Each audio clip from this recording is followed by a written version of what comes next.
Test 1, 2, 3. Test 1, 2, 3. Kelly, can you hear me on Zoom? Yeah, loud and clear. Thank you. Test number 2 for YouTube stream. 1, 2, 3.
Bonjour tout le monde. Good morning. Bienvenue. Welcome. We're going to start in 1 minute. Thank you. Merci.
Was that? Yeah. Once again, good morning, everyone, and welcome. Bienvenue tout le monde. Before we begin, I want to acknowledge on behalf of Ottawa City Council. Just 1 second.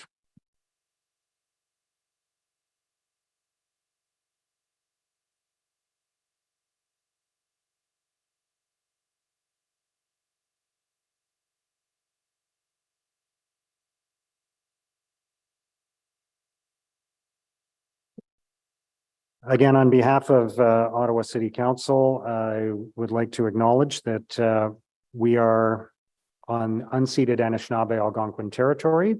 The peoples of the Anishinaabe Algonquin Nation have lived on this territory for millennia. Their culture and their presence have nurtured and continue to nurture this land.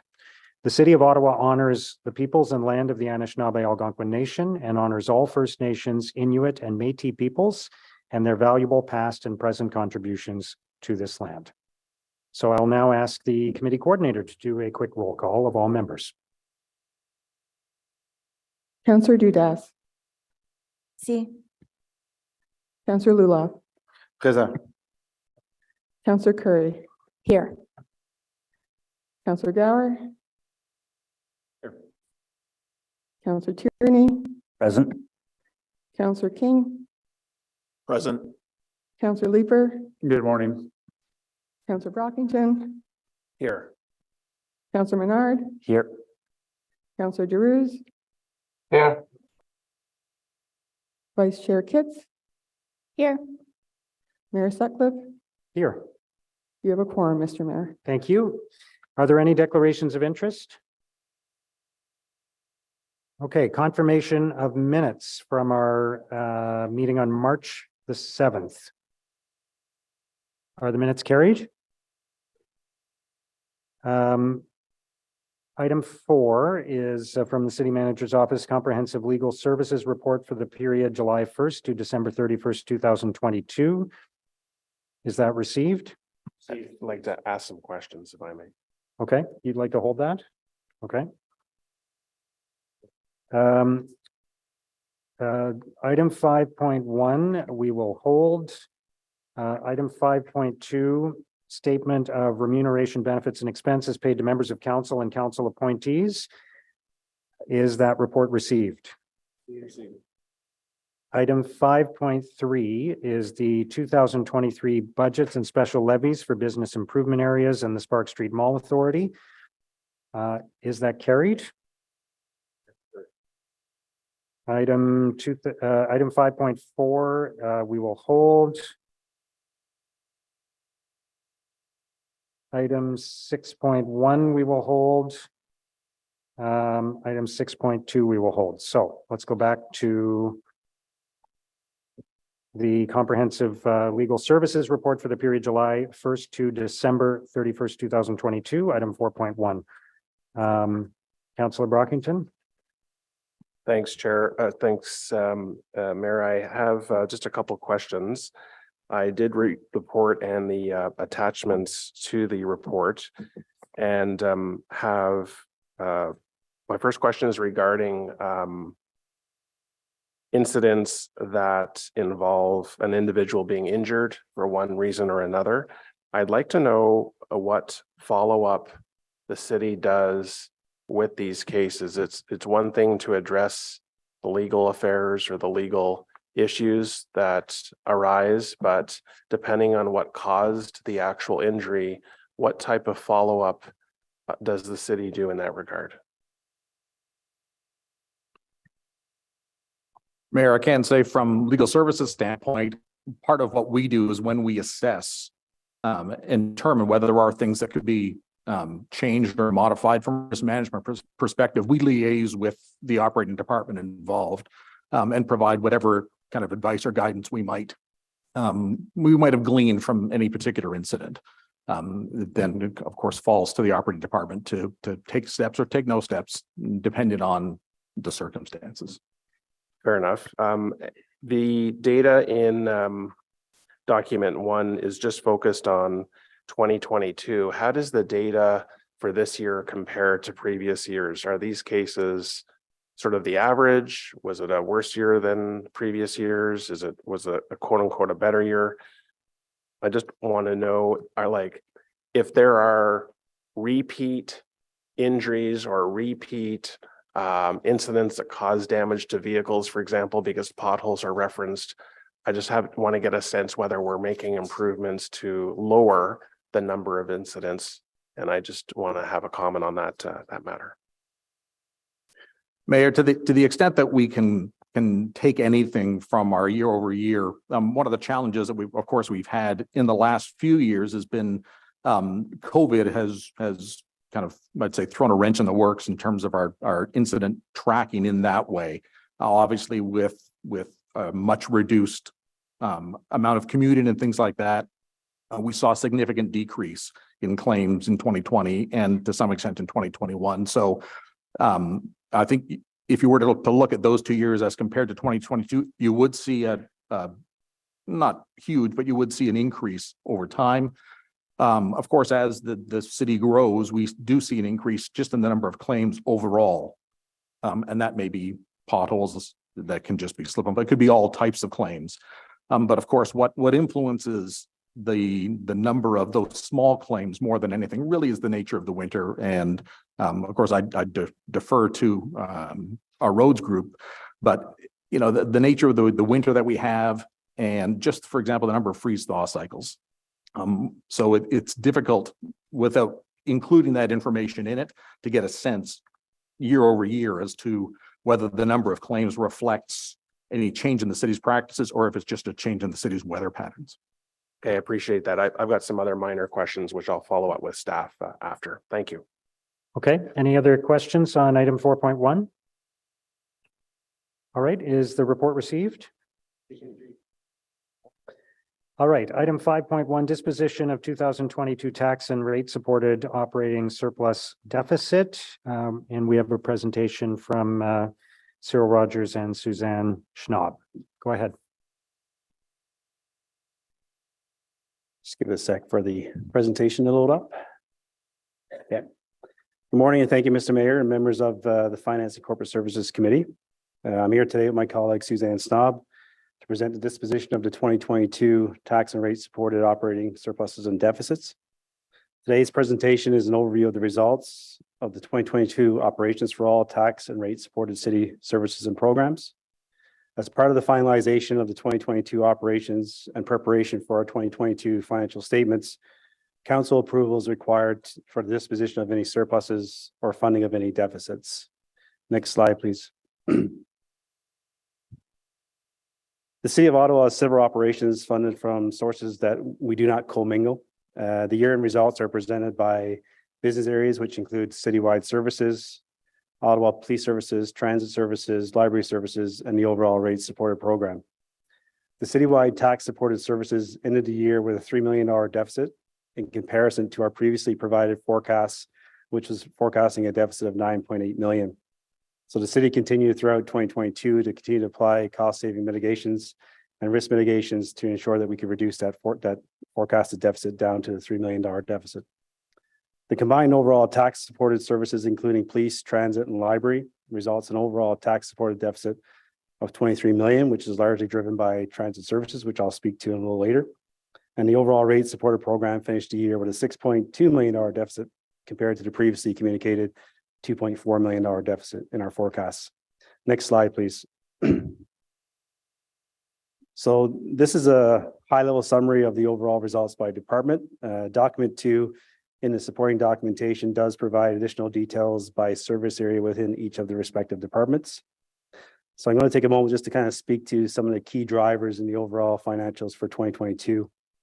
One of the biggest impacts that we were faced with in 22 was the directional severe weather event, which occurred in May of 2022, which had a significant impact across the operations, approximately $19 million worth of costs, mainly in the Public Works Department related to cleanup and addressing the storm. Again, there was no funding allocation from the provincial level or any other level to kind of support that. In addition to the $19 million in operating costs, there was an additional $2 million worth of capital repair costs that were also fully absorbed within the overall 2022 numbers that you see in front of you. The continued impact of the pandemic continues to significantly impact transit operations. Within the 2022 transit operating results, we did receive $77.4 million of provincial funding, resulting in a funding gap of $25 million. Due to timing in our accounting process in terms of closing the fiscal year end. So at the end of 2022, as we closed at our financials, there was a $25 million funding gap with respect to transit funding. Subsequently, 2 weeks ago, we did receive additional confirmation that we will receive an additional $7.4 million related to the shortfall in 2022. So in this, what you see here, because of our timing and practice, we need to reflect a $25 million deficit. We did get further confirmation of the 7.4, which will be contributed to the transit operations reserve, which I'll speak to in the later slides. The convoy occupation, again, overall across city services and transit, there was a $6.7 million impact. 4.5 million of that was directly impacting transit in terms of the revenue loss and the response to the occupation.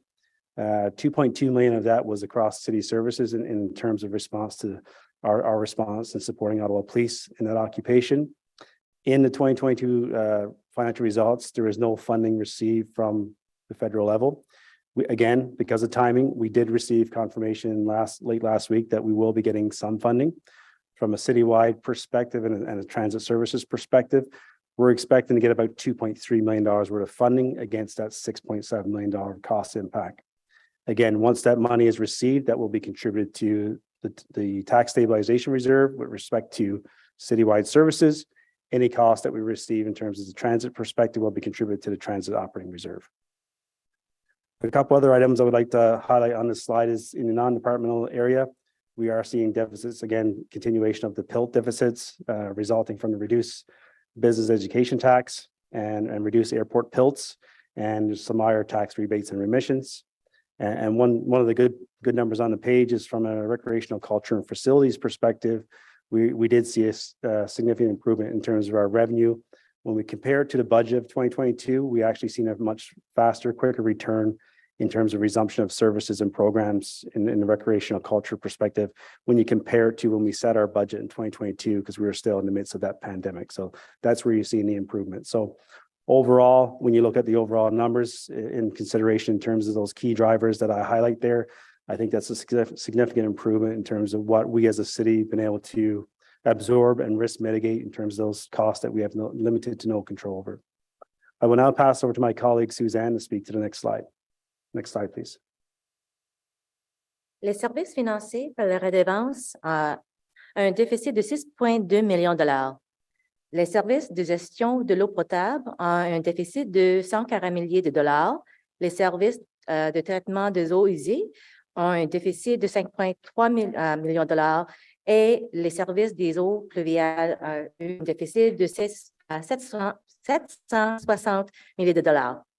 Les principaux facteurs de le déficit sont le changement des consommations qui est passé du palier 4 au palier 2 et les estimations de croissance ne s'étaient pas concrétisées. Next slide, please. Thank you, Suzanne. Overall, in 2022, again, a summary of the major COVID challenges and the cost pressures.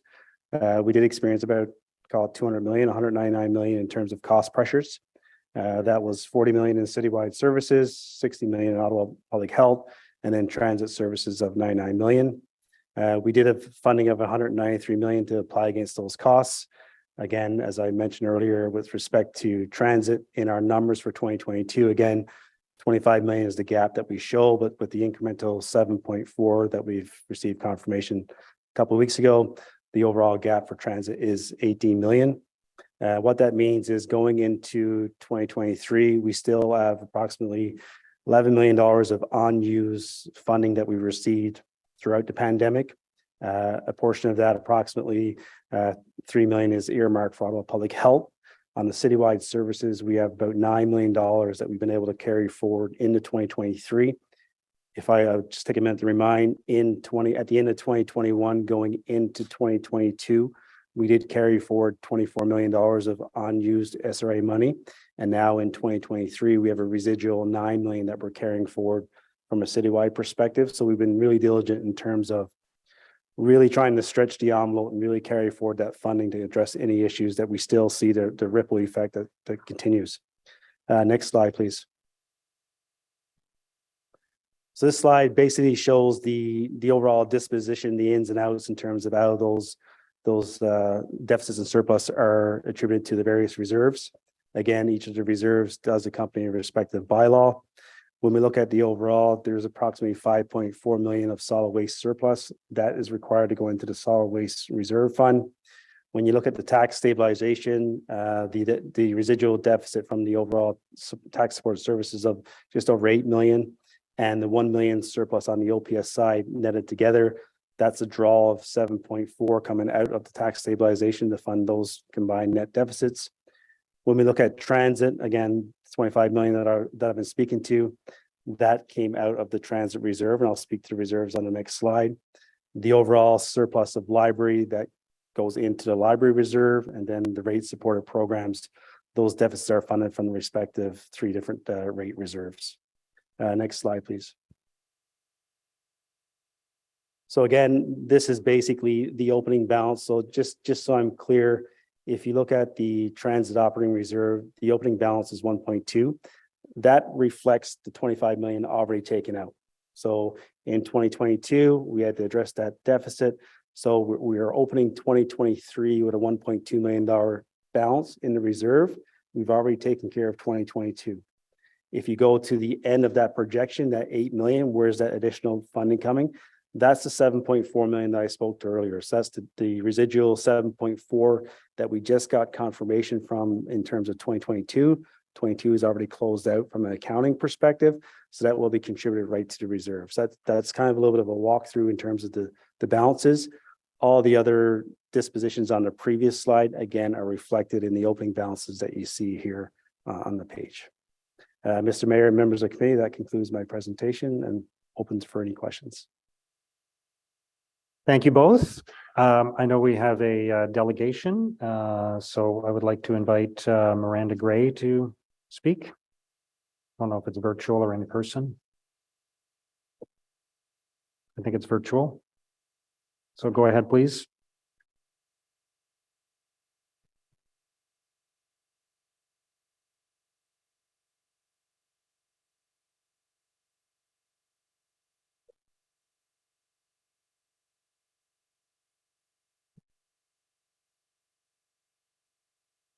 I don't see anybody with that name on the Zoom call, so.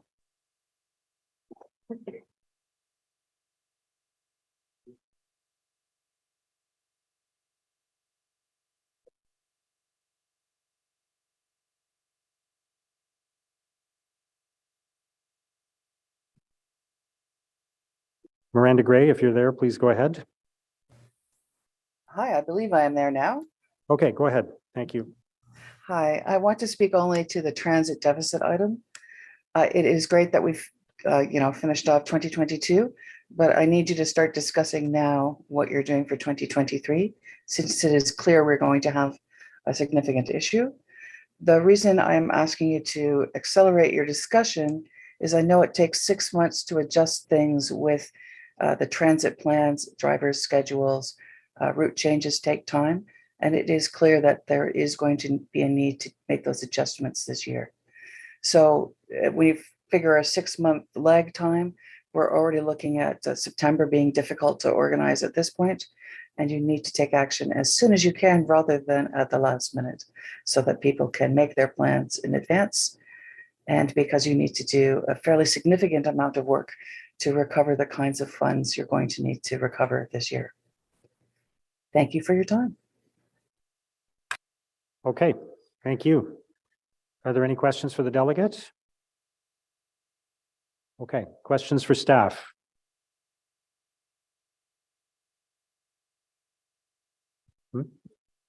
Oh, Councillor Leeper, go ahead. Thanks. I guess the first question, with respect to the $13 million surplus from RCFS, how is that being disposed of? Is that a big chunk of the money that's going back into the tax stabilization reserve? Mr. Mayor, so first, I do want to apologize. The French presentation wasn't up when I was going through my presentation. Seems I didn't log on this morning, so I apologize for that, just for I get the yours. So overall, Councillor, the overall citywide services, we kind of net each other out. So that surplus is really applied to the other deficits, which brings us down to that bottom line. So then that basically brings the citywide services to a $3 million deficit. And then when we start laying in the different components within there, the solid waste surplus must go to the solid waste reserve. So we take within that 3 million, there's a 5 million surplus of solid waste that goes into that reserve. Then the 8 million residual comes out of tax stabilization to fund that overall deficit. Then the Ottawa Police Services, they had $1 million surplus that goes into the tax stabilization reserve. So the net is a draw of 7.4 coming out of tax stabilization to address citywide services. So again, the RCFS falls and nets out the other deficits to get down to that bottom line. Yeah, so that surplus is not being earmarked then for RCFS purposes. It's going to offset deficits elsewhere in the budget. Thank you.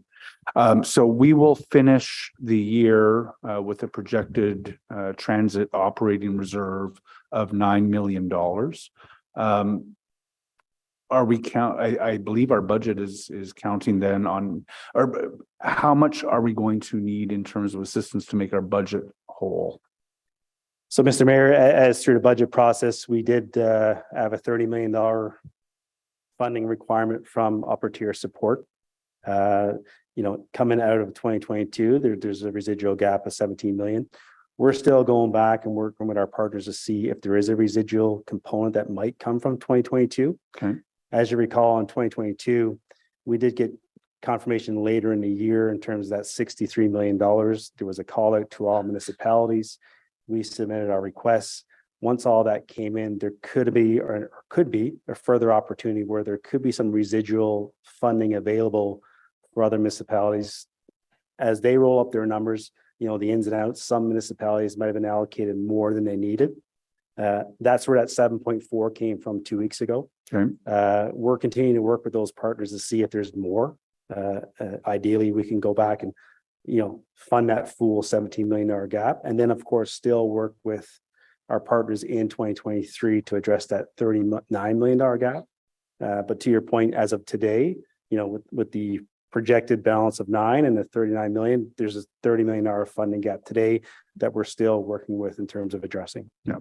So, and theoretically, if the other levels of government were to come in with zero assistance in 2023, that would completely wipe out that reserve. We do not have enough reserves to cover that hole. So I'm wondering what OC Transpo is doing by way of planning for Plan B. So I mean, Mr. Mayor, I'll speak to a little bit, and Renee might want to top me up, or Pat. But again, we will be continuing to do like we did in previous years throughout the pandemic, discretionary spending freezes, really monitoring our hiring practice and ensuring that the core services are addressed, continue to review our capital programs, et cetera. So all those mitigation strategies that we leveraged in the previous 2-3 years will continue. And then Pat or Renee, I'm not sure if you want to top me up to speak to anything else that Transit may be doing. Thank you, Mr. Mayor. For sure, we will continue to do some marketing to see if we can attract more customers, and we will work on the service delivery. As I promised last Transit Commission, we would like to achieve 99.5% of service delivery on the bus side to make sure that we can retain those customers and attract more. And we are working as well with my team to see where we can reduce our cost to continue to deliver the same level of service. However, we would like to review the way we're doing things to see if we have some savings there. Right. So my last question today, thank you very much, Renee. The other deficits that we saw, some of those smaller deficits in some of the other areas that are maybe rate supported, for example, I took a look at those. I'm not seeing any big red flags of systemic issues. Is there anything staff are concerned about on some of those? No, I mean, overall, I think, as I spoke to earlier, things you would never hear a treasurer say, even with ending the year with a small deficit, I think the organization did really well in terms of managing the risks and, those convoy costs, the direct costs and the residual transit. So I think we did a great job in terms of, working together as a city. We'll continue that into 2023. I'll be back here in early June with the Q1 status reports. So we're going to continue to keep committee and council updated in terms of how we're trending and highlight any risks through that process. Some of those deficits, if I recall from my reading, were caused by unrealized growth assessment. I can't remember which area it was. I think it was this drinking water or maybe stormwater. Most of the deficits in the rate supported programs is again that continuous shift from the tier 4 to the tier 2 consumption, because more people were still working remotely, working from home in 2022. Yeah. So just a little shift there. We did see more rain in the summer season as well in 2022. So those two factors can fluctuate a little bit, which really drives that. Okay, but nothing systemic then. Yeah. All right. Thank you very much, Mayor. Thank you, Councillor Leeper. Councillor Gower. Thank you. Cyril, can you remind us just on, do we have policies that set minimum or target amounts for each of the reserve accounts? Mr. Mayor, yes, that is correct. We do have the reserve policy report that was adopted in 2017. So if we look at the projected closing balances for 2023, are they in line with those policies? Do they meet the minimums or recommended requirements? Mr. Mayor, yes, I will speak to the tax stabilization is a bit higher. That required maximum was around 54 million. One of the major drivers there again was in the 2022 budget. We were expecting to draw about 25 million out of that reserve to deal with pandemic. Because we were able to carry over 24 million from 2021 of SRA funding, we were able to leverage just over 18 million of that funding alone. So we didn't take that draw from tax stabilization.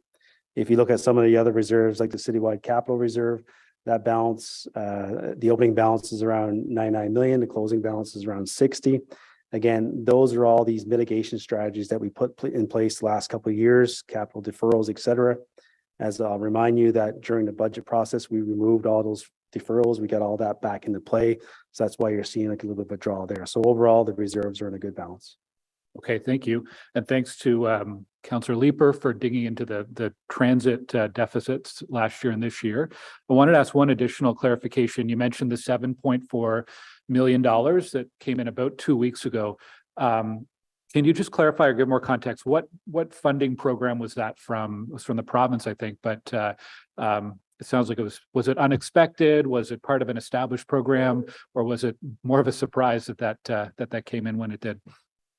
Mr. Mayor, so I'll remind members of the committee again, this is part of the program that was established late in 2022 by the province. Don't quote me, but I think it was 505 or 700 million or so that the province committed to given to municipalities.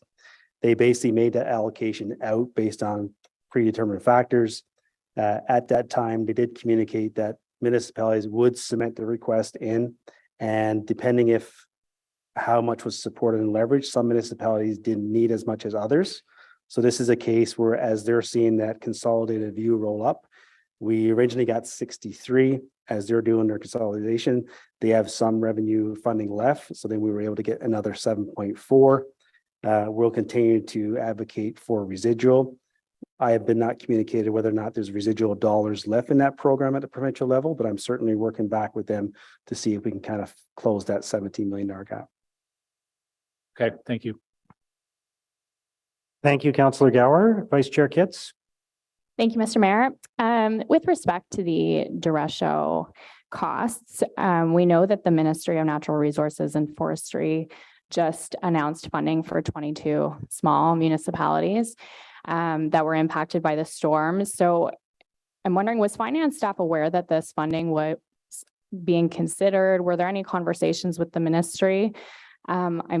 I'm a bit frustrated because I feel like as a city, we really made known how impacted certain neighborhoods were by the storm. So I'm trying to discern how these funds were allocated and how these municipalities were chosen. Do you have any information beyond what was in the press release from the province? Mr. Mayor, no, I don't have any additional information. There was the $5 million announcement last week or the week before last. What I can tell you is that as soon as this event occurred, I worked closely with MMAH. They do have a program in terms of the threshold, and for large municipalities like ourselves, the threshold for us to activate that program is roughly around $59 million worth of costs. So we were nowhere, even though we incurred $20 to $25 million worth of costs, we weren't meeting that threshold of that high level. At the time, I had several discussions with that ministry in terms of relooking at that program, because we've seen successive years of significant events where we don't hit that very, very high threshold, but we do hit a very, very high impact to our financials. I'll continue to advocate for that and work with those, but obviously there's no other communication. I did not receive any communication in terms of if those smaller municipalities met that threshold or why we were exempted or didn't receive funding. Okay, thank you for that. And if there's anything we can do as a council to help you with that advocacy, I think there'd be some interest in that. So thank you very much. Thank you, Vice Chair Kitts. Councillor Brockington. Thanks, Chair. Just going back to the transit budget, is it true that the recently announced federal and provincial budgets have no new news for transit operating costs? Is that correct? Mr. Mayor, yes, that's correct. So going into this fiscal year, if we exhaust all remaining reserves for the transit budget and exhaust all approved spending reductions, how do we offset the end of year deficit? Does that come out of general reserves of the city? Mr. Mayor, yes, that would be correct. If we exhaust the dedicated transit operating reserve, transit capital, all of our mitigations that we're going to try and implement in 2023 for transit, the residual would have to be funded through the tax stabilization. Okay. Reserve. And Mr. Mayor, if I may, just for Madame Amical, if you could please clarify, will the Transit Commission be receiving any type of revised, not a revised budget, but at least a revised plan on how the Transit Commission is going to financially sustain itself this year? When will the Transit Commission receive that type of update and discussion? Mr. Mayor, definitively yes. Normally we should have something quarterly result that we will see where we are exactly, and we'll be able to provide some solutions if it's required. Mr. Mayor, apologize not to interrupt you, but just to add to Renee's comments, yes, so we'll be back in Q1. Typically around May, early June is when we report Q1. So Transit Commission will see a Q1 update. And then in Q2, it's a little later because it usually comes in August, September timeframe. That's when we really provide a Q2 year result and a forecast remaining. So in between there, I'm sure we'll be working together with the transit team to kind of give you an update. I'm just concerned that the later in the year we wait to make any type of change, the more you'll have to make because you have to address any type of shortfall. So Madame Amica, I voted in favor of this budget because there was some positive assurances that upper levels of government may likely contribute to offsetting our proposed deficit. And in light of that coming to fruition, the Transit Commission needs a plan on how we're going to get through this year. And so I need to see an update sooner rather than later, but I'll park it there for now. Thank you. Thank you, Councillor Brockington. Are there any other questions? Okay, on the report recommendations, are they carried? Merci. Item 5.4 is 2023 tax policy and other revenue matters. We have a presentation for this item, and then we have two delegations as well. Give you a moment to set up for the presentation.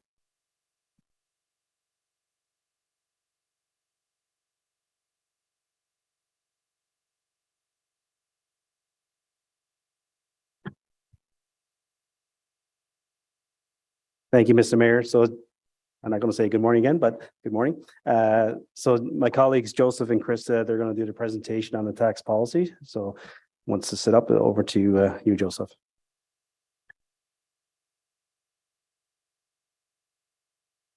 Thank you very much. Thank you very much, Mr. Mayor and members of the Finance Corporate Services Committee. Merci, Monsieur le Maire. Je suis ici ce matin avec Krista O'Brien pour présenter le rapport annuel sur la politique fiscale pour 2023. I'm here this morning with Krista O'Brien to present the annual tax policy report for 2023. Next slide, please. Following the budget approval, staff present the annual tax policy report recommending the tax policies based on the budget requirement.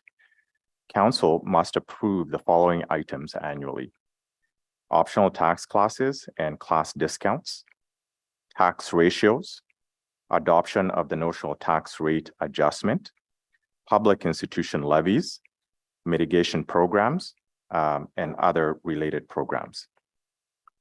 In addition to this report provides updates and recommendations on other property tax and revenue-related issues.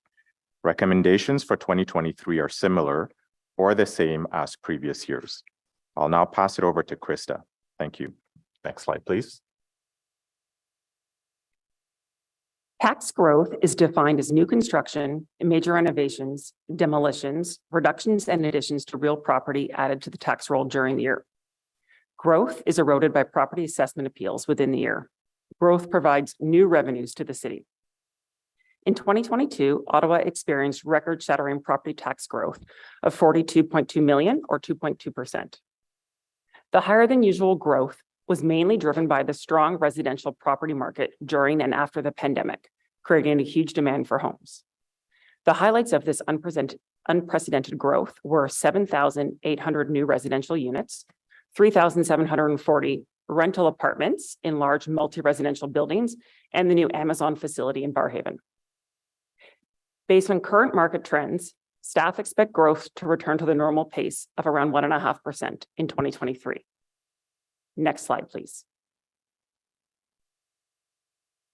I'd like to turn the committee's attention to a short video highlighting how property taxes are calculated and the impacts of reassessment on taxes.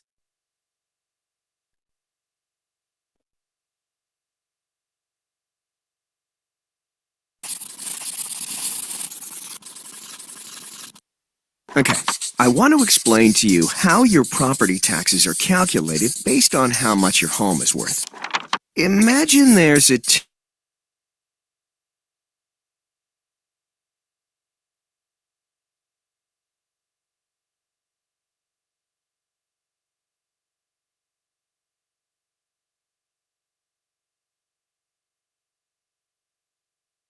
The value of all the homes are added up and divided by the town's cost, which gives us the tax rate. This tax rate is applied to all the houses to get enough money to pay for all of the services. So, each homeowner pays according to how much their house is worth. Every 4 years, the houses are reassessed. Let's say all 3 properties have gone up equally in value. If we go back to our calculation, the total cost of services hasn't changed, but the total property value has increased. When this happens, there will be a decrease in the tax rate. Now, when we apply that new rate on all the homes, everyone still pays the same. Let's recap. Property taxes are based on what a home is worth. If reassessments all increase equally, then everyone pays the same taxes as before. Now, let's say another 4 years has gone by and these homes are reassessed. During this time, the house on the right became more valuable in the market than the other 2. Okay, so time for a little more math. The total value of all the homes have increased, which means the town has to calculate a new tax rate. With this new tax rate, the first 2 homes will actually pay less than the home on the right that was reassessed at a higher value. Since the cost of services hasn't changed, the town doesn't need to collect more property taxes. However, since property taxes are based on a home's value, those taxes could potentially go up or down based on the rest of the homes. So, what happens when the cost to provide services goes up? Well, it means more property taxes need to be collected from every home and a new tax rate is calculated. To get the new rate, we take that amount that the town now needs and divide it by all the property values. The new rate is applied to all the homes, and now everyone has to pay the new tax amount to continue to fund all of the services. So, let's review. 1. Property taxes are based on the value of a home. When homes are reassessed equally, each homeowner will pay the same amount proportionately as before. 2. When homes are reassessed at different values, each homeowner will pay a different amount proportionately based on how much their home increased in value. 3. When the town's cost to provide services increases, a property tax increase, then everyone pays their share proportionately across the board. And that explains the relationship between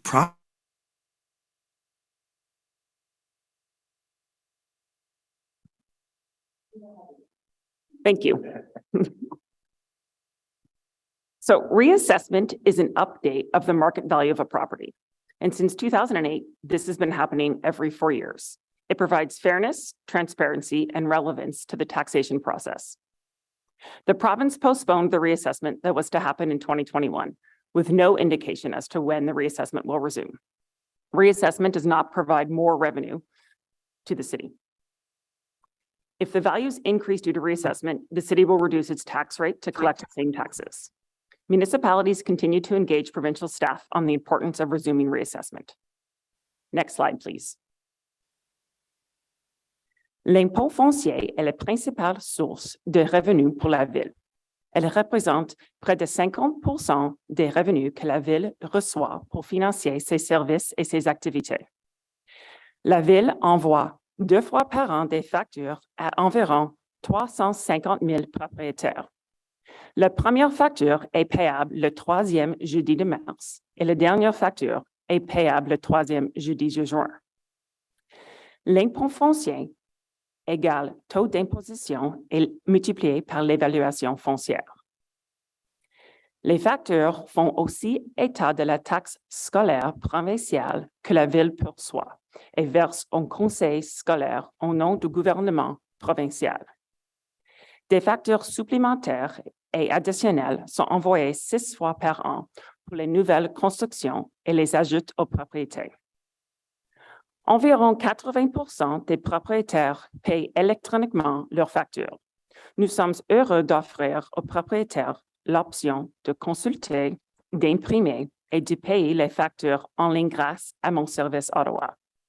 À ce jour, nous comptons plus de 198 abonnés à mon service Ottawa pour payer leur impôt foncier, ce qui représente 57% de toutes les propriétés à Ottawa. Le gouvernement provincial n'a pas relancé la réévaluation. Les valeurs de 2020 seront encore utilisées en 2023. Diapositive suivante, s'il vous plaît.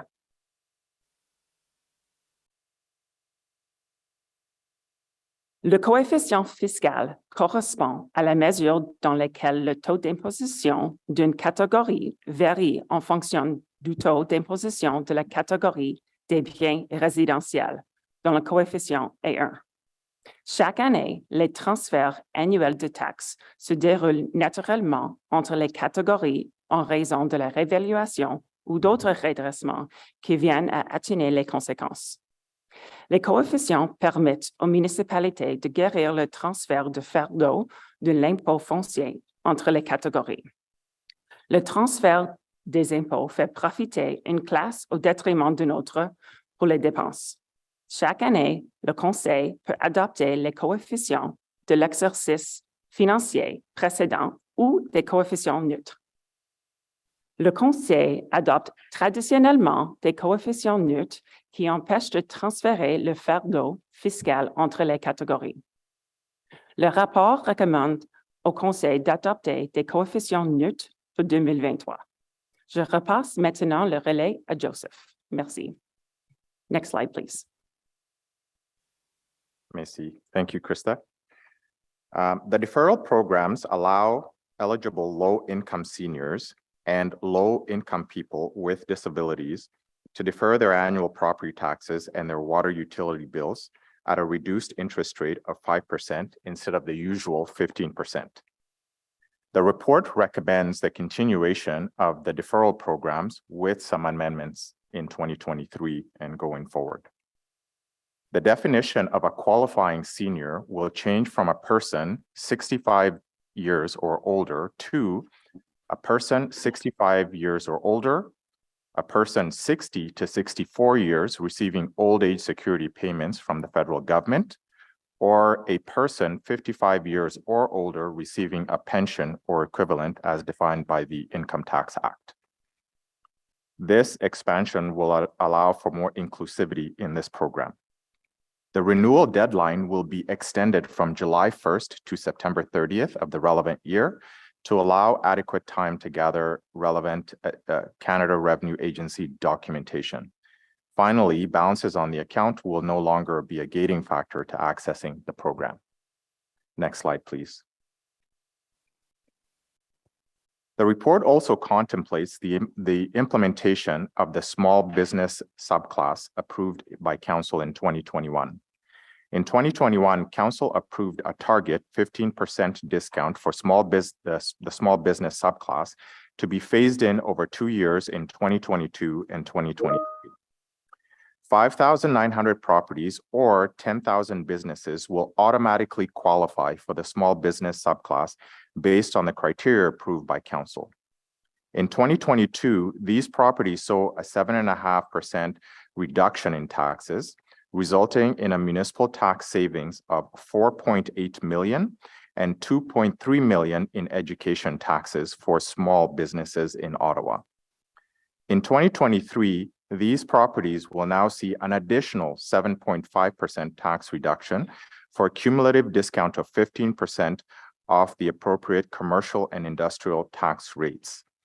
This additional discount equates to a further 5.1 million in municipal tax savings and 2.6 in education tax savings in 2023 for the small business community in Ottawa.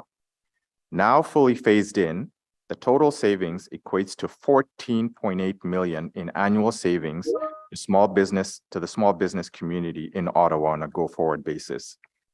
The 5,900 properties in the small business subclass will see this reduction on the final property tax bill due in June. An average small business assessed at 700,000 will see a further reduction in 2023 of $1,800 in municipal and education taxes on their property tax bill. Now fully phased in, this equates to 3,200 an annual reduction for the average small business in Ottawa. Next slide, please. The notional tax rate adjustment to the property tax rates was introduced in 2016 by the province to allow municipalities to recover assessment appeal losses from the prior year. The city has adopted the notional tax rate adjustment every year since 2016, and this report recommends it be adopted for 2023. Since 2016, the notional tax rate adjustment has saved the city a cumulative total of $206 million in tax funding that would otherwise have been unrealized due to a permanent erosion of the tax base by property assessment appeals. The report recommends that the $5.7 million from the notional tax rate adjustment be allocated and contributed to the tax stabilization reserve. Next slide, please. In 2021, the province reduced the business education tax rates for taxable commercial and industrial properties to provide relief to businesses from the pandemic. Municipalities retain all payment in lieu business education tax revenues that form part of the annual budget. Therefore, the province left the payments in lieu of taxes business education rates the same as they were in 2020. Ensuring that municipalities did not suffer any unintended financial consequences. The province has confirmed 2023 business education tax rates for taxable and PIL properties will remain the same as they were approved in 2021. In 2021, some PIL corporations used the lower taxable business education tax rates to make their payment, resulting in a loss of $11.5 million in PILT revenue in 2021 and $11.5 million in 2022. Any municipality with PILT properties is affected. Ottawa is the largest in Ontario, given the large presence of the federal government in the city. The city has filed an application to the federal court seeking full payment of the PILT amounts owed to the city. There are ongoing discussions between the city, the provincial government, and the federal government to find a solution to this issue. Discussions are both at the staff and political levels. If no resolution is found, the city will lose another $11.5 million in PILT revenue in 2023. This decrease equates to a 1% increase for Ottawa residents or potential service cuts to address the lost revenue in future years. Next slide, please. Les impôts des institutions publiques sont calculés d'après la capacité, à raison d'un taux de $75 approuvé par le gouvernement provincial. Le ministère des Affaires municipales fournit la liste des institutions admissibles et de leur capacité en juin chaque année. Le rapport recommandait également de poursuivre les programmes d'allègement de l'impôt foncier de ci-dessous. Remise de taxes de 40%, conscienté organismes de bienfaisance. Programme de subvention pour terres agricoles qui fait passer la dette du paiement final du 15 juin au 8 décembre. Merci, Monsieur le Maire. Nous avons terminé la présentation. Thank you, Mr. Mayor. This concludes our presentation. Thank you very much for that presentation. Merci beaucoup. We have a couple of delegations. There is a written submission from Craig Kirk, which I'll note for everyone. And we also have a virtual delegation from Miranda Gray. Go ahead, please.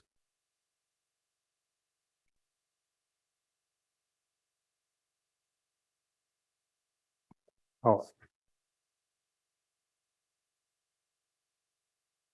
Just before we go to Miranda Gray, is Craig Kirk actually in the room? Okay, sorry, would you like to come and speak to your, yeah, please go ahead.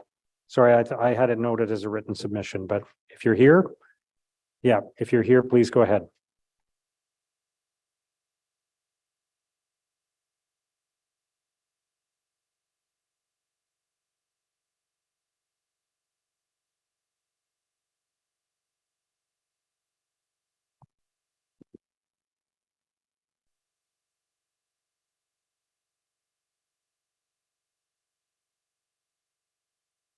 Thank you, Mr. Mayor, for the chance to talk to the committee and all committee members. As was presented in the presentation, then the City of Ottawa Revenue Department promoted fairness and transparency. And I'm trying to speak to a property tax issue that I brought to their attention over the past year and It has repeatedly been put aside. I provided information from written documentation that can be reviewed, but I'll keep my comments brief regarding that.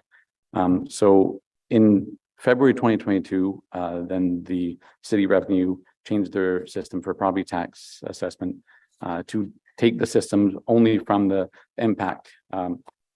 Make sure that this is the correct thing on that.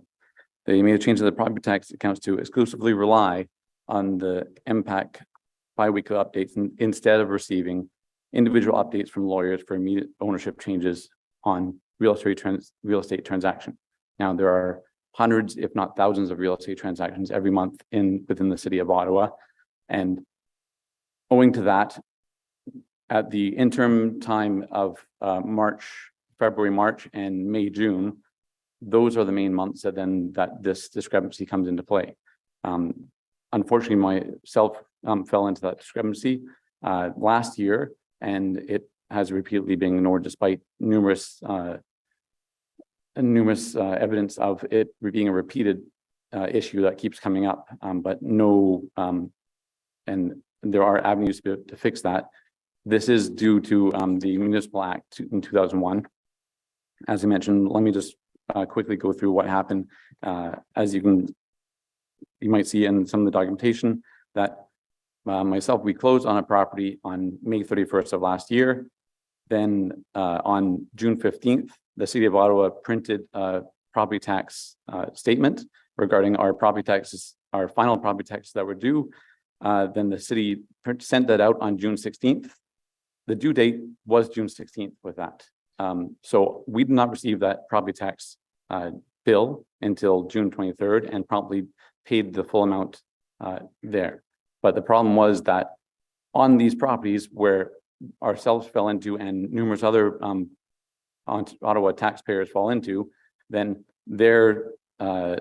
when they fall into this window, and because the city changed their system to rely exclusively on the biweekly municipal property assessment corporation's updates, there is this window in between when they send out, the revenue services send out their property taxes, either their interim or their final one, and if a property changes ownership, then it actually gets assessed. So the big issue that came up was that it was sent out last year between May 19th to May 26th, and then to the old property owner, but we closed on May 31st, so we didn't become a taxpayer until May 31st, June 1st. And so as part of the Municipal Act 2001, Section 343, 1, it states the treasurer shall send out a tax bill to every taxpayer at least 21 days before any taxes shown on the tax bill are due. Now, myself and numerous other people that fall into this in the interim and final period there, that they don't become a taxpayer until they close on the property. So we didn't become a taxpayer on that property until June 1st. So by that nature, that was not covered on the Municipal Act. And then alternatively, it also says that under Municipal Act 2001, Section 343 2A, a tax bill shall contain the name of the taxpayer. Effective June 1st, that name on that property tax was incorrect because it would be the old property tax owner, yet it was still trying to be enforced for the June 16th due date. So I shouldn't need to be here. There shouldn't be a big issue because it's a very legislative issue with a municipal act. There is a lever in place for any of this use should that the city not try and fix the actual timing for this to catch these things that fall into the cracks. And Section 343(7), which allows to negate fees for city errors. I repeatedly message, as you can see in the documentation, both the deputy city treasurer and the chief financial officer, who is now the city manager, who has dismissed any of these claims and concerns, even though their own staff admit that this is a repeated occurrence that happens. And clearly with hundreds or thousands of properties being sold every month, those 2 months, there's an issue that happens within those windows. The Revenue Services is very proud, and I'm sure they are very efficient in regards to their system that they have set up. It wouldn't take a lot to propose to be able to make an adjustment to the system so that in those 2 months, because they've changed the system to rely on exclusively on the MPAC reviews, then make an allotment for that. And that's my time. Yeah. Okay, thank you. Thank you for that presentation. Any questions? Okay. Thank you, sir, for sharing that. Thank you much for your time. We also have a virtual delegation from Miranda Gray. Go ahead whenever you're ready, please. Can you hear me, Chair? Yep. So before we begin, I have a point of personal privilege here. Could the computer that's being used for the Zoom display be logged out from all notifications? Well, we can't read them. The square blocks do take up a lot of space. If that could just be an operating procedure that takes place, that would be great. All right, so for my presentation, I'm here to speak today about process items, just as your other delegation has. The first one I would like you to take on is a commitment to advertise the tax relief program for seniors and low-income persons. It's not the sort of program that you are aware is out there when you're panicking about your budget. If you would advertise this on buses, include it in councillors' newsletters, that would be helpful. It's the sort of program people don't find out about until they're in a hole. The second item I'd like you to take a look at in terms of process would be the decision to do 50% in the interim tax bill and 50% on the final tax bill. Since I assume you will need to raise taxes, I would like you to adjust the needle slightly on the first tax bill to be somewhere between 55 and 60% so that the tax bills remain equal in the end. If you don't change the taxes, that means our second bill will be smaller. That would be great. But otherwise, there's the risk that the second bill would be significantly larger. So just if you could adjust the needle, that would be helpful to us. And the third one is I'd like you to consider asking staff if it is possible to move for small businesses and homeowners to 3 tax bills rather than 2. Many people don't know that they can apply for the monthly program. It's the kind of thing that you don't realize that when you're building a budget, that your taxes are going to come due or where they are at. So as people are struggling, they run into a hole at the end. So if we could just adjust it so that it's due in 3 parts, that would be helpful to homeowners who are not strong in their finances without impacting your income. Just some things to make it easier for people as you go along, as the tax rates no doubt should change, will need to change this year. Thank you for your time. Thank you. Are there any questions for the delegates? Okay, thank you for your presentation. Questions for staff, Councillor Menard. Thank you very much, Mr. Mayor. I just have three issues I wanted to raise. The first is around the small business tax class. I know we made that decision last term of council. I support it. I think everyone around the table supported it. I think it's a good decision. One of the issues that keeps coming up is around how that actually gets transferred to the small businesses that might be leasing that space from the owners of these buildings. Because as I understand it, the owners of the buildings are in receipt of that tax reduction. So I guess the questions are, does it show the savings specifically for those owners of those buildings on their tax bills? And how can we better get those building owners to then transfer it to what would be those small businesses existing within their buildings? Thank you very much, Mr. Mayor. So when we did our research while implementing the small business tax class, we looked at the types of leases that most small businesses that were renting had. So you have properties that have gross leases and those that have net leases. So the ones that have net leases generally will pay the operating expenses as they are incurred. This means that any property tax reductions and any other actual operating expenses for the building get automatically passed down to them. And what we found in our research is that a majority, if not all, of the small businesses that we were actually targeting were either owners of the property or were renting from larger property owners that have net leases with their clients. So it is more than likely that those savings will automatically be passed on. However, we did do a significant communication when this initiative was rolled out last year to make sure that small business owners are aware that these savings were coming, and also to make sure that landlords were aware that it was the city's expectation that these savings should be passed on to the target group, which is the small businesses. Appreciate that communication. I'm wondering, is it worth sending it out again this year as a reminder? Is that on our schedule to do so?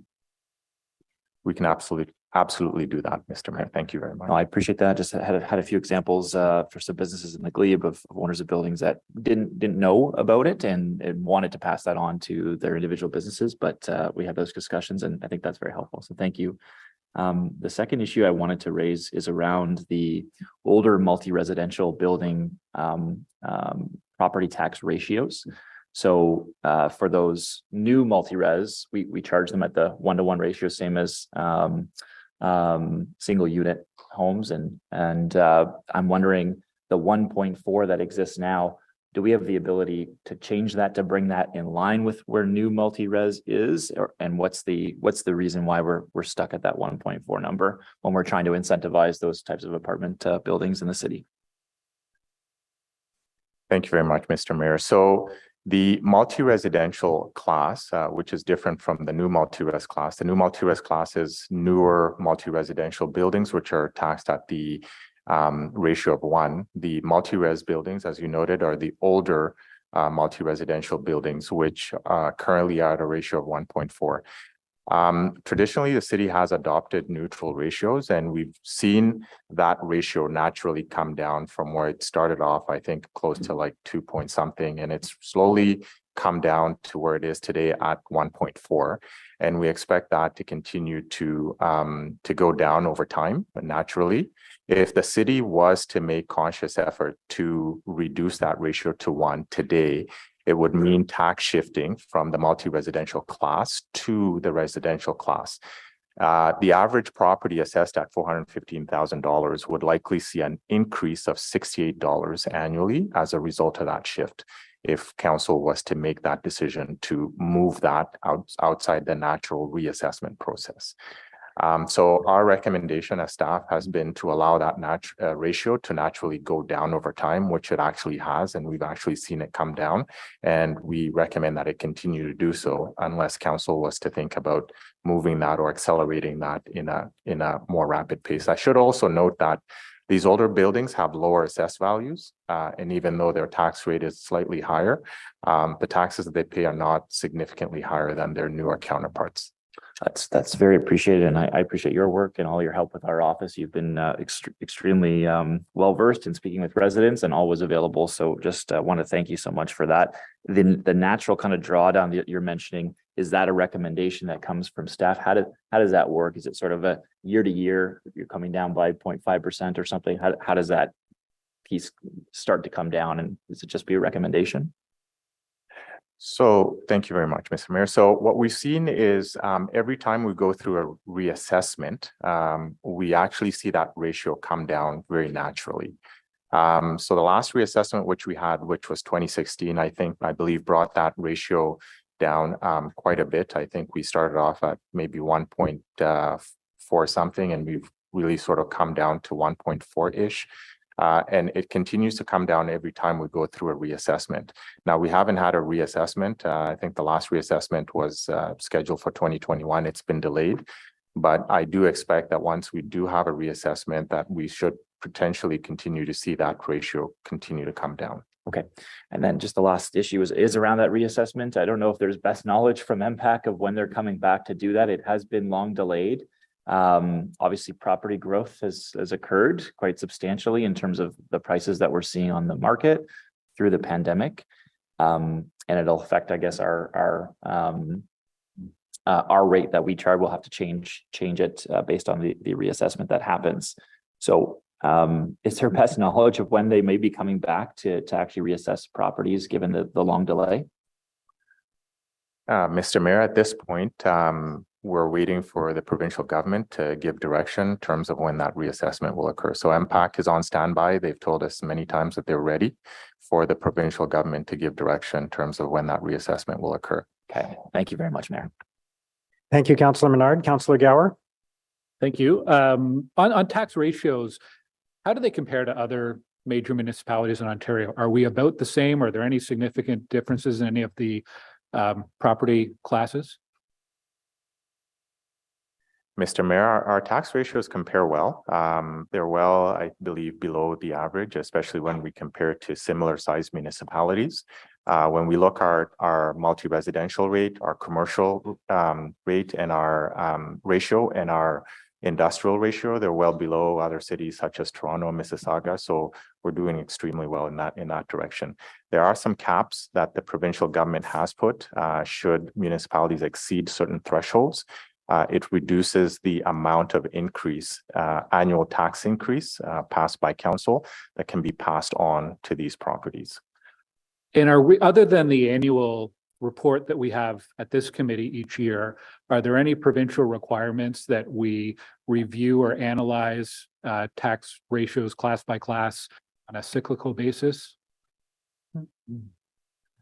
Mr. Mayor, as part of this annual tax policy report, we do a complete review of our ratios, and if there's any recommendations in terms of changing those ratios within the legislative frameworks, they will come forward through this exercise. Okay, just occurs to me, most years they're neutral, they don't change very much, and they must have started with a justification at some point, years ago when they were set. But I just wonder if it might be worth looking into whether they're achieving the objectives. I assume the reason for having a higher tax ratio is because of a higher cost of operations and servicing. I just wonder if it still reflects the reality. I have no suggestions today, but maybe something to think about over the next few years of council. And the second question, Mr. Kirk, the delegation, raised some concerns. I don't want to look into his case specifically, but he suggested that there are a number of property owners that might be affected by this situation of timing and penalties. Are staff aware of this? Are there anything that the staff are pursuing to address any of the issues that were raised today in that file? Mr. Mayor, so the issue raised today is very similar to the process that all property owners will go through during a sale, not just at that point in time when the property tax bills are being issued. Generally, what we expect or what we would see that this is a private transaction. The city is not involved in that private transaction. As part of that transaction, the lawyers generally would prepare a statement of adjustment.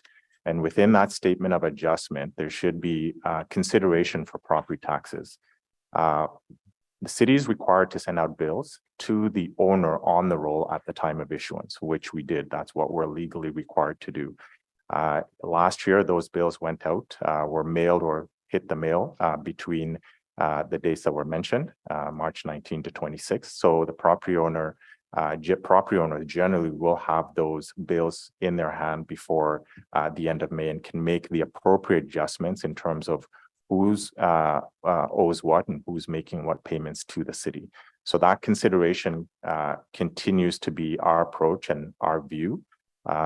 We do send out courtesy bills because in some cases we do see changes in property ownership, and we do want to assist new property owners that have just taken ownership, and we send them courtesy bills in the event that they have not accounted for this in their closing, but they're just that. They're courtesy, they're not a legal requirement. Okay, thank you, Mayor. Thank you, Councillor Gower. Councillor Leeper. Thanks. One quick question. The broad commercial class ratio is capped at 1.98. It's currently sitting a little over 1.94. Do you know what the absolute value of that delta is? What is the kind of ballpark there? Could you please reiterate the question, just clarify the question? So that the delta between the 1.9 and the 1.8, 1.98 and the 1.9? Like how much revenue do we anticipate bringing in at 1.94 versus what that revenue would be at 1.98? Okay. Just a ballpark number if you have it.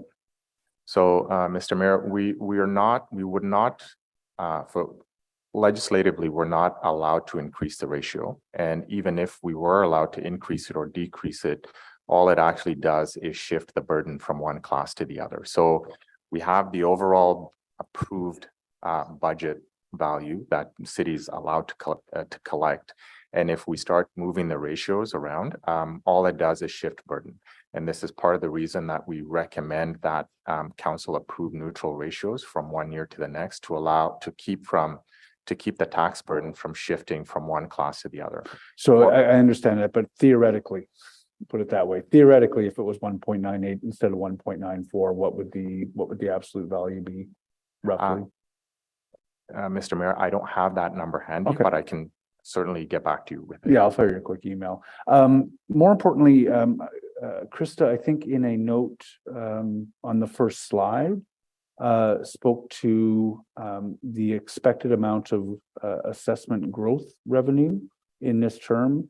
And I'm sorry, did I see that it was going to be, sorry, not in the term, for the year, was it 1.5? So, Mr. Mayor, we do expect that property assessment growth should return to the normal place, I think, where we've sort of seen it in past years, which has been around 1.5%. Last year was an exceptional year. I don't think we've seen a year like that before in Ottawa in a very long time, at least as long as I've been around. And I think a lot of that was driven by the huge demand, I think, that was created by that COVID market, pre and post. And now I think all the indicators that we're seeing is that the market is returning pretty much to a normal. It's actually slowed down quite a bit. So we're expecting to go back to that 1.5% or thereabouts. And So- I don't so think we Mr. should be surprised by that number. Can I just top? You know Joseph? where I'm going. I know where you're going. I think I know where you're going. So just to be, Mr. Mayor, so just to be clear, the 2.2, that's solid for 2023, right? Because we just passed a budget for 2.2, so we're good. What we see is we're predicting that, we will probably go back to that normal 1.5% growth going forward as what we know today. So I'm not sure if you were thinking there's a little bit of risk to the 2.2 that we budgeted for 23. Yeah. No, we're good. That's there. So that 2.2 that Joseph and Chris mentioned, that 42 million or so, that's what we've flowed through the budget. So that was added to our base in the 23 budget. Now, if we were to start building the 2024 budget, what we know today is we'll probably see growth come back to that 1.5% range is what we would historically see. Okay. No, and that is what I was wondering. So I may follow up with you on that one as well, but thank you very much. Thanks, Mayor. Thank you, Councillor Leeper. Councillor Kavanaugh. Thank you, Mayor. Thank you for staff for the presentation. In terms of the payments in lieu of taxes program, the 11.5 million the federal government owes us, this was a provincial initiative to help businesses. How the heck did we end up having to give a discount to the federal government? I think it's where we've kind of pressured, there was no way we could make that distinction? Mr. Mayor, so traditionally we've had one rate for business education taxes.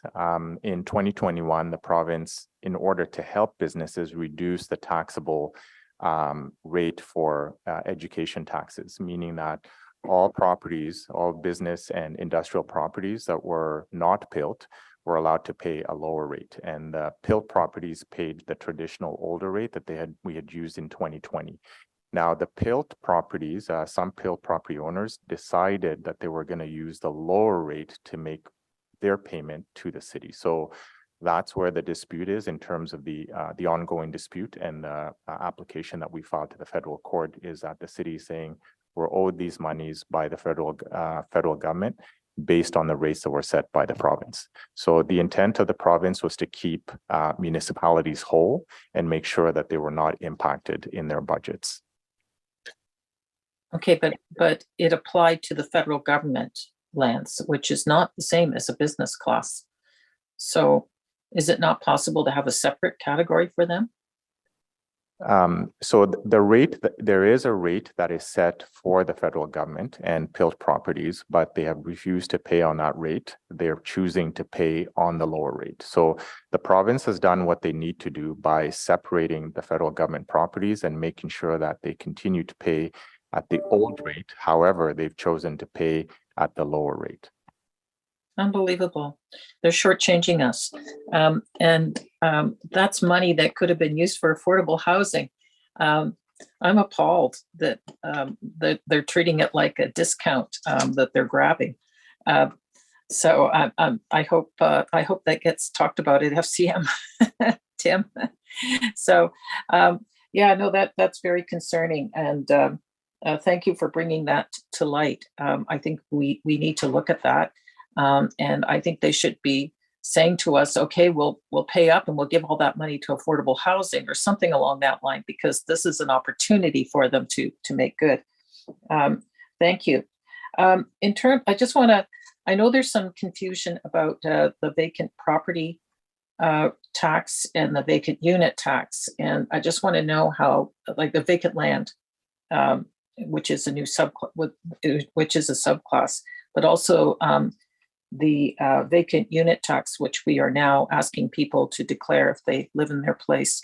How's that coming along and how does that fit in? Mr. Mayor, so the vacant unit tax and the vacant property bylaw are two separate initiatives. I think both targeted at dealing with vacancy issues within the city. One is a tax and the other is a bylaw regulatory regime. And both of them have separate criteria in terms of where the tax applies and where the regulatory regime would apply. In terms of the vacant unit tax, we're getting to the tail end of our declaration. So far, we're about 98% in terms of declarations. And we're working towards a target of 99.5% as we sort of move towards that final due date of April 30th.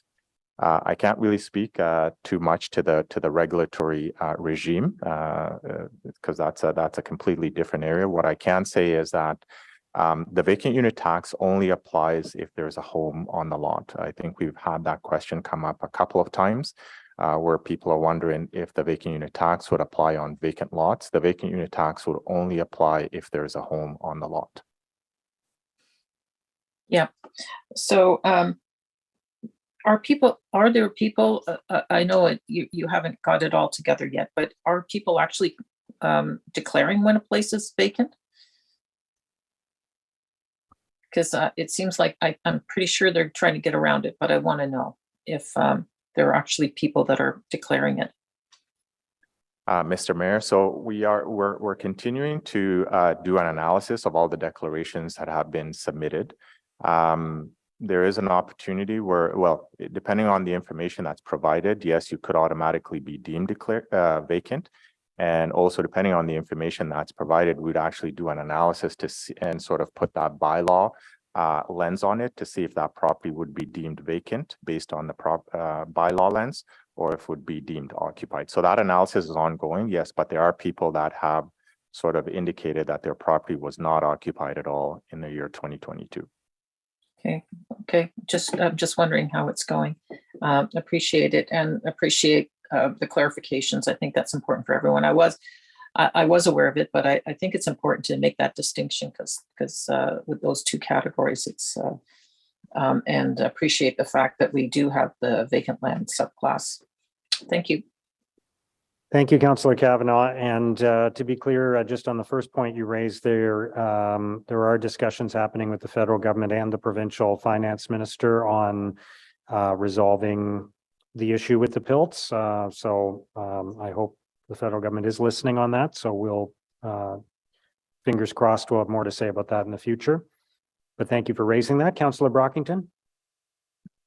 Thanks, Mayor. No question, but just a comment on some of AMO's work with respect to the impact assessments. The Deputy City Treasurer was bang on in his answer to Councillor Menard, but I just want to share as Ottawa's rep on the board that AMO is strongly committed to advocating for an immediate assessment process. There's some concern that after this calendar year, the province will not want to proceed as we get closer to a provincial election. And AMO continues to raise this point with the ministry. It's not just AMO, there's many other stakeholders across the province that would like to see updated assessments, and AMO continues to make this a priority. Thank you, Mayor. Thank you, Councillor Brockington. All right, I don't see any other hands up. So on the 2023 tax policy and other revenue matters, are the report recommendations carried? Thank you, everyone. Let's move to item 6.1, which is the application by HAC Ottawa Airport LP for an Ottawa International Airport Community Improvement Plan grant for 1085 Airport Parkway Private. We have a presentation from staff and we have 8 delegations. So I'll just give staff a moment to set up and we'll hear their presentation.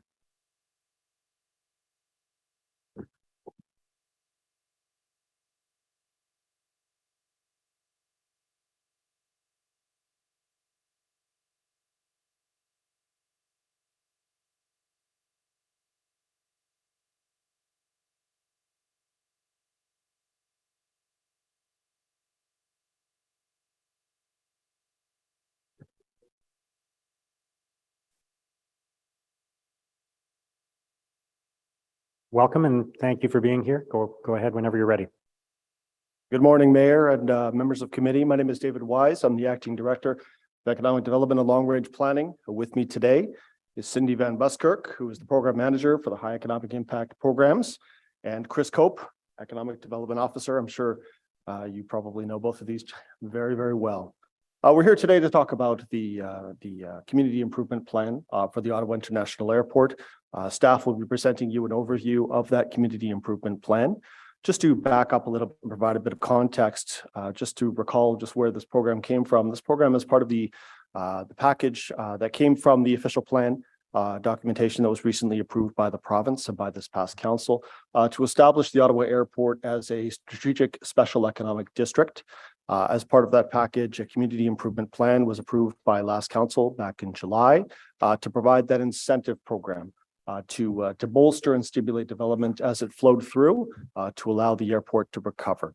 So what we're going to do in the presentation is staff will provide a very brief overview of the CIP program, the application before you in terms of how it fits within the context of that program, and of course, answer any questions that you may have. And I'll turn it over to, I think it's Chris will be doing the presentation. Next slide, please. Thank you, David. The airport or YOW CIP program was enacted by Council July 2nd, 2022. The program was developed in response to significant impacts on airport operations during the pandemic, including the suspension or cancellation of development projects, of which there were several.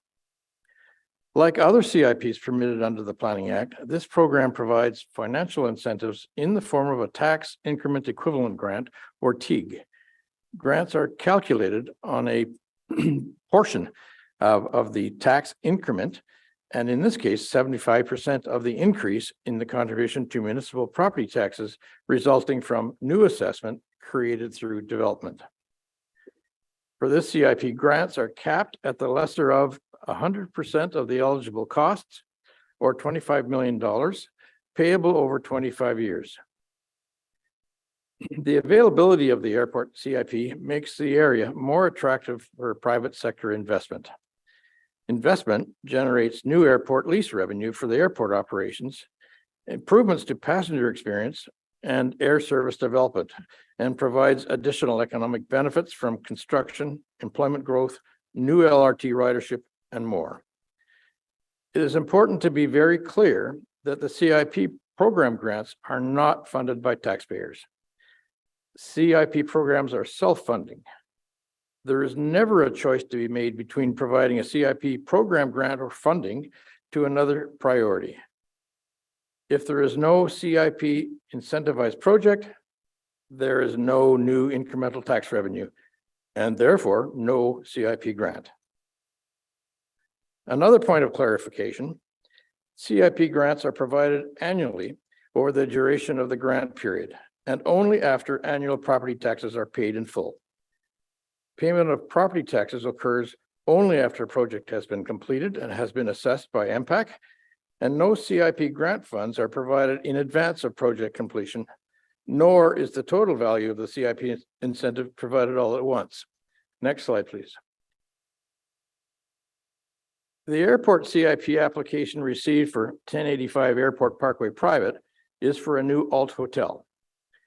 The proposed development is located on 0.08 hectares of land within the airport CIP project area and is leased from the Ottawa International Airport Authority. The proposed 180-room alt hotel will be 8 stories and will total 7,473 square meters. It will include 325 square meters of meeting rooms and other amenities, including a restaurant, a business center, lobby workstation, and fitness room. A significant feature is a covered pedway connecting to the alt hotel directly to the airport terminal via the parkade. This offers enhanced passenger accessibility and convenience and supports the needs of the local corporate community for convenient access for meetings and training, etc. Next slide, please. Germain Hotels was in pre-development on the alt hotel project prior to the pandemic. At that time, costs were projected to be $42 million. But by the summer of 2020, the project was abandoned due to an increasingly challenging business climate resulting from pandemic impacts on air travel and visitation to Ottawa, mandated business closures, and supply chain issues affecting costs. In the fall of 2021, anticipating a resolution to the pandemic and resumption of normal business activity, Germain Hotels re-examined the project, but they found costs had risen to $55 million. That's an increase of 30%. Germain Hotels determined that given the pace of pandemic recovery, and it was recovering, but not as quickly as they'd hoped, and escalating construction costs, the project was no longer viable. The airport reached out to Germain Hotels following council's enactment of the airport CIP in July 2022 to see if the project could be revived. And after determining that the airport CIP program would have a material impact on project feasibility, Germain Hotels decided to move forward, but only if they could secure the financial incentive available. Next slide, please. Staff reviewed the subject application and determined it was complete and importantly, met the eligibility requirements of the airport CIP program. The application details are as follows. The projected property assessment at project completion will be approximately $19.8 million. The estimated municipal portion of the property tax increase attributable to the project is from 0, since this is new development on vacant land, to $393,796 in year 1, which is projected to be 2025. The total estimated municipal portion of property tax increase over the 25-year grant period is $17.5 million. Now, the CIP grant to the applicant will be $295,000 or $295,347 in year 1 and approximately $13.1 million over 25 years. The city will retain $4.4 million in new property taxes over the same period. The estimated value of locally supplied materials and labor to build the hotel is approximately $30 million. Project permits and fees payable to the city is also estimated at about $3.7 million. An estimated 50 new full-time jobs will be created once the new alt hotel is open, and impacts, of course, on peripheral services. It is important to note that PILT, or payment in lieu of taxes payments to the city by the airport, are not negatively affected by this application, as the PILT calculation is based on airport passenger volumes. Next slide, please. Thanks very much, Chris. As David noted in his opening remarks, the proposed investment by Germain Hotels supports the airport's designation as a special economic district in the city's new official plan. The project will generate needed momentum and signal confidence in the local economy and facilitate opportunities for the airport to grow as a commercial and employment hub for other aviation dependent and related companies. All new development or redevelopment projects at the airport create economic impact through construction and beyond, through employment, purchase of goods and services, and more. Private sector investment at the airport creates vital new lease revenue that can be reinvested in air service development. The lack of direct routes servicing key business destinations has been identified by economic development stakeholders as critical to advance city priorities and capitalize on Ottawa's competitive advantages. I would point out that of the 100 hectares of land that are currently available at the airport within the CIP boundary for development, that has the ability, once fully built out, to generate an additional $10 million in revenue to the airport annually. As noted earlier in the presentation, hotel and meeting rooms connected to the airport terminal provide numerous benefits, including enhanced passenger accessibility and convenience, as well as new inventory to support business and meetings and convention travel, including activity at the Y Center. In addition, there is potential to grow transit ridership through employee use of the new LRT line to the airport. The new Alt Hotel will be a MAT collector. MAT revenue funds tourism marketing, convention sales, and destination development activities through Ottawa Tourism. And lastly, I would like to note that CIPs are the only economic development tool available to Ontario municipalities to incentivize and stimulate directed private investment in the local economy to deliver growth, jobs, urban renewal in certain contexts, and expand the commercial tax base. The airport CIP was conceived and developed both to respond to pandemic impacts, including canceled projects, and to position the airport to attract new development and to compete with other similarly sized airports for Ottawa's share of opportunities. Next slide, please. The recommendations before you today are to approve the application as presented and to delegate authority to the general manager of PRED to finalize and execute a CIP agreement with the applicant. Thank you very much for your time and attention. Thank you. I know there are a number of delegations, I believe 8 in total. So let's hear from the delegates, beginning with Su-Ling Ching from the Ottawa Board of Trade. Chair, would it be worthwhile if I read my motion at this point, or? I'm happy to go with whatever you determine. We could, it doesn't matter one way or the other. We could do it now or do it after, but. Just that if there's any questions about it, we can wrap it all into the Sure. questions and delegations. Yep, go ahead. Okay. Thank you, Chair. Thank you, Mr. Mayor. So I'm bringing forward this motion, and I will want to speak to it after we hear from the delegations, but I thought it'd be prudent for me to read it in case there's any comments or questions about it. Whereas the CIP would generate an additional new estimated $4.3 million in unbudgeted and unallocated revenue for the City of Ottawa.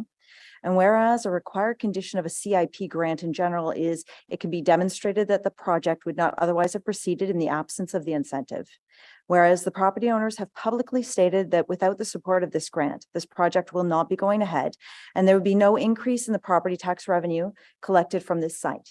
Whereas existing property tax revenue will never be used for the grant, and the rebates would always be exclusively covered by the increased property tax collected from the applicant's developed property.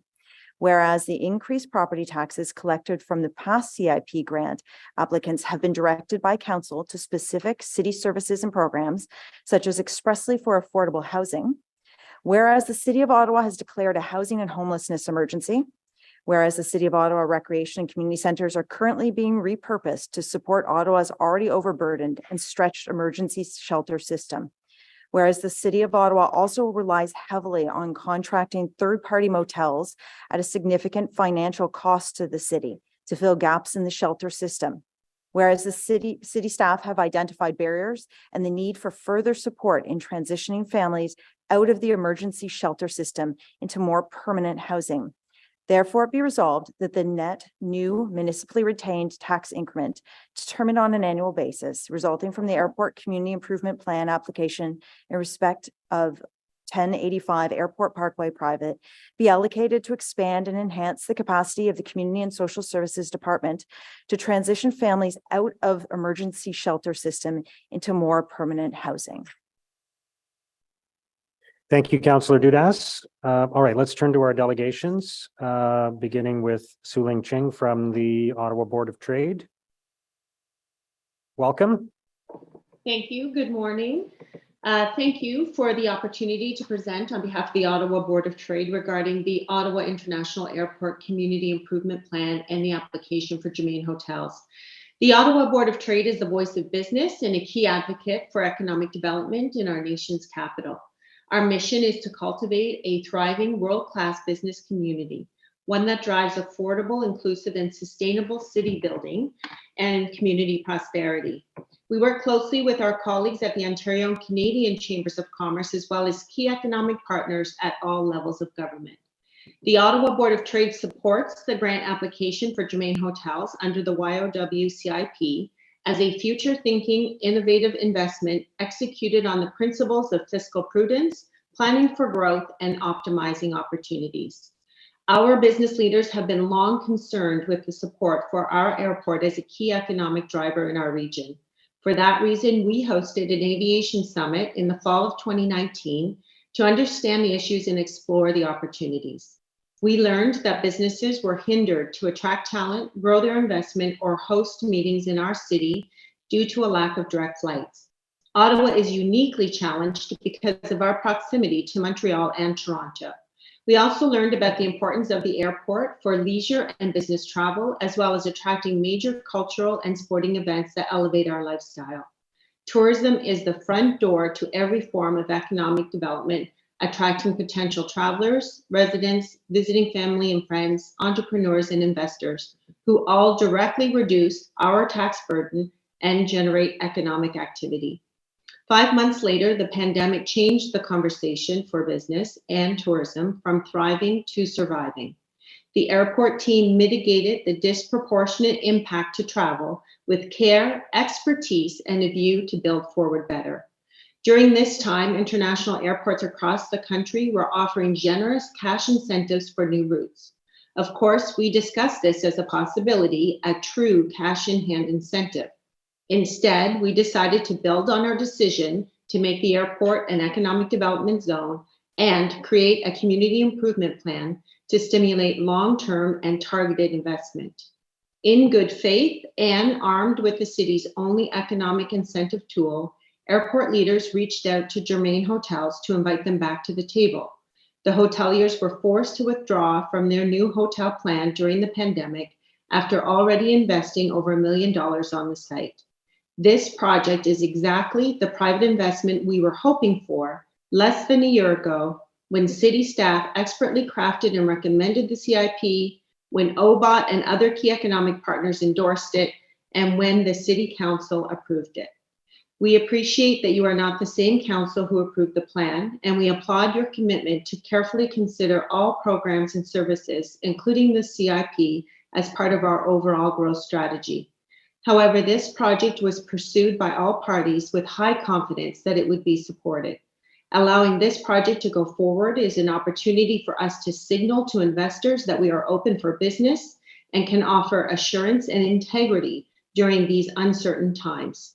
We know there is some misunderstanding in our community that some think that we are spending $13 million that we already have instead of receiving $4.4 million that we may never have if this project is not approved. The reality is that we will have new tax revenue, new jobs, a new amenity for our city, and significant economic spin-offs. In addition, we will have revenue for the airport, which pre-pandemic generated $2.2 billion in economic impact and supported 10,000 jobs. This project is aligned with the airport's long-term vision, and the timing is brilliant. It is shovel-ready and will build momentum alongside our recent announcements for Air France and Porter. Germain Hotels is a Canada-based owner, already invested in our region. They are here because we made a genuine offer to them, and no one else is on the table. Cities all over the world are investing heavily in their post-pandemic recovery plans, and we urgently need a growth agenda that leverages the private sector investment to compete, to address our greatest challenges, and to reach our full potential. Thank you very much to the Mayor and City Council and your staff for your passionate support of our city. We remain here to work with you on a growth agenda to protect and enhance the quality of life for everyone in Canada's capital region. Thank you. Thank you. Councillor Brockington, do you have a question for Su-Ling Ching? Go ahead. I do, Chair. Thank you. And thank you for the delegation. One thing I've heard over and over again from not just the Ottawa Airport management, but also Canadian airports across this country, are costs associated with rents and the excessive amount of taxes on an airline ticket.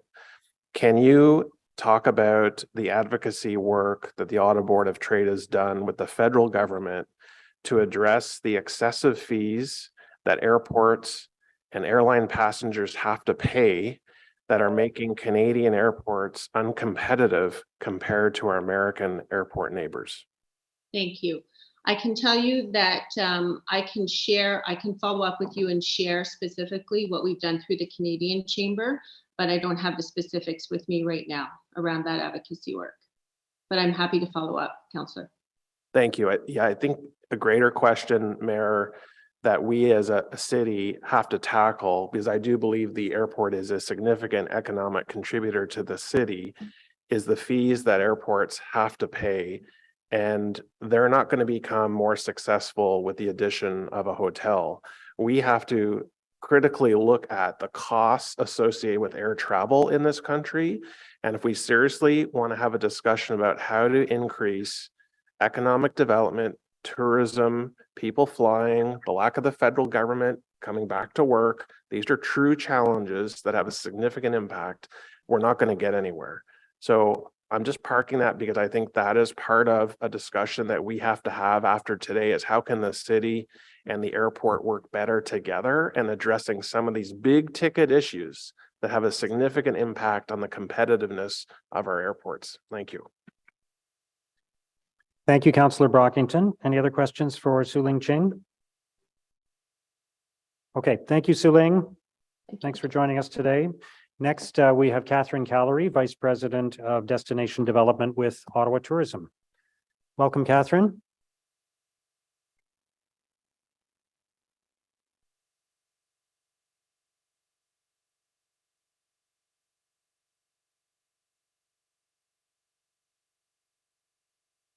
There we go.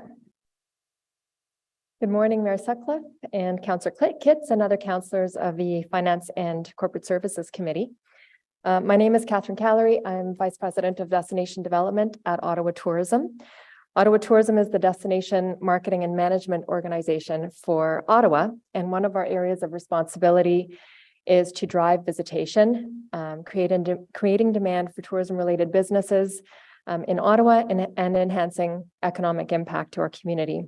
So when people say that tourism is resilient because businesses have hung in there when visitors were all but absent over the last 3 years, they're not kidding. But I really take my hat off to those businesses who, faced with all of the same challenges, plus the challenges of inflation and recession to boot, are drawing up business plans and partnerships for new ventures and expansion. The industry needs those forward thinkers and visionaries as we rebuild. Speaking of businesses like that, the airport is obviously a weather vane for us as we gauge how the recovery is going after that thing that shall not be named devastated our industry. A competitive airport that offers amenities within and beyond the terminal walls signals to investors and prospective partners that it services a community that is ready to attract visitors, ready to be a great destination, and a community where tourism is truly an export sector. That's why I'm here to express Ottawa Tourism's support for the grant application for Germain Hotels under the Ottawa Airport International Airport Community Improvement Plan. There seems to be a great deal of misinterpretation of this funding lever out there, and we've seen a narrative of upfront cash out risk by the city, which is just not the case.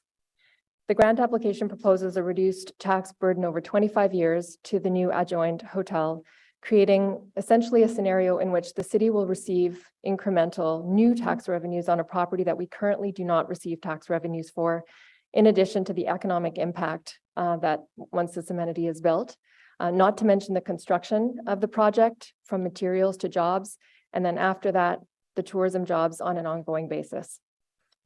To vote against this motion appears to be a decision to turn away net new tax revenue for this site and all of the destination benefits that come with it. So from our vantage point, we see positive effects that this could have on growing our connectivity, on our ability to attract visitors and investment to the destination. as tourism is a key economic driver to Ottawa and Ottawa's second largest private sector industry pre-pandemic. We'll get there. We believe that a full economic recovery for Ottawa must include recovery for tourism, and that foundational to that is our airport. So for example, when we're competing for a major international convention, we're often up against bigger cities that are major airline hubs. Our competition is likely to have all kinds of such adjoining businesses in their airport districts, whether it's retail complexes or hangar warehouses or rental car companies, and a suite of hotel options. Or take investment attraction as the goal. A new route would assess a potential new market and decide whether to align with a destination. So if a traveler from Peterborough picks a departure from Toronto over a departure from Ottawa because they can stay at the adjoining hotel the night before their early morning flight, that kind of seemingly minor decision can compound and it can eat into our overall market and render our destination less attractive to investment in new routes. And new routes don't just benefit the airport district, they benefit this whole destination, increasing our ability to attract visitors and growing our base of visitor spending to our destination, which also comes with tax revenues to all three levels of government. So why should the greater community see this as a strategic move? Well, because it supports growing back the strength of Ottawa as a destination. This brings in money from other places to be spent here in our city, supporting our businesses, supporting our workers, and generating new additive tax revenues here in Ottawa instead of the business going to other cities. And every tax dollar that's generated by visitors is a tax dollar that doesn't have to come from residents. So when we say that the visitor economy is when can we say that the visitor economy is firing on all cylinders and that it will be the economic force that we want it to be for this community? For that, we need our domestic markets back. We need our key connections in US markets and strategic hubs, and we need our city's European and international connectivity back. A vote in favor of the motion is to go for the shot, using the tools available that this city has that will position the airport competitively as we rebuild, and to say yes to incremental new tax revenue for the city in the short term. In closing, Ottawa Tourism is fully supportive of this approach to use a strategic and fiscally sound funding lever that doesn't place burden on taxpayers and helps the airport attract investment, increase revenues, ultimately expand its route network, better serve this community, and strengthen its important role in the visitor economy. Thank you. Thank you, Catherine. Councillor Brockington. Thank you, Chair. Thank you for your delegation. How many hotels are in the periphery of the airport? If you include Hunt Club, Uplands, Prince of Wales, Bank Street, how many in total, approximately? 8. And what's their occupancy rate? I don't have that on me at the time, but the hotels in the South End have been tracking very well, especially in the early part of this year. So it's Ottawa Tourism's position that building an additional hotel in this case will attract tourists to the Ottawa region? Is that the link that you're trying to make? Well, I think the point that I'm trying to make is less about the hotel itself attracting tourism. It's more for the support of amenities for the airport to increase its competitivity. So having another hotel, I mean, obviously there are hotels that service that part of the city. Having a hotel that adjoins to the airport is a different type of hotel, a different type of amenity. It offers options to visitors and travelers are looking for different options. So it's our position that this is not a hotel that necessarily competes with what is out there already. It adds to, and it provides the airport with more amenities to become more competitive. Excellent, thank you. If you were able to acquire the occupancy rate of those abutting hotels as a group in the aggregate form, I would appreciate that data. Thank you. Thank you. Thank you. Councillor Bradley, did you have your hand up or are you good? I did. My question was very similar to Councillor Brockington's, but I guess I would just ask if you could comment on the overall hotel industry in Ottawa and how it's rebounded since the pandemic. Yeah, we're optimistic for 2023. The projections are, in fact, we're in line with the 3-year average pre-2019, so 2017, 18, and 19. currently. However, we're not up to 2019 levels. There are estimates that we would be receiving the same sort of visitor spending revenues as 2019 toward the end of the year.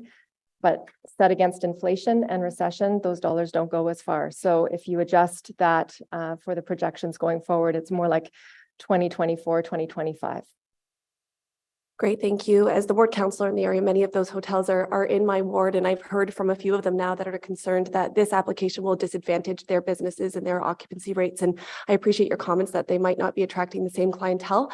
I'm not sure that those businesses in that vicinity feel the same way. Thank you for your delegation. Just a quick follow-up to the councillor, to Councillor Bradley's question. I read online in the last couple of days that the first quarter of 2023 in Canada has been the best quarter ever for the hotel industry. Is that the case? And is Ottawa an exception to that? The best quarter ever in history, or the best quarter in recent years? The best quarter in terms of average room rates, and I can't remember the metrics that you use in the industry. Ottawa's tracking pretty well with our competitive set, but we're not at the top of the list for sure. And so I would say that all of the points that were mentioned earlier by Councillor Brockington that are still challenges for the rebuilding of the industry, those are all still in play in Ottawa in terms of return to office and the various points that he made. So yeah, I would say that we're probably not tracking at the top of the list, but we're still competitive with our competitive set. Right, and consistent with the trends then, not Correct. An exception to the trend. So just for the record, the stats that I saw were the average daily rate and revenue per available room for Canadian hotels. Great, thank you. Councillor Dudas. Yes, thank you. I might be putting you on the spot, so I totally understand if you can't answer, but airports are the first impression that a visitor has about a city. Our airport is the first impression that visitors have to the nation's capital of our country. So it's not just a regional airport. Have you received feedback? Have you any inclination of what visitors' first impression is when they arrive at our airport? I don't have information like that on hand, although maybe my colleagues from the airport who are speaking have information like that. However, I can tell you that we partner with the airport. I mentioned earlier it's a weather vane, and it is one of the ways that I really love that we partner with the airport is that we deploy a Wi-Fi enabled survey for visitors and for residents at the airport. So when you go to the airport, you've probably seen this survey before. You go to log in on the Wi-Fi and you will be asked the question on a scale of 1 to 10, how likely are you to recommend Ottawa to your friends or relatives? And that's the Net Promoter Score. And from there, it asks whether you're a local or whether you're from out of town. So we actually can gauge resident pride and visitor pride based on that Net Promoter Score question and some other questions that follow that are logic-based. It's a really great tool that we use, and we monitor it every month. And I can tell you, we have a really good score. We actually have a higher score for our residents than for our visitors at this time, but that also is consistent with our research about the resident pride that people have in Ottawa about their own city, and it's good news. And but both of the scores are very high for Net Promoter Score. So it's if that answers your question a little bit, it does speak to the first impression a little bit in that we're speaking to these visitors as they come and go. And that's excellent to hear. That does answer my question because, once again, I've been lucky enough to travel to many places in the world. I'm thinking of Schiphol Airport, where they have a direct LRT connection. We're about to have that. There's amenities within an incredible walking distance, including really lovely hotels and different opportunities and options within the hotel proper and the airport proper. What I'm wondering though is that, we've been through as you mentioned, the thing that cannot be mentioned, COVID, and our airport lost many flights. We lost so many flights as a result of whether it was COVID or just the industry, it was very detrimental to our airport and its abilities. So a lot of those wonderful first impressions were never going to happen through that period. We've lost that opportunity. We're trying to get back to bringing people to our city, and not just MPs who are going to be flying in and out anyways. We're talking about visitors who will bring money and spend their money across city proper, all ends of our city. So I'm asking, I guess my question to you is, you know, whether we're talking about a hotel right now at this application, or we're talking about other amenities that will be coming because they're stimulated by the CIP. How important is it to have a successful, impressive, welcoming hotel for the visitors from all around the world to come to our city and to leave with a good first impression where they may come back again? Absolutely, you've hit the nail on the head. Ottawa Tourism's support of this project is not a support for a hotel. It is support for an amenity that creates a competitive scenario for the airport and for the airport district under the CIP. It absolutely acts as, all of these things add momentum and act as magnets for other businesses that come in there. And it definitely helps to create an airport district with all of these options for travelers as they're coming through that other cities are benefiting from in their airports as well. So it's kind of all part of the overall recipe of regrowing the industry. It's hard to take one ingredient out of it and say, can you still make hummus without tahini? Like it's all part of the overall rebuilding of the industry. And it's kind of irrelevant that it's a hotel. It's, something that we favor because it provides an amenity that can create more competitiveness for the airport. But even if it was any other type of business, we would still be here supporting, because this is the type of thing that we need to see in our airport district. Thank you. Thank you, Councillor Dudas. Vice Chair Kitts. Thank you, Mr. Mayor. You touched on this in your presentation, and again, responding to my colleague, but it's my understanding that there is industry research and statistics that hotels located in close proximity to the airport or connected to an airport do increase in and out frequency, specifically for those late night, early morning flights. Is that your understanding based on your research? That was exactly the example that I gave. And so absolutely, you're hitting the nail on the head. A visitor that is coming in from from a little further afield can choose different departure airports. And if they're taking an early morning flight out, and it is easier for them to stay in an adjoining hotel, then they probably will, pick an airport that allows them to do that. So that's part of the competitiveness for YOW that we're proposing here. Great, thank you. Thank you. Thank you, Vice Chair Kitts. Is it your opinion that there is a market for a hotel at the airport? We currently don't have an adjoining hotel in that district. We have hotels. Of course, Councillor Menard or Brockington was asking me about that earlier. So we do have hotels in the area, not adjoining. So it's a different type of amenity with a different type of option for a different type of for travelers that are looking for different things, right? So, but is yes. there a market for another hotel? There is a market for a hotel like that at the airport? I mean, you're asking me to kind of be a little bit speculative on that, but we are rebuilding. Our industry as a whole is in a rebuilding phase, so we're not at the numbers that we've seen in 2019. However, this is a gap in the overall mix of things that we're offering visitors. So from that perspective, I would see a market. Okay. Thank you. Anyone else? Okay. Thank you very much, Catherine. Thank you. The next delegation is Marc Laroche, the President and CEO of the Ottawa International Airport Authority. Bienvenue, Marc.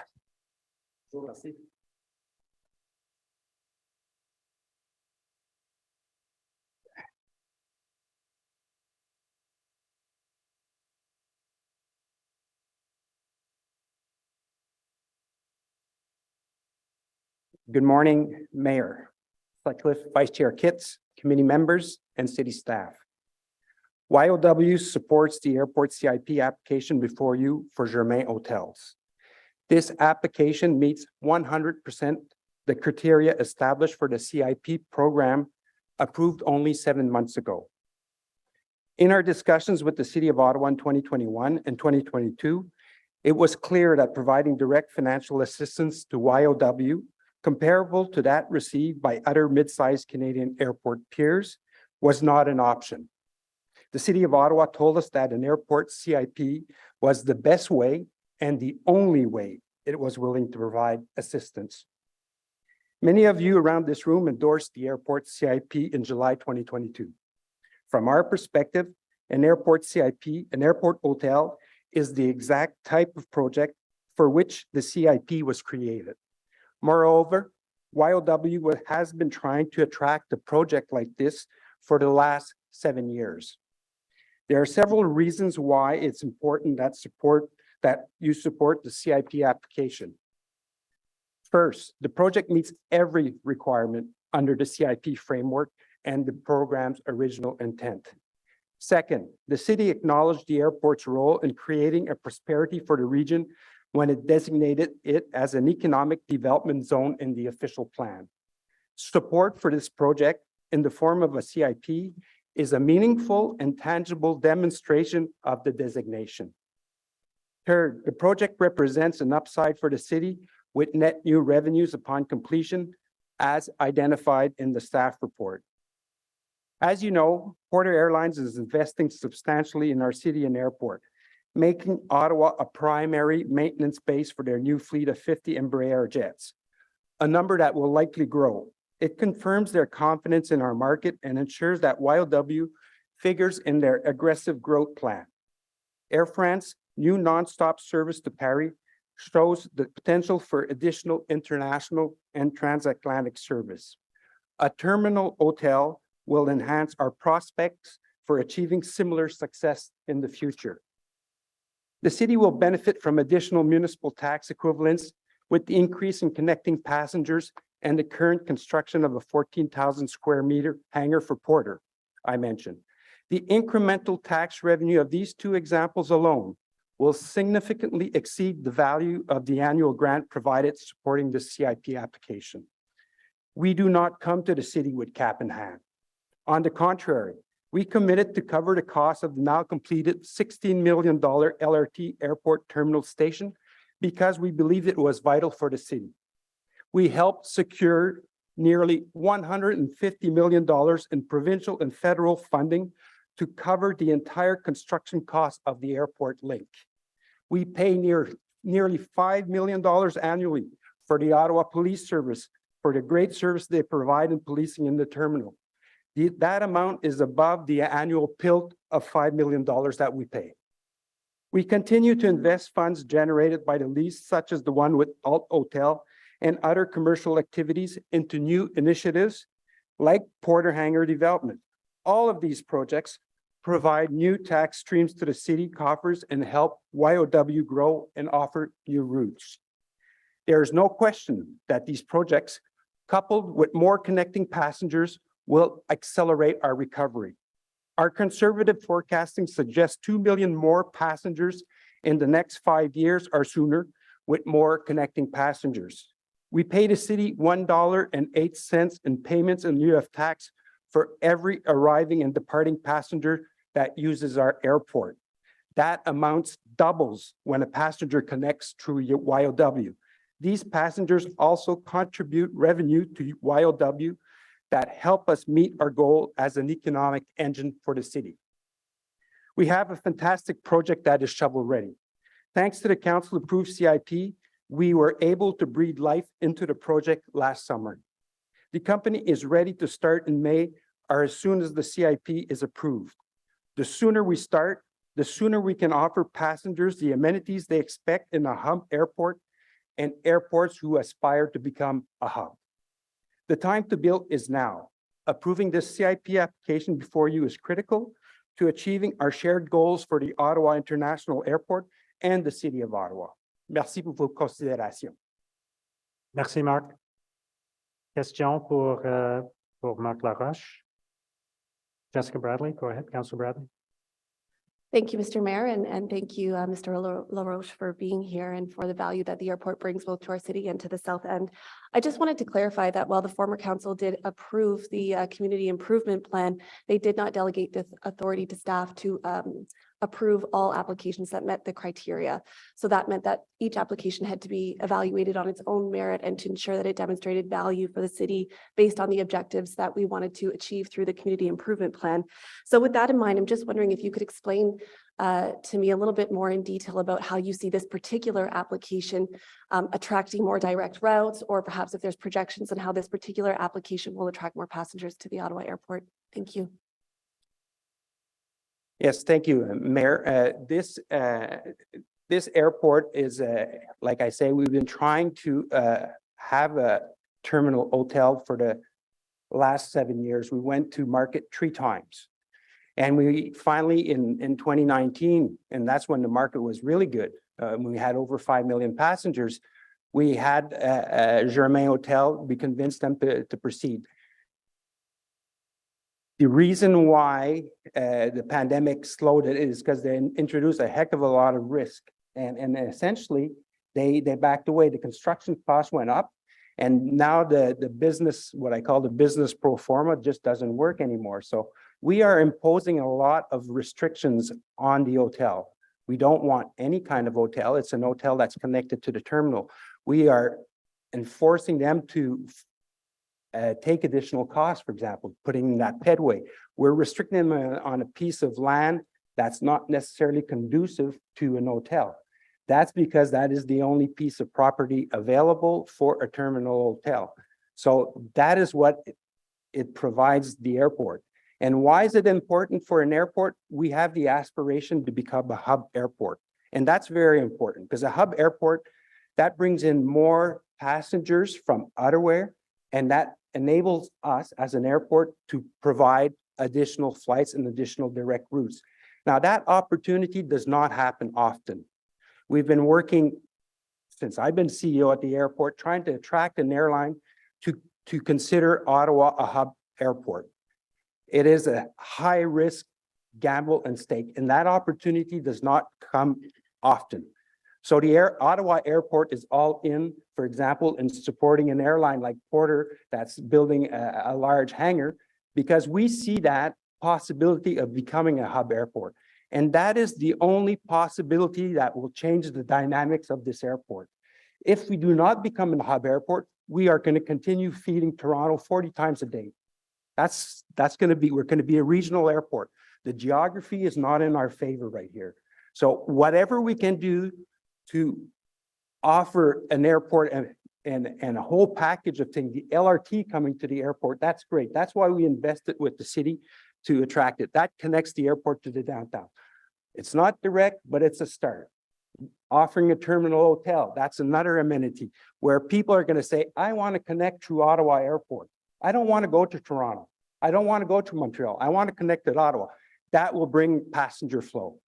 And that takes time to build. And right now we have this opportunity with this airline who's buying 50 aircrafts, and he's going to put them where the best place possible. I want that to be the Ottawa airport.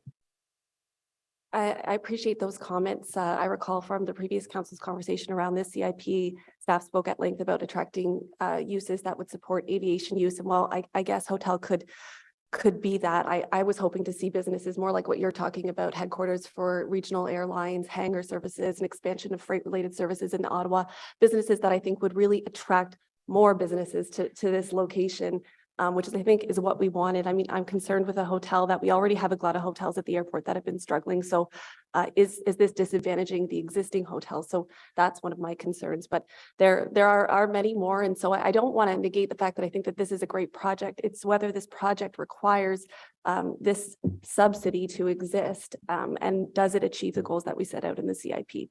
One question though for you, and perhaps it's better directed towards staff, but in the staff presentation, it mentioned that there were a number of projects that were canceled pre-pandemic because of obviously this industry was affected by the pandemic. Are you aware of any other applicants that are coming back because of this incentive? Well, certainly, the hurdle to get through a CIP, I don't think I'm going to be able to use this tool very often to attract businesses because obviously it's a complicated tool. But it is the tool that it has been made available to the city. So I am not aware of any other projects. There's certainly going to be opportunities when we open, for example, property on Romeo Taxiway. There is land for development that would probably benefit from large hangars and other things, but that is all speculative, and that is if the CIP continues for the airport. Thank you. And just to clarify, my issue is not necessarily with the CIP, it's with this particular application. So I just wanted to clarify that, but thank you so much for your delegation today. Thank you. Thank you, Councillor Bradley. Councillor Gower. Thank you, Mayor. I know it's not unprecedented for municipalities to provide some kind of financial assistance for airports. Can you give us a few examples of other Canadian municipalities and other levels of governments that are assisting airports to recover from COVID-19? Mr. Mayor, yes, I can give you some examples. For example, in the community of Edmonton, they are contributing, I think it is $50 million for an airline incentive fund. And is that the correct number, Joel, 50 million? Yes, just for clarification, the city of Edmonton is providing $10 million, and then the municipality of Leduc, where this Edmonton Airport is located, is contributing an additional $5 million, so $15 million in total. Okay, and the 50 million is because they're asking for more right now, and they're supposed to get it, and that's my number. So yes, there is examples like that. There's Halifax that are getting provincial and municipal support. Winnipeg that is use that support to attract the LAX direct flight, for example. Sadly, airlines are expecting incentives to come to an airport, and if you're not prepared to play the game on that basis, they will go elsewhere. And you know, and that's the game we haven't played in Ottawa, and we're paying the price. So whatever non-aeronautical revenue that I can get, for example, funds from a lease, I can use that to incentivize an airline. This flight, this direct Air France connect from Ottawa and Paris did not happen by luck. It was direct intervention. We have to play the game that is in the airline industry, and for that, I need funds. Can you share what this is worth? When the hotel's developed, what does that lease revenue look like for the airport? I'm sorry, I cannot share that. It's commercial sensitive. Can you even, I'm not necessarily looking for an exact amount. Are we talking millions of dollars? Are we talking tens of thousands? What's a range that we might be looking at? Councillor Gower, I really can't share the metrics of that. We're in a competitive business. What I can say is that our total lease revenue currently is in the range of, Joel, do you know their total?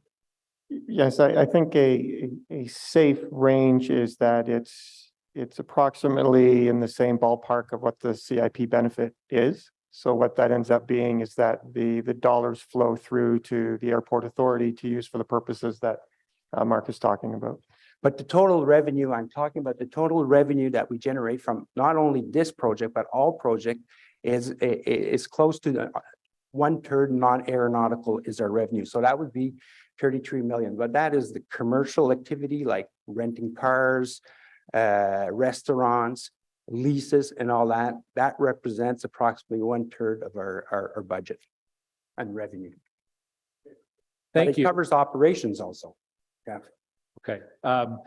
There's a suggestion that there'll be a market for an airport hotel eventually.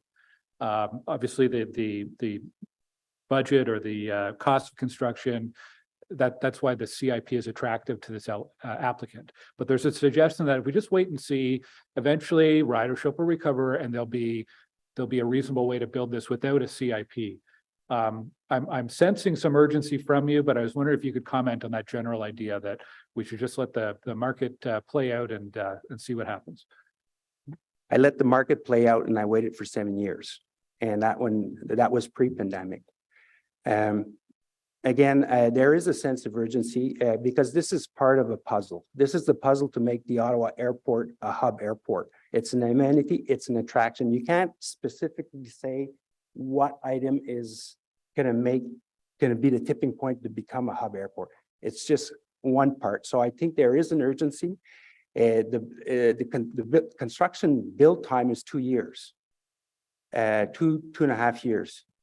Saint-Hubert Airport just announced building a terminal of 9 gates with an hotel, directly trying to capture traffic from Eastern Canada, borders flying there.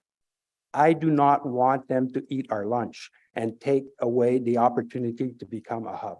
So I want to have the best airport possible because those assets, those aircrafts are very, very mobile. They will go to the market that brings the greatest profit. And the ability to attract by having a superb terminal and a superb operation makes a heck of a difference. Okay, thank you. Thank you, Mayor. If I might just follow up on a couple of Councillor Gower's questions. So you will generate rental revenue from the Alt Hotel if it's built. Did you consider reducing the rental rate as a way of providing them more of an incentive to build there? If I do, then that I kind of snooker myself, then I don't have funds to incentivize airlines. So I need those funds in order to operate. So yes, I will have businesses on the airport land if I put the lease at zero. So I didn't consider it because that's not an option. But just to be clear, you're telling us that there's benefits to having the airport there, regardless of the revenue it creates, right? Having the benefits of a terminal hotel, absolutely. Yeah, so there are benefits to having the hotel attached to the airport. To the city of Ottawa and the National Capital Region. Regardless of whether it generates revenue for the airport. Yes. Okay, so the revenue for the airport is in addition to the benefits that would be created by having the hotel on site. Mr. Mayor, the revenue from the airport was I would prefer to have direct revenue, which I would then give a break on the lease to get the terminal hotel. I don't have that option. I'm not getting revenue from elsewhere. I have to generate my own revenue. So if I provide, for example, the builder a zero revenue, then for me, I cannot generate revenue that I can incentivize to attract new routes. I understand that. But what I'm saying is there's a multitude of benefits you're describing from having a hotel attached to the terminal. Yes. Some of those are financial, the rent that you would generate, and some of those are not financial in the sense that they improve the ability of the airport to attract flights early in the morning, late at night, those kinds of things, and build towards being a hub. Yes. The revenue that you would generate from the lease of this hotel, the hotel owner's paying you rent every year on the lease, you would apply that towards attracting international flights to Ottawa. That's one of the the whole reasoning behind that. And that was the spirit of the CIP. The city of Ottawa says we cannot support directly the airport with funds. Right. Here's the best tool that we can do. And the benefit of that is take those funds that you're going to generate from lease so you can do your job to attract airlines. Okay. But I just wanted it to be clear that you would be able to generate, if you chose, I'm not suggesting you do, but if you chose to reduce or eliminate the lease cost for the hotel, you would not have those funds, but you would generate the other benefits resulting from having an airport on site, a hotel on the airport site. You would generate the other benefits that are the non-financial ones. If I can attract a builder, yes, a builder operator. Right, but if you reduce if I can attract a builder operator and I say you can come and build an hotel with no rent payment, yeah, that's it. Right, so you would still be able to get those other benefits, but you wouldn't get the financial benefit, which would be applied to attracting international funds. And I know that we can't predict the future, but is it reasonable to think that someday, without a CIP, that someday somebody would build a hotel on that site? Is it reasonable to think that at some point in the future that would happen? Mr. Mayor, the question here is timing. Our timing is to, we think the timing now is to have those amenities in place to become a hub airport. Certainly, if the day we are a hub airport, I'm going to have people that are going to bid to come on a site like that. But I have to get the hub airport status first. Now, I went to market 3 times, competitive market, and we weren't able to attract. In fact, we had a builder operator walk away because the cost of construction on that site was too high. So there is a constraint by imposing that, and they have to be able to charge a premium on their rooms in order to pay for the cost of construction. You were talking about metrics of hotel before, RevPAR, revenue per available rooms, ADR, average daily rates. I operated the Intercontinental Hotel in downtown Toronto for 5 years when I was at Canada Lands. It's 585 rooms. So I'm very familiar with hotel management and operation. Another metric is the cost per key. You know, how much does it cost to build each room and how much revenue that you can get? So the higher the cost, the higher the revenue. Right now, our market may not be able to sustain the revenue of the cost of construction of an hotel. So that's why the negotiation with Germain was so difficult. Like, I'm great that he's on board, but it is difficult because he has cost pressures and he has to assume the business risk of, am I going to be able to charge enough to pay for my cost? And that property is a difficult property to build on. I understand and accept all of that. The question I have, though, is it reasonable to expect that sometime in the next 5 or 10 years or 15 years that there would be a hotel built on that site? Only if there's growth at the airport. Okay. But it's possible that there would be a hotel built there eventually. With growth, not in the current status. Okay. Thank you. Councillor Brockington. Thanks, Mayor, and thank you, Mr. LaRuche, for your presentation. It's always good to see you. You've raised the challenges of Ottawa's geographic location before between Toronto and Montreal as a major challenge. They're both significant hubs for Air Canada. WestJet has disappointingly abandoned Ottawa. Porter is the shining star, as you've alluded to. Their investment since day one has been fantastic. Sunny destinations or even the north could be niche. When you talk about a hub, can you just share with us, what would we be a hub for? Would we be a niche destination market? Would it be with one of the major carriers? You want to attract American carriers back? Can you just expand on your thoughts on hub airport? Mayor, thank you, Mr. Brockington, for that question. Yes, becoming a hub airport is important because, like I say, it brings connecting passengers. And for example, an aircraft that a direct flight from Ottawa and San Francisco, the current market of the Ottawa is probably not big enough. So I need passengers coming from, for example, Halifax, Moncton, Fredericton, and use Ottawa Airport to connect. That way it can fill up the aircraft, the airline can make money. So that's the importance of a hub airport. It creates opportunities. If we don't grow to a hub airport, the only thing that we're going to be doing, because the airlines, they prefer to connect at their hub. Toronto and Montreal are big hubs. Our geography is really bad compared to that. And that's the frustration that we have, because they always say you're a G7 airport. Yeah, we're in a G7 airport with a small market. And the big markets are Montreal and Toronto. So the only option I have is to grow that market. And to grow that market, I have to become a hub airport. So I have to offer those amenities. So that will create growth and that will offer more direct flights. That's the airline business. I was just pulling up a Porter ticket I used to go to AMO a few weeks ago. The fare was $92.50. The taxes were $77. 83% of my ticket was taxes and fees. A month from today, I'm going to London. England. 66% of my total ticket are taxes and fees. Obviously, there's two countries there.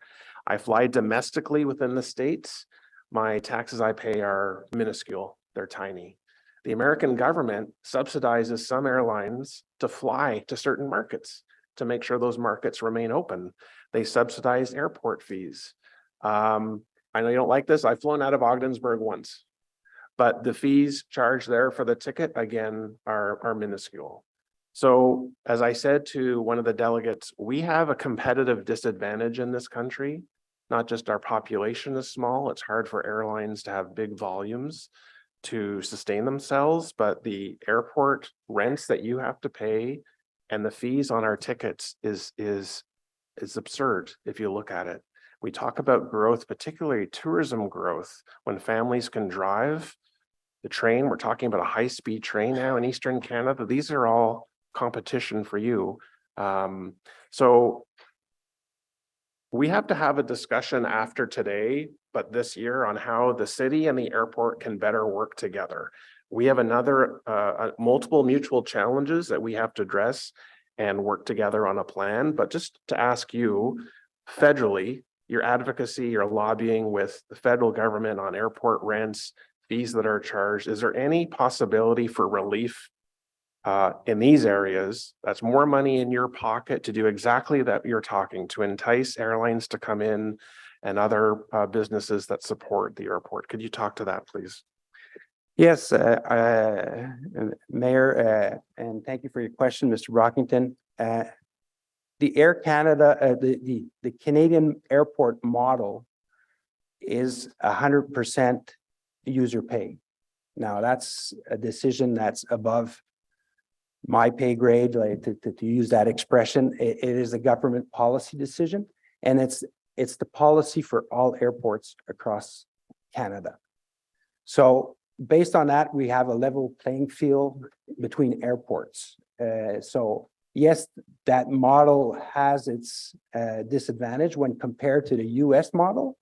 The US model is the airports are, most of them are actually municipally owned, like LAX is a municipal airport.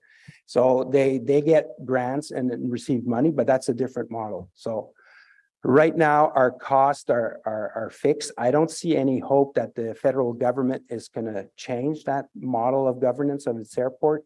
There is a consultation process that's going to be starting this month. So everyone will be invited to put their opinion on such matters of governance. But frankly, the government, federal government, I don't see them changing that model that much.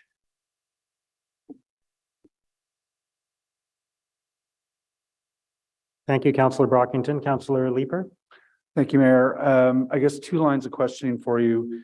The first of which is, I believe the math works out that the city is anticipating retaining around $174,000 a year in new property taxes over the course of the next 25 years. My question is, my concern is that we're not going to be able to provide the required municipal services for a busy new hotel for $174,000 per year. If it requires more policing, are you anticipating that you will increase the amount that you're paying to police?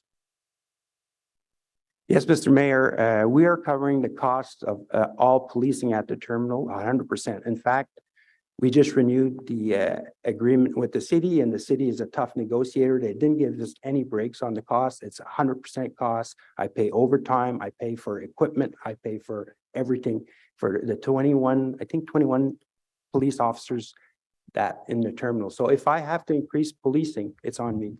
So if there is an increased policing service that's required because you have a busy hotel there, then you'll be paying the increased cost of that. If it's the police in the terminal, absolutely. Okay. Fire protection, paramedic. Fire protection, we provide our own fire hall, and it's for our fire service on the ramp and on the runway. We don't respond for structural fires at the airport. The city's fire services, they do respond for structural fire service and in assistance to our firefighters. But the initial response is our fire hall.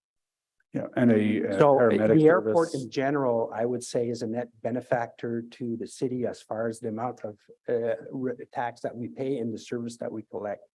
It's just difficult, and I don't want to get into a debate because I know we're not allowed to do that, but $174,000 a year in retained taxes to provide service to a busy hotel does not intuitively seem to me to be sustainable. The hotel is being built on a piece of vacant land, and probably it's going to generate more revenue than it's going to cost. The people that are going to stay there are going to take the LRT, they're going to go downtown, they're probably going to eat in the restaurant, they may come back to the hotel. That's what it creates. It creates traffic, it creates connectivity, and it creates business opportunities. The hotel as such is just another structure right on the terminal, and I don't see a big incremental cost to the city for that increment. Just paramedic alone. Okay, one of the criteria in the SIP. So I want to first recognize that staff, I believe, have made the correct recommendation to us, which is to approve the SIP, because according to the eligibility requirement, you check all of the boxes, but there's one big box that remains unchecked, which is council approval. And I think Councillor Bradley very correctly pointed out that the previous council, when it approved the SIP program overall, I didn't vote for it, but it left council approval as the final checkbox in the SIP. We had an election in October. We had a mayor elected who has strong concerns about SIPs. That was 6 months ago. What work have you been doing to ensure that you're going to have the political support that is the final hurdle to SIP approval?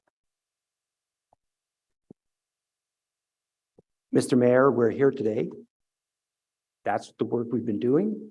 Prior to the work, we have been engaging with councillors who want to engage with us on that subject and to that. And I have met with the mayor, and he knows my thoughts on this, and I know his also.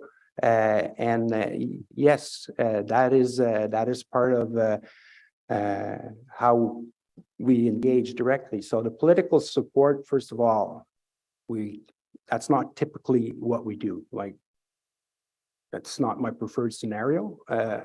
I was in municipal government for 20 years, so I understand the dynamics of a city council and a new election.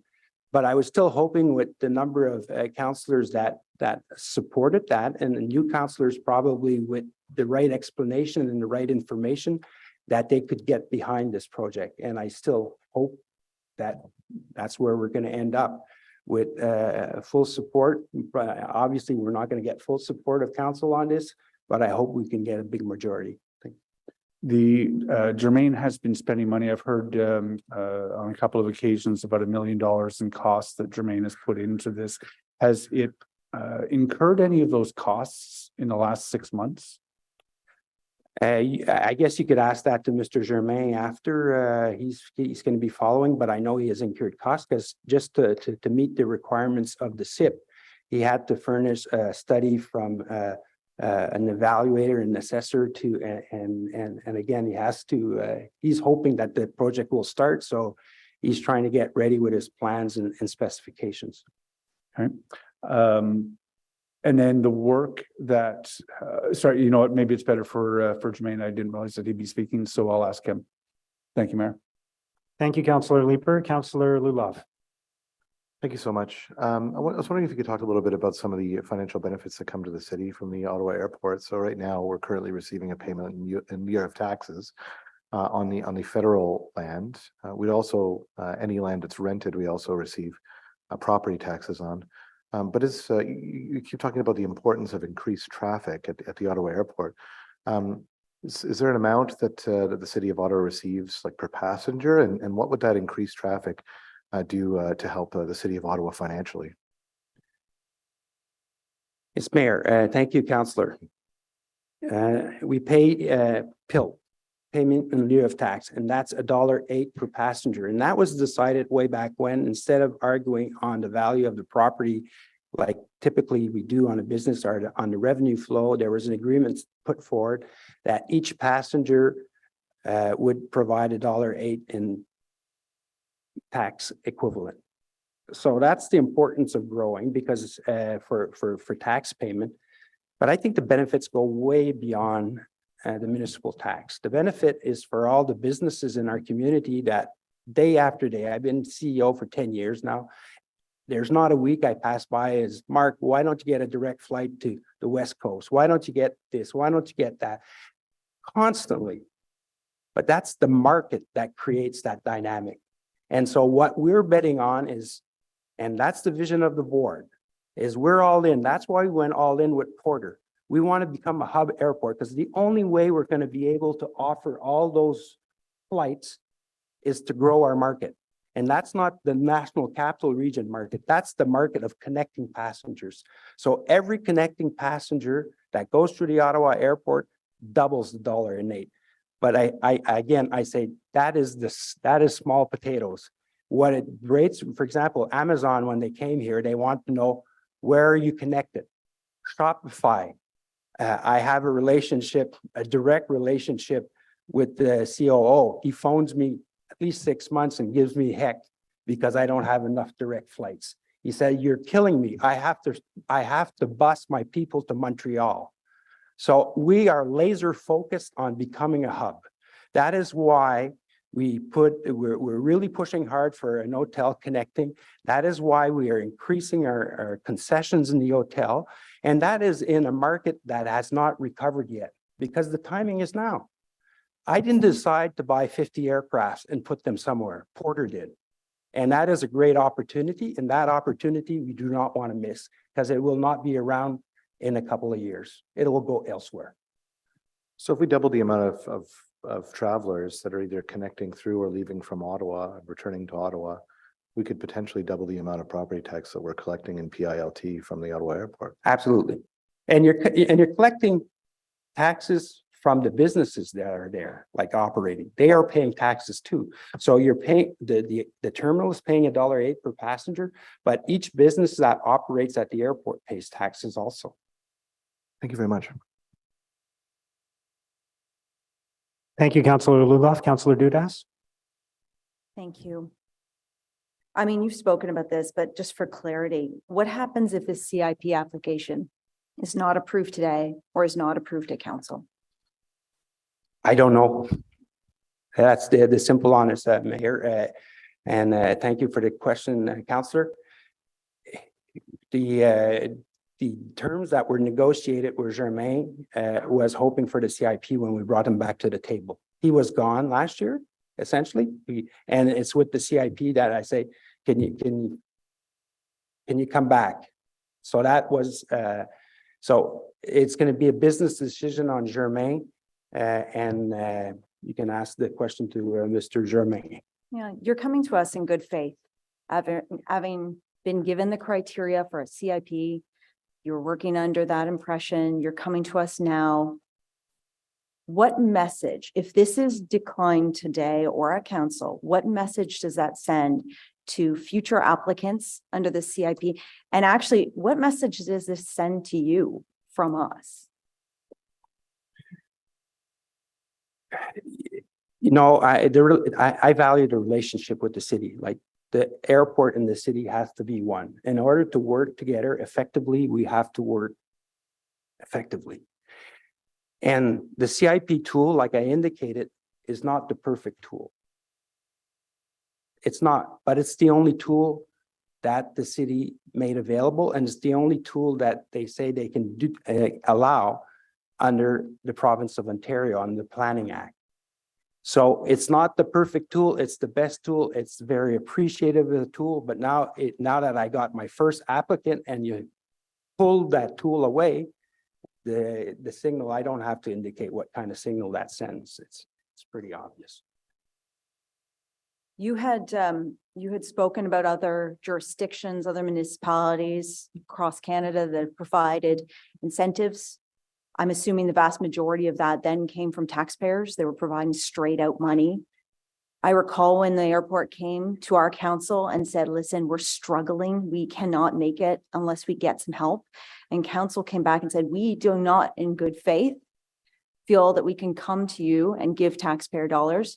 The only tool that we can use that does not rely on our residents is a CIP.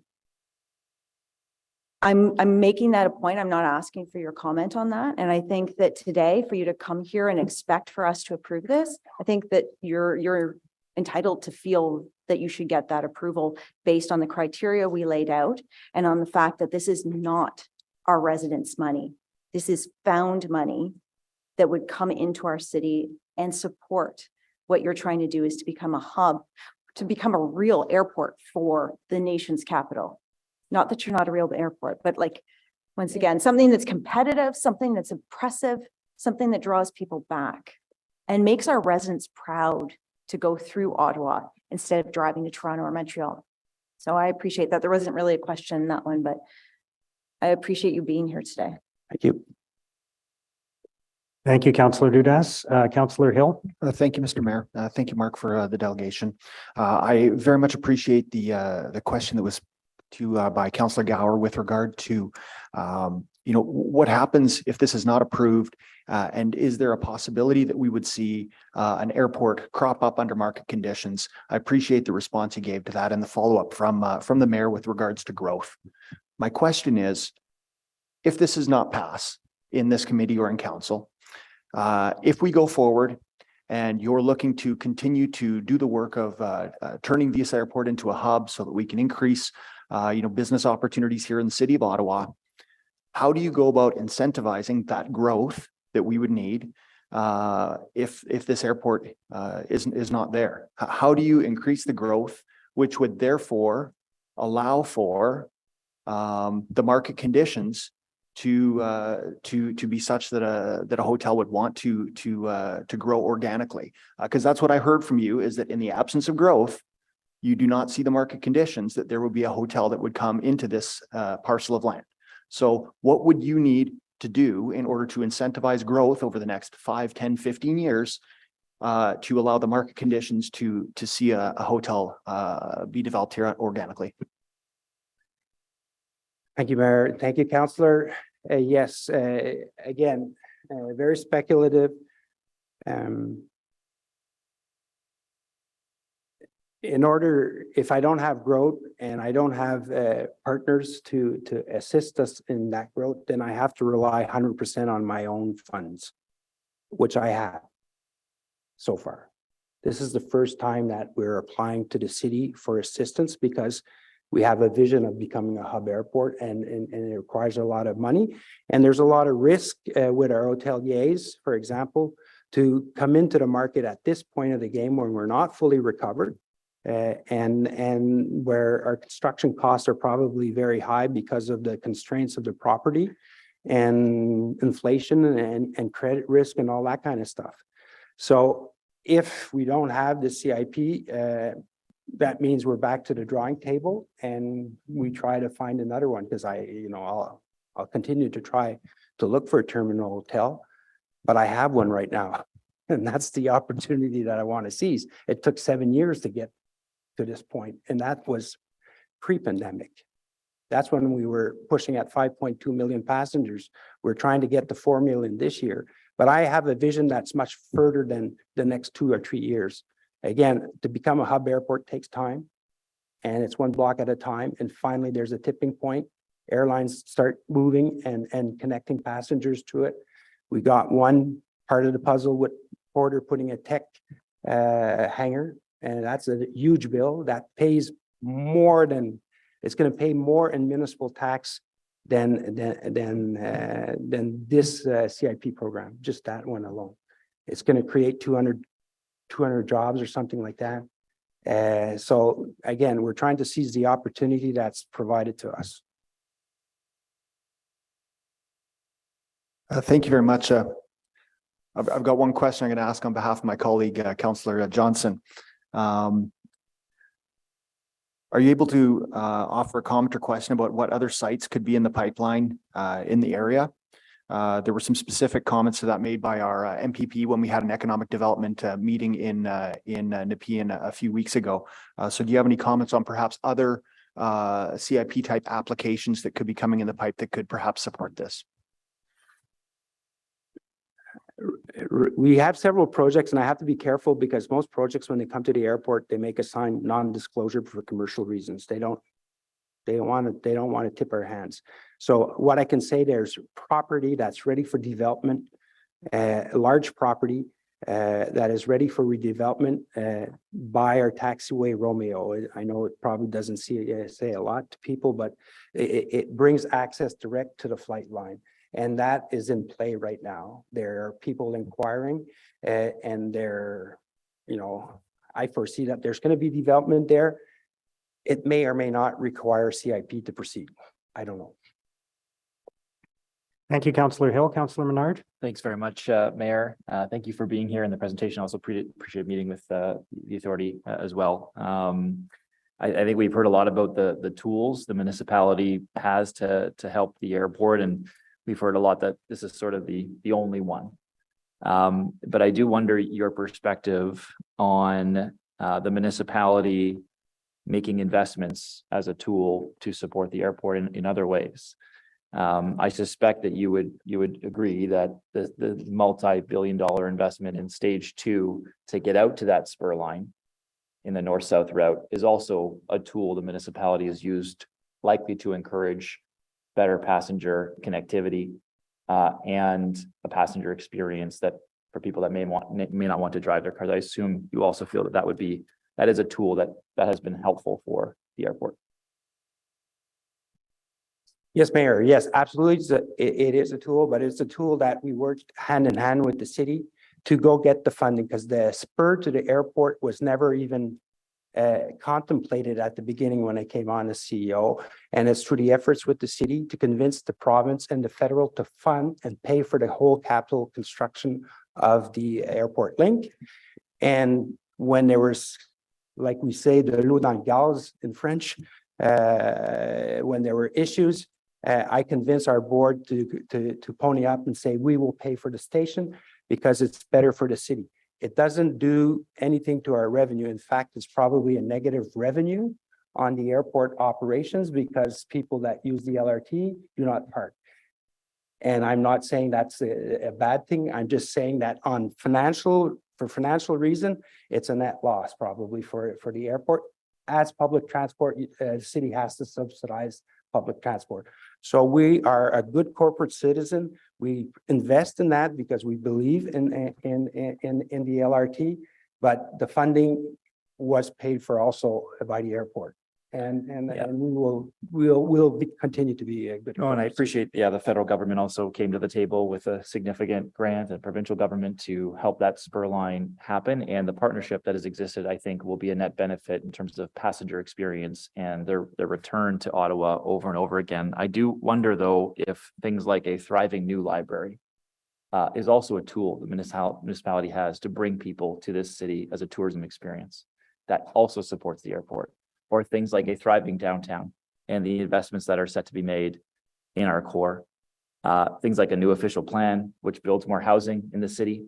To me, these are the tools that are going to bring people to our city, that are going to enjoy the airport, that'll be much more enticing for them than a hotel on site. And I guess to that point, how many current hotels is the airport leasing to now on its site?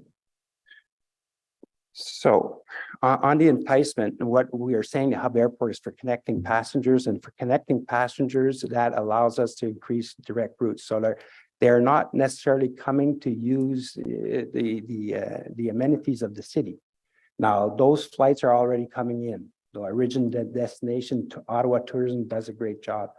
With a hub airport, what we're really trying to achieve is more connecting passengers to use and connect to Ottawa Airport, again, to increase the taxes, but also to increase the opportunities for new direct routes, which will create better business conditions that will also help pay for the library and all the other amenities. So we're on the same page, Councillor. Absolutely. Great. No, that's great. And just in terms of the leases that you currently have with other hotels, how many hotels do you have leases with now for the airport authority? Joe, sorry, he's my specialist. I think it's 4, but No, we currently have 3. Okay. Yeah, so and the 3 hotels represent 2 ownership groups. Okay, so 3 hotels leasing from the airport authority space now. Are you aware that some of those hotels may also feel like they should be receiving grants equivalent to what we're providing or potentially providing for a new hotel? We enjoy excellent relationships with all of our tenants, and during the peak of the pandemic, we were excellent partners with them by forgiving rent conditions in order to help them survive. Everyone had an equal opportunity to participate in the 3 RFPs, and we are left with Germain.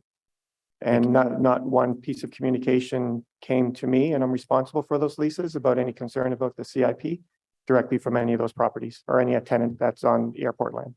Could appreciate that. I think we have had folks write to us in terms of the hotel industry and the finite amount of spaces they have with some concern. So look, I appreciate those answers and good to get the clarity around the 3 currently leased hotels on airport authority space. Thank you. Thank you, Councillor Menard. Just a quick follow-up on that, and I'm not sure if it's a question to you or to staff, but my understanding is that the expectation is that the light rail spur to the airport will not pay for itself, and that we are subsidizing the cost on an operating level of running the trains. So it's effectively a partnership where everybody's chipped in some money, including the city, to make sure that there is a link to the airport, and the city is contributing to that as well. It's not the airport and the federal government paying for everything. We're a partner in that. Is that fair to say? Your mic's not on, Mark. There you go. exactly, Mr. Mayor, just like public transport, the bus right now probably doesn't pay for itself when it comes to the airport. Those are the services that typically should be paid for, our $8 and payment in lieu of tax. That's how we support it. But any public transport is not a for-profit business. No, but in particular, we're Yeah. subsidized. We're doing it with the knowledge that it's, it's serving the community and creating a benefit, but we're subsidizing it. Absolutely. Yeah. Fair enough. Vice Chair Kitts. Thank you, Chair. I think you've provided a lot of examples about the vision for the airport and how you're hoping to grow. But I was hoping you could explain, just to be perfectly clear, the difference between aeronautical and non-aeronautical revenue and the cascading effect that non-aeronautical revenue has on improving airport competitiveness. Yes, Mayor. Thank you, Councillor Kitts. Excellent question. Very pointed. Non-aeronautical revenue is all the revenue that we get from concessions, commercials, leases, essentially that we don't collect at the airlines. So the cup of coffee that passenger buys at Tim Horton, that there's a revenue flowed at us. The aeronautical revenue is the fees that the airline pay when they land on the tarmac and on the runways and the gating services and all that. So as a principle, you don't use airline fees or aeronautical for commercial ventures. You use your non-aeronautical, you have more flexibility. You don't want to subsidize another airline with the fees that you collect at another airline. That wouldn't be fair. So our non-aeronautical revenue is the one that we have more flexibility, and it goes to our purpose. Our purpose in the airport is, it's not only to safely connect people and move good, but it's to create economic prosperity. So with the non-aeronautical revenue, that gives us flexibility to create that economic prosperity to the region, and that's what we use it for. But we use it to cover some of our operations because we want to keep our fees, our aeronautical fees, as low as possible in order for us to be competitive. So a part goes to subsidize the aeronautical cost, but a part goes to subsidize our secondary missions, which is one that we're talking about today is the economic prosperity of the National Capital Region. Thank you. So what I'm hearing is without non-aeronautical revenue, you can't grow in the way that you're describing. That I aspire to, yeah. That's the vision of the airport. Thank you. Just two quick final questions. What are the annual revenues of the airport? In the order of 105 million, Mr. Mayor. And what ballpark, what would be the expected annual revenue of the new hotel? Do you have any sense of that? No, I don't. You can ask that to Monsieur Germain. I know the amount of lease that they're going to pay, but again, for commercial reasons. Okay. Thank you. Oh, Councillor Bradley, did you have an? Yeah, sorry, I just had one final question. Thank you, Mr. Mayor. It was just a point that was raised by your colleague that the hotels that you currently have a lease with, you forgave some of their lease revenue during the pandemic. Are you concerned at all that this first inaugural investment that we're making in this CIP is a business that's that's not insulated from a resurgence of a pandemic, that you might lose that revenue? Does it not make more sense for you to be looking to attract businesses that are better insulated from pandemic like freight services as opposed to a hotel use? Again, Mr. Mayor, an hotel use is not a bad use. It's in fact, it's the choice of the airport. We're the ones who went to the market to attract an hotel use because we feel it is a missing piece of the puzzle to become a hub airport, to have a terminal hotel. Every hub that you go, Toronto, Montreal, Vancouver, Calgary, they all have a terminal hotel. And if we want to play in the league of a hub airport, we have to have those amenities. And right now we're trying to get our timing right because we have a business opportunity and timing is everything. And you know, the more we delay, that's what kills all deals. The delay. I've seen it time and time again.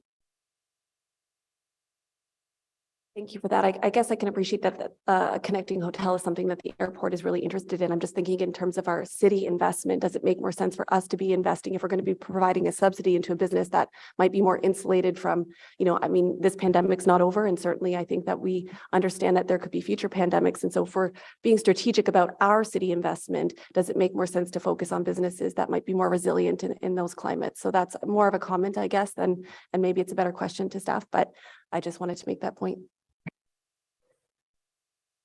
Thank you, Councillor Bradley. Councillor Leeper. Thanks. Quickly, and forgive my ignorance, does the airport or will this hotel pay development charges to pay for the capital cost of upgraded facilities? I'm getting nods. Okay, perfect. Thank you. Okay. All right, if there are no other questions, Monsieur Laroche, merci beaucoup. Thank you for your patience. Thank you for answering all of our questions. It's appreciated.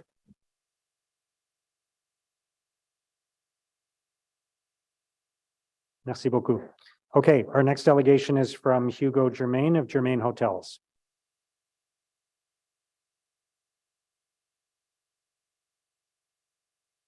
Welcome.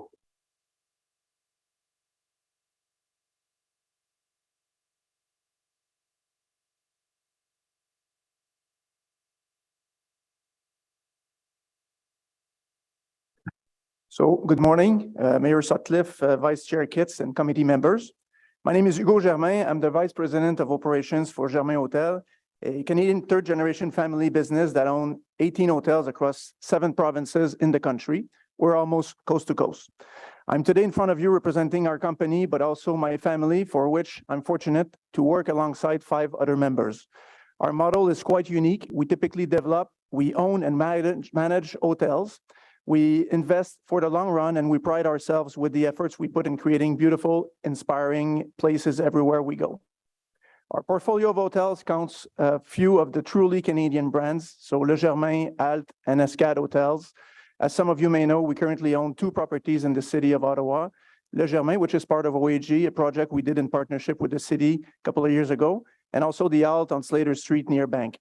Those 2 properties have collectively paid close to $6.5 million in property tax since opening the first hotel in 2016. Our positive experience in primary airport context, we're currently at Pearson and Halifax, led us to respond to RFP to integrate one of our hotels at YOW. After going through 3 RFP processes, as we mentioned earlier, over the course of 7+ years, we were successful in securing a deal with the Airport Authority on the 3rd try. On July 18, 2018, Alt Canada Investment Partnership signed an offer to lease with the Airport Authority. About a month later, the Investment Committee of Alt Canada also approved the project under the following conditions. It was 180-room hotel for a budget estimated at 42 million. On January 10, 2019, given the approval of the Investment Committee, the lease was signed with the Airport Authority under the conditions contained in the initial offer to lease. Over the course of the following months, we worked towards getting the plans done with the architects, with our professionals. In parallel, we initiated the work in order to obtain the required approvals from the city to build the hotel at the airport. Therefore, about 2 million was spent over the course of that preparation and to get the project ready on its way. On January 30th, 2020, site plan control application was approved, but the agreement was never registered. At that point, we were getting ready with our builder, which is also a local family business, Fuller Construction, to put together the game plan to start construction by the spring of 2020. On March 13, 2020, the pandemic hits. From that day, at that point, we lost 95% of our revenues from one day to another. At that moment, we put all of our development activities in the country on hold in order to protect our company and ensure its survival. In the fall of 2021, part of our internal review processes, our construction team worked on updating the budget in order to better understand the impact that the pandemic had on the construction costs. The following results on the budgeting exercise for the project, we went from initial budget of 42 to an estimated budget of 55 million. Which represented a 30% increase in construction costs. Although Alt Canada Investment Partnership agreed that the opportunity at the airport was a strategic one, the significant increase in construction costs was making it impossible to support and justify the risk. We asked the airport to postpone certain of the key dates in our agreements in order to find a way forward with this strategic investment. Our excellent relationship with the airport enabled us to keep the deal alive, to try to find different ways to make it go. In the summer of 2022, the Airport Authority informed us that they had worked with the city in order to develop a community improvement plan that could have significant impact on the feasibility of the project. It is at that moment that we started to model the incentive impact and talks with our investors to resume the development process.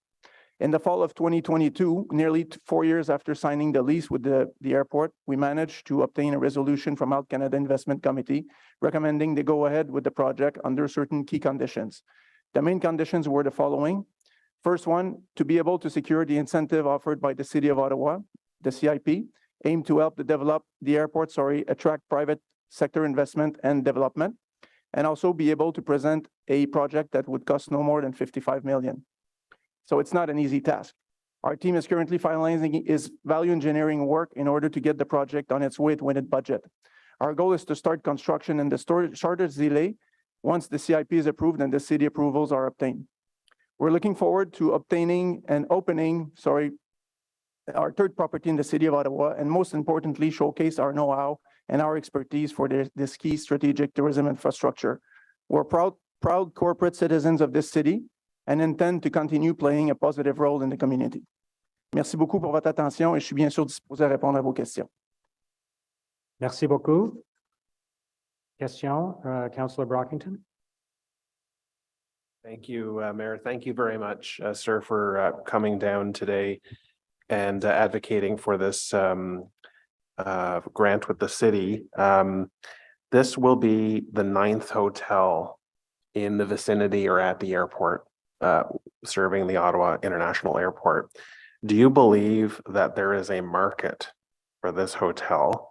Obviously, you're putting the application forward, but even our tourism rep couldn't answer this question. Do you believe there is a financially sustainable, financially viable market to support your hotel? So we do believe in the airport market. As a matter of fact, we do have 2 hotels right now in airport context. In the way we evaluated the opportunity at Ottawa, it was always a question. We're in Pearson, where we have, Pearson before the pandemic, they were going to be hitting 50 million passengers a year. no brainer, you know, lots of passenger, lots of people coming in and out. The airport in Halifax, it's a maritime, it's the hub of the maritime. So it's where people are leaving to, and sometimes even going to Europe, direct connection and everything like that. Being a hub, it's probably an easier bet, although the passenger count is lesser than what we're currently seeing in Ottawa. What we got many questions from our investors about the Ottawa market. It was that it was the end of the line. It was not necessarily a hub. So it was in fact, you know, very interesting because it was a terminal opportunity at the airport. We understand there's value in this. The question mark is always the fact that it's the end of the line. It's not the hub. That being said, we were interested, and that's why we kept interest over the course of those 7 years to do a project here. As you know, we're committed in this market. We know that, you know, it's a flagship location. It's good visibility and everything like that, but there is a risk to this investment. And the rising cost of construction is an additional risk is also. So it's not an easy answer, and it's not a guaranteed success. Are you thinking though that your investment is going to be hedged with this hub concept? If I live in Moncton or Charlottetown and I'm going to San Francisco, it sounds like I'm not staying in Ottawa. I'm connecting. I start in the morning, I change planes in Ottawa, and I go out west. So I'm in the Ottawa airport for an hour, 90 minutes. I'm not using hotel services. Who do you envision your target market is for your hotel if it's built? Who will be staying there? Well, I mean, there's a myriad of guests. We're seeing, as an example, you know, we get lots of corporate business in airports. That's why we're planning to have a state-of-the-art meeting facility to get good quality options for people coming over there. Obviously, we got good amenity for the local citizens going on vacation and everything like that, getting closer to the point of departure. The terminal aspect, you know, you wouldn't realize, like we were talking about additional hotels, but one thing for terminal hotels, which is interesting for the guest and the user, is the certainty and when we're talking about amenity, when you know that you can be at your gate within 12 minutes, let's say, including passing security, this is comforting. This is something that people like, and I can tell you when I'm staying at the Pearson Alt, I know that I can be at my gate in 22 minutes when I'm taking the people mover. Imagine if I can just cross the pedway. You know, this is like, we're talking amenity. This is top amenity. If you want to have something that's really state of the art, and I think Ottawa deserves that, that's really a good argument to have a hotel connected to a terminal facility. If this grant is not approved, will you go ahead with the construction of the hotel? And if not, why not? Okay, so if the grant is not approved, we will have to go back and talk to the airport and look at the commercial terms of what we have as a deal right now. The other thing we'll have to do is, you know, obviously a hotel of an investment of this magnitude with we're talking 55 million. You can imagine that we're not doing this all cash. So we have a partner, we have a lender that's going to be, and the lender is entertaining this as a additional source of help in order to justify doing an investment. As you can imagine, with the pandemic, lenders were much more cautious in our industry, and they were not offering, let's say, the same type of conditions we were getting prior to the pandemic. And getting them at the table required additional arguments, and this was one of them. So if there's no grant, then we will have to table that and try to see with every stakeholders what we can do. But there's no certainty, certainly. Yeah, I would just close by saying there are 8 airports that exist now, and they exist because there's demand for their service. And you're offering probably a higher level service targeting a certain type of client that may or may not be absent in the immediate area, which would benefit you. And Mr. LaRoche has stated that over 5 years, he thinks passenger volume will increase by 2 million people. That's a 50% increase than what he's targeting this year, which means that people will need hotels, that demand will only go up. So if you have a product that people want and it's priced at a rate that's attractive, you will be financially viable without a grant, even without a grant.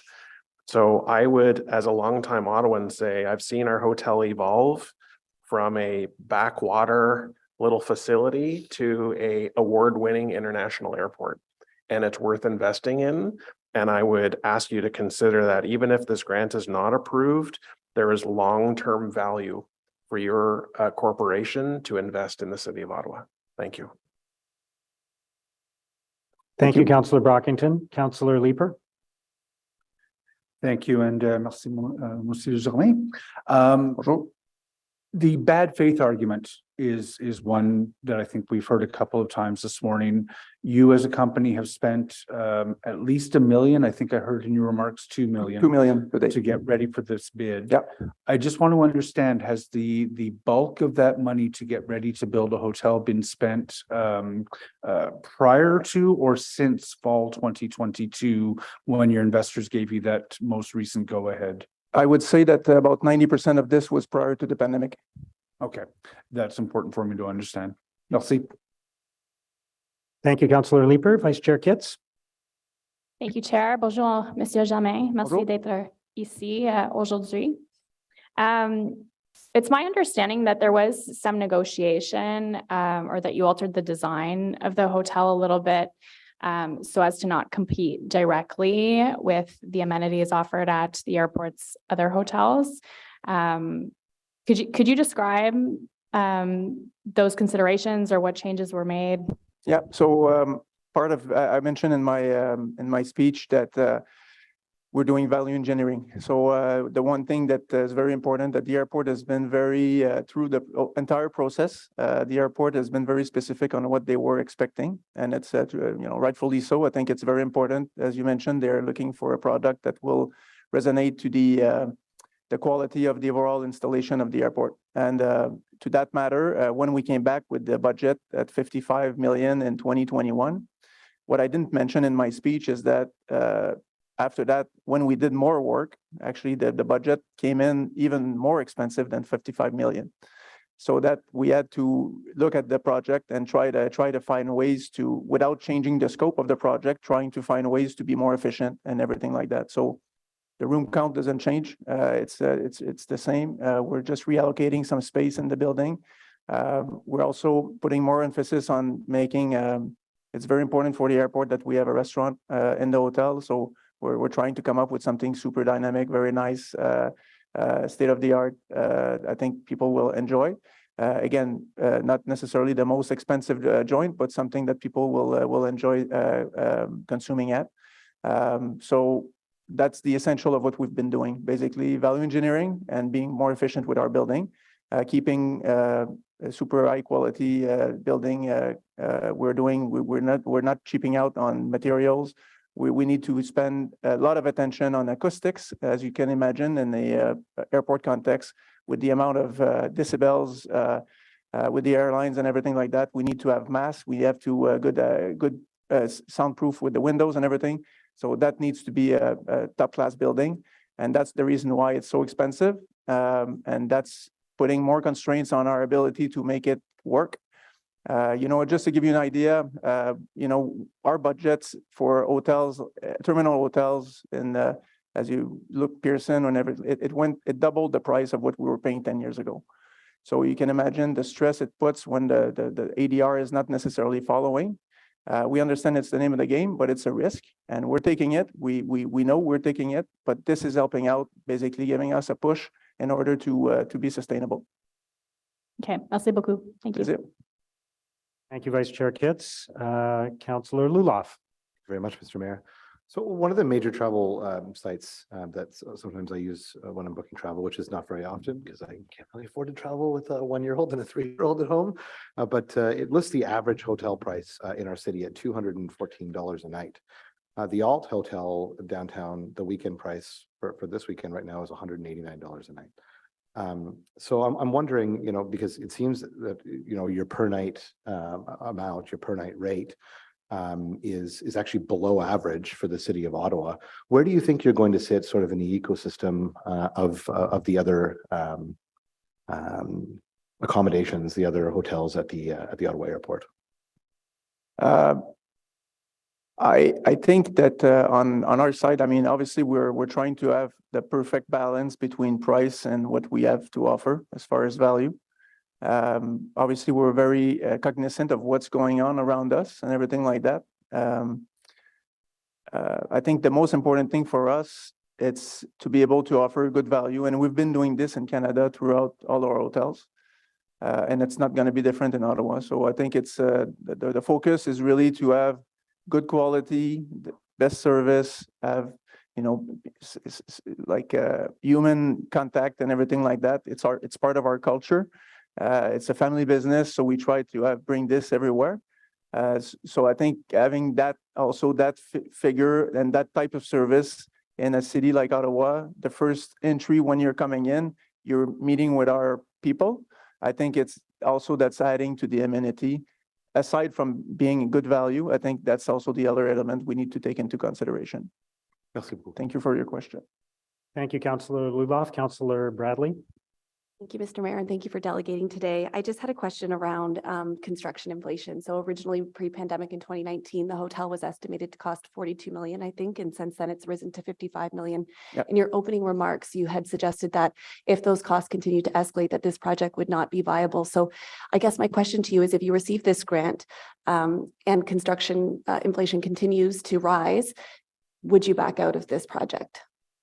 Well, right now, exactly for that reason, that's why we embarked on a really rigid and serious exercise of value engineering and working also with local trades and local GC in order to be able to fit into that budget and also have enough contingencies in order to deliver a project within those scope. So I understand the question is saying if it rises more, will we still be building? I still have to render some accounts to our investors. And as I mentioned earlier, the condition is to be able to build for 55 million, not more. So that's my focus. And, you know, obviously having this, the ability to come back and say that we have the support from the city with the CIP will obviously make us go to market ASAP. And we understand there might be some inflationary pressures if we wait, but I think waiting is certainly not a good option at this point in time. Thanks for that, because certainly if we're making that commitment to you to provide this incentive, we would hope that you would make that commitment to the city of Ottawa and to the airport as well in good faith. And I guess my concern would be if the market's that fragile, that if that cost escalates $1 million or $2 million, that you would back out, that concerns me in terms of the long-term viability. That's not what I was answering. Okay. I'm just saying that right now we're working really diligently with our team and everything to make it happen. I think the fact that we've been around the table for 7 years, you know, and obviously through the pandemic, you can understand that we took a little break on development.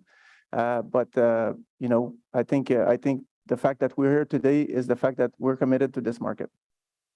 Great, thank you for that. And I'm just following up on Councillor Luloff with the comment on the average nightly rate, because I know I just booked a hotel for an upcoming FCM conference, and I think it was like $500 a night, something like that. It was insane. So is your average nightly rate closer to $189 in Ottawa? Is that accurate? Ottawa, Ottawa, like I wouldn't say tonight, but it's probably anywhere between $180 and $200 for alt. Yes. Thank you. Okay. Any other questions? Merci, Monsieur Germain. Monsieur le Maire. Thank you for being here today. Thank you for answering our questions. Our next delegation is Anu Sohal. I'm not sure if that's in person or virtually.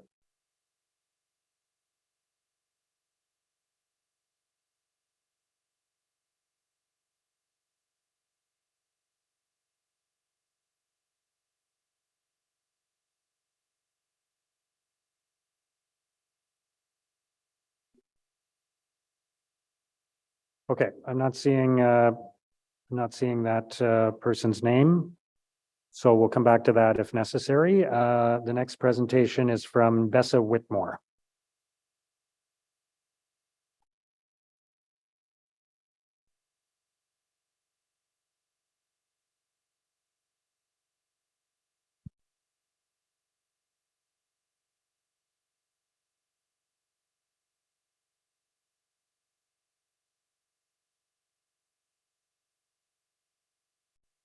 Okay. Okay, I'm here. Can you? Okay, great. Yeah, we can hear you. Go ahead, please. Thank you. All right. Thank you. I just have a short statement poem entitled "Whither Our Tax Dollars? Hotel on the Take." When deciding our dollars to spend, tough decisions to make. A hotel, dollars to lend, no, not lend, grant, means fewer trees to plant. For the rest of us, we get to eat cake. 13 million and change for what in exchange? A fancy hotel? While so many live rough, no place to dwell. Enough. Mr. Mayor, I hear you said no.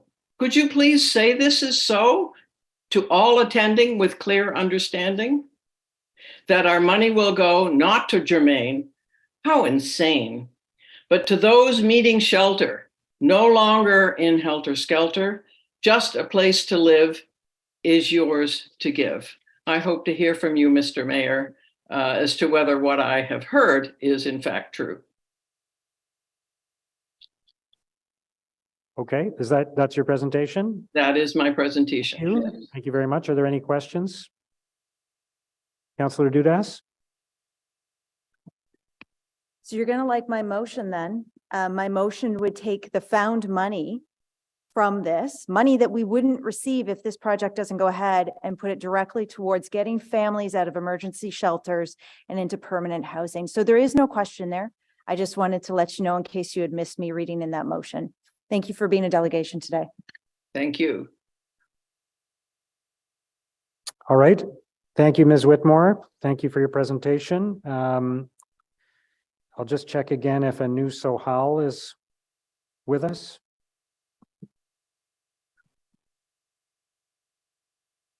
Okay, if not, we will move to Sam Hirsch.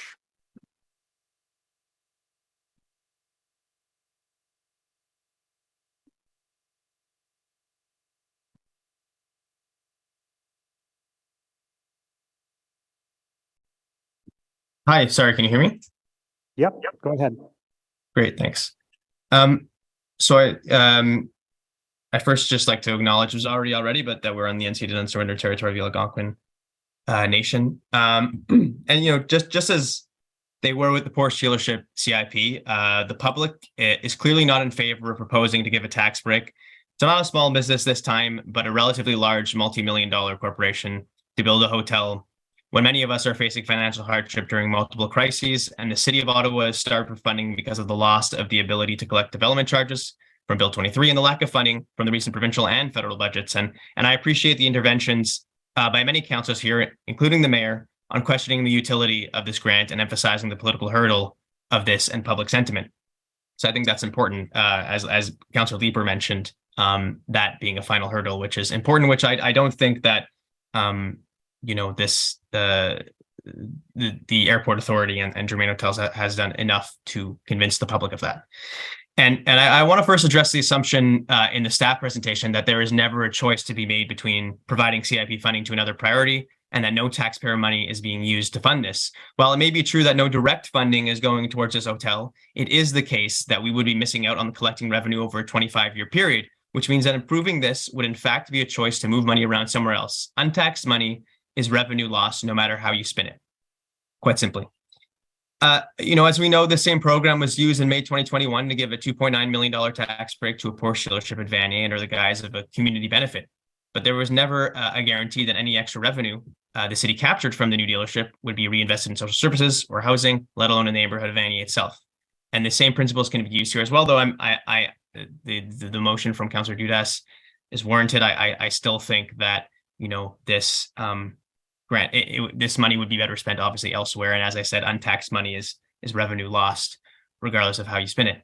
You know, and I mean, we just heard from the city treasurer earlier how much we are hurting when it comes to transit. By voting in favor of this property tax, you're essentially telling residents of the city of Ottawa that giving Germain Hotels a benefit is more important than funding a critical service, rather, like transit. According to the report, a CIP is an economic development tool which allows a municipality to provide financial incentives directly to property owners to stimulate new development, redevelopment, or other property upgrades. Why then, for example, is this not being used to further the development of new affordable housing instead of a luxury hotel? The city has a CIP specifically for affordable housing. Why not do that in this area? And and to the mayor's point on his recent comments on Twitter, also rightfully so, said that SIPs should be used for affordable housing, for example. Why prioritize ensuring that a private corporation saves as much money as possible? Because this is not about ensuring this project moves forward. We know that this SIP grant is not necessary for the advancement of this project. I mean, we just heard from a previous delegate, the first delegate, I believe, that this project is shovel ready. So why would the approval of this grant change that fact? Just as the SIP was not necessary for the construction and operation of the Porsche dealership in Vanier, this Germain hotels can survive without a decades-long tax break, which would mean a small benefit for them, but a big loss to the residents of this city who are supposed to be tightening their belts under this council. Almost 700 people in less than a week have sent emails to members of this committee to demand that they don't use their taxpayer dollars to fund this project. And I'll give credit where credit is due. I'm glad the mayor is now opposing this project, and I hope he brings the same principle to using public funding for a certain arena, but that's another conversation for another day. Again, this grant or incentive doesn't seem like it's needed for the project to move forward. The money the city would be making in labor, in permits, et cetera, as the staff presentation was talking about, will be made anyways, regardless if this is approved or not. So let's save the people of Ottawa money and reinvest in social programs rather than the luxury hotel industry. Thanks so much. Thank you, Mr. Hirsch. Any questions? Okay, thank you very much for your presentation. Miranda Gray is next.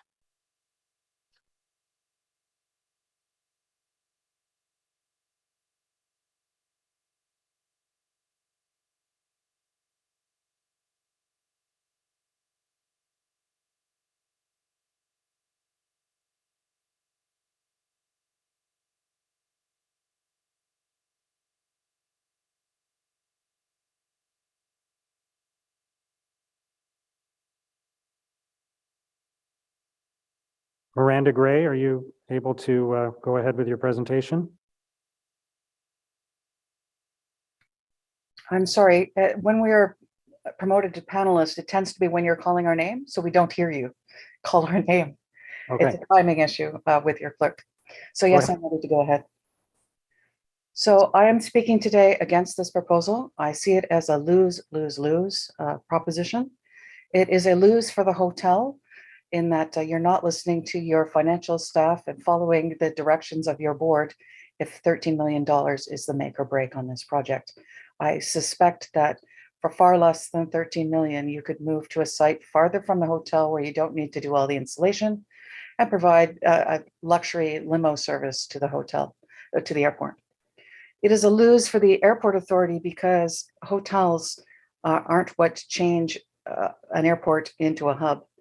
The amenities that attract airlines are things like handling baggage better, reducing gate time. That's where airlines lose money. So the more that Pearson makes it difficult to do connecting flights domestically, that's the pitch for becoming the Toronto domestic airport, even though we're way over here in Ottawa. With high-speed rail, we're much closer to those two big airports.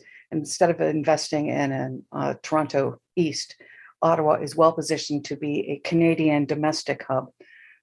Not so much, we don't have the market for an international hub. So if you're going to invest in an amenity, it's not a hotel that's going to attract an airline. It's facilities in the airport under your authority that reduce their costs of doing connecting flights via Ottawa instead of Pearson. And that's how you need to attack that. For the city, this is a loss because this isn't going to be a landmark hotel.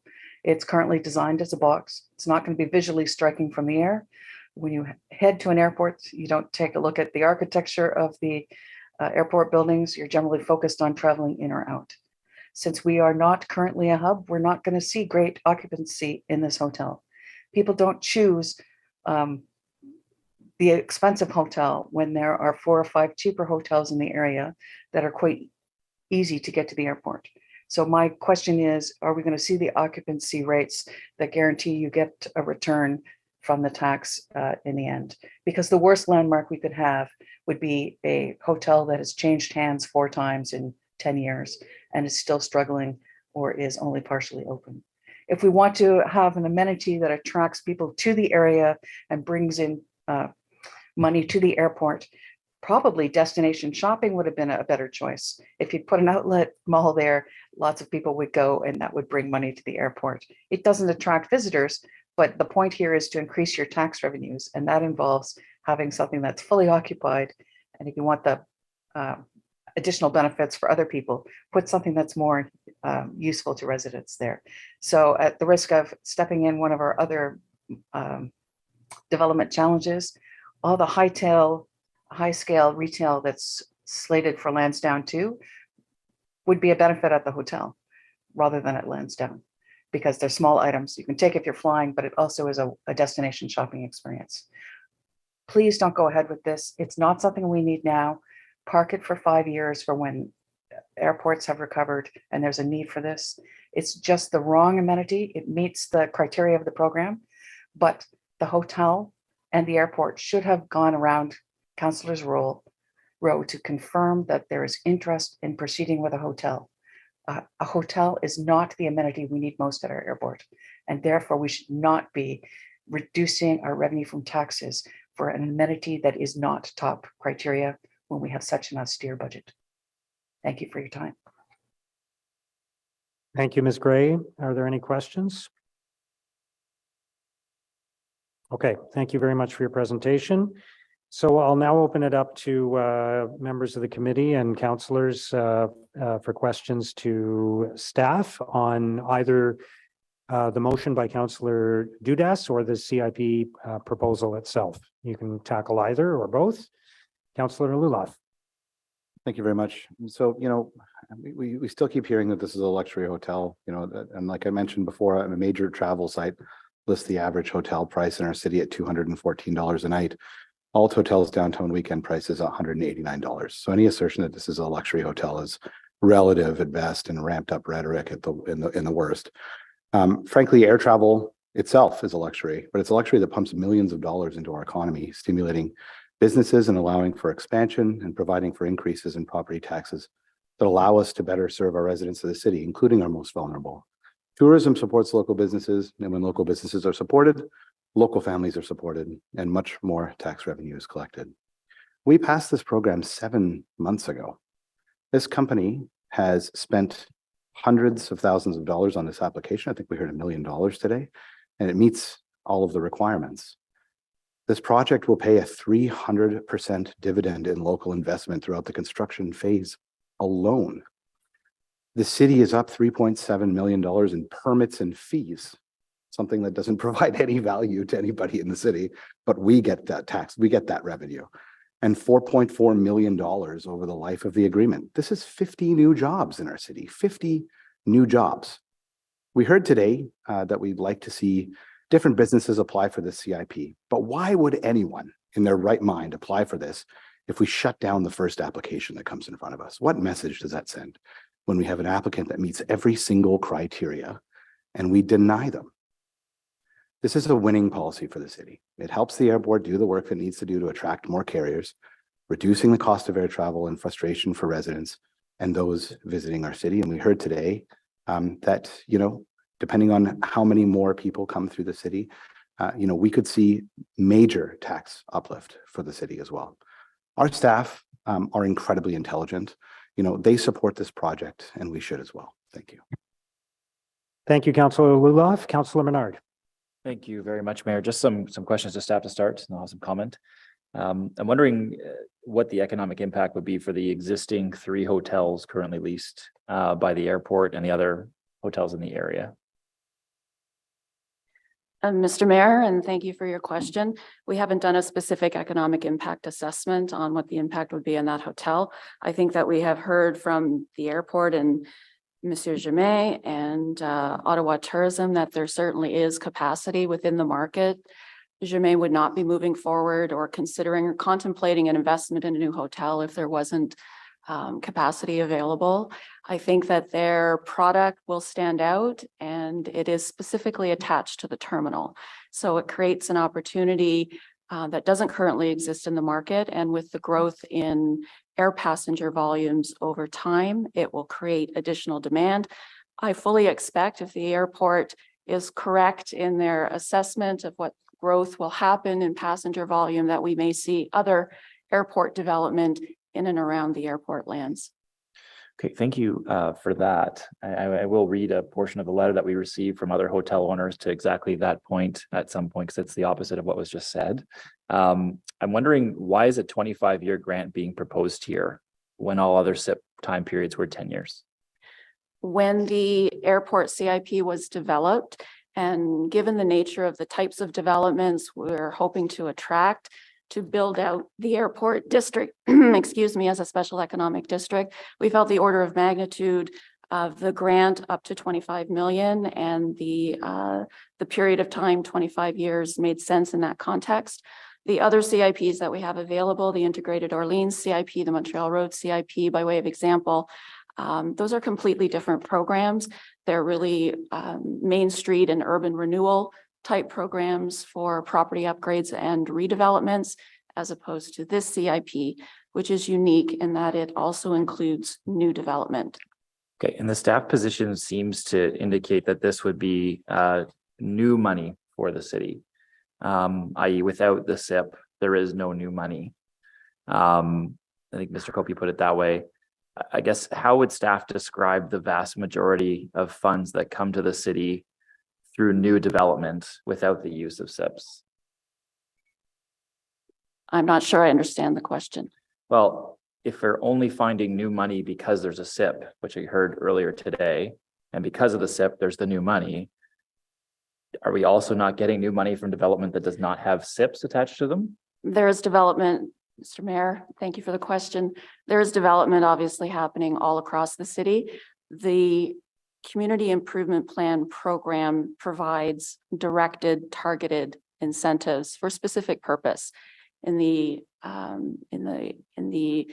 example of Montreal Road and Integrated Orleans, it's for urban renewal, property upgrades, redevelopment. For the airport, it's to drive new development to facilitate creation of new revenue income for the airport, to allow them to pursue airport operations, passenger experience, but most significantly, new airline service development, getting those new airline routes to the city. Mm-hmm. Would you describe it as found money or free money in this case? I'm not sure I would describe it as free money. I would say that it's incremental tax revenue. If there is no CIP incentivized project, there is no incremental tax revenue and therefore no grant being paid. So in the absence of a project, there is no incremental tax revenue. And the position is that without the SIP, there would be no development otherwise. I think you've heard from both the airport and from Germain that it would be called into question. I don't speak for Germain Hotels or their investors or what would be required in terms of their threshold for return on investment. But I suspect that any future investment in a hotel, certainly in the immediate term, would be called into question. Yeah, if I can just jump in for a second. We also have to recall, just with respect to that, is that the official plan did establish this as a special economic district. Within the official plan, in terms of the policies, council directed us to look for ways in which we might incentivize the development of that special economic district. That report, in terms of bringing forward that CIP plan, was part of the basket of tools or the programs that staff brought forward on how to realize that economic district. So those are decisions that have been made that have led us to this point. It's not a question about whether or not staff are of the perspective of whether or not this would succeed or not. The program as it is has been provided as an incentive mechanism under Section 28 of the Planning Act, which is a program that is available. And the intent of that is to stimulate that investment in support of the policy for realizing the airport as a special economic. And that includes a committee and council vote as part of that process. That is correct, Councillor. And I just wonder if we are really talking about this as sort of found money or new money, why wouldn't we offer SIPs everywhere in the city?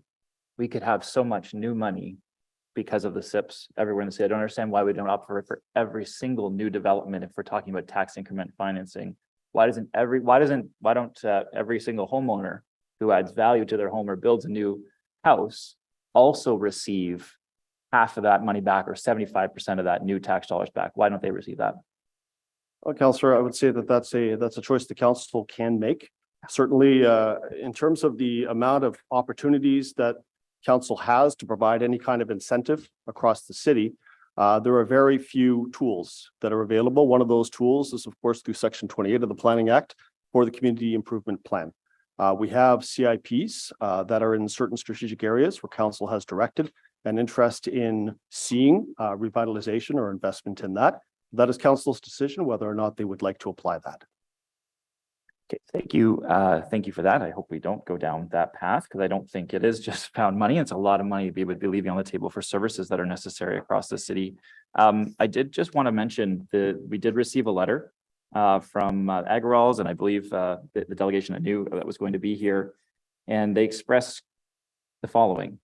No taxpayer dollars have been granted to the 4 airport hotels, Homewood Suites and Hampton Inn by Hilton, Ottawa Airport, Holiday Inn Express and Residence Inn Marriott, Ottawa Airport, with development costs of greater or equal value to that of Germain Hotels, of which we are partners. The building of this new hotel will create competition and inevitably erode our property's market share. For this, we take no issue. That is representative of the market economy which we choose to operate. Obviously, we take considerable exception to being obliged to pay for any portion of this ill thought out tax relief program, which they call absurd. And so I guess, Mayor, it is important to consider that this is real dollars. This is taxpayer dollars over time. That's what this is. Indeed, all SIPs are taxpayer dollars over time. It's not just found money or free money. This is money that we expend as a city to offer grants. And so I think the principle that which we're operating on these programs obviously is being reviewed now, thank goodness.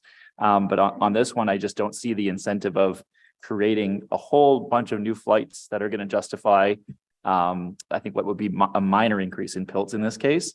Nor do I see the incentive in comparison to other hotels that have not received this incentive and have developed anyway to be a good use of taxpayer dollars. So I'll be voting against it. And in terms of the Councillor Dudas's motion, I appreciate the motion. And I know we saw similar ones in the past. I guess I don't think we should be dictating site by site taxes in this way, right? If every development comes forward and say, okay, 25% of this development only on this one, that's going for affordable housing. I think that's a job for council strategic priorities. That's a job for our budget setting exercise. That's a job for issue reports to committee. It's not a job for each individual development that comes forward for us to say a portion of this is going to go to a certain fund. So I can't support it for that reason, but appreciate the motions coming forward. Thanks.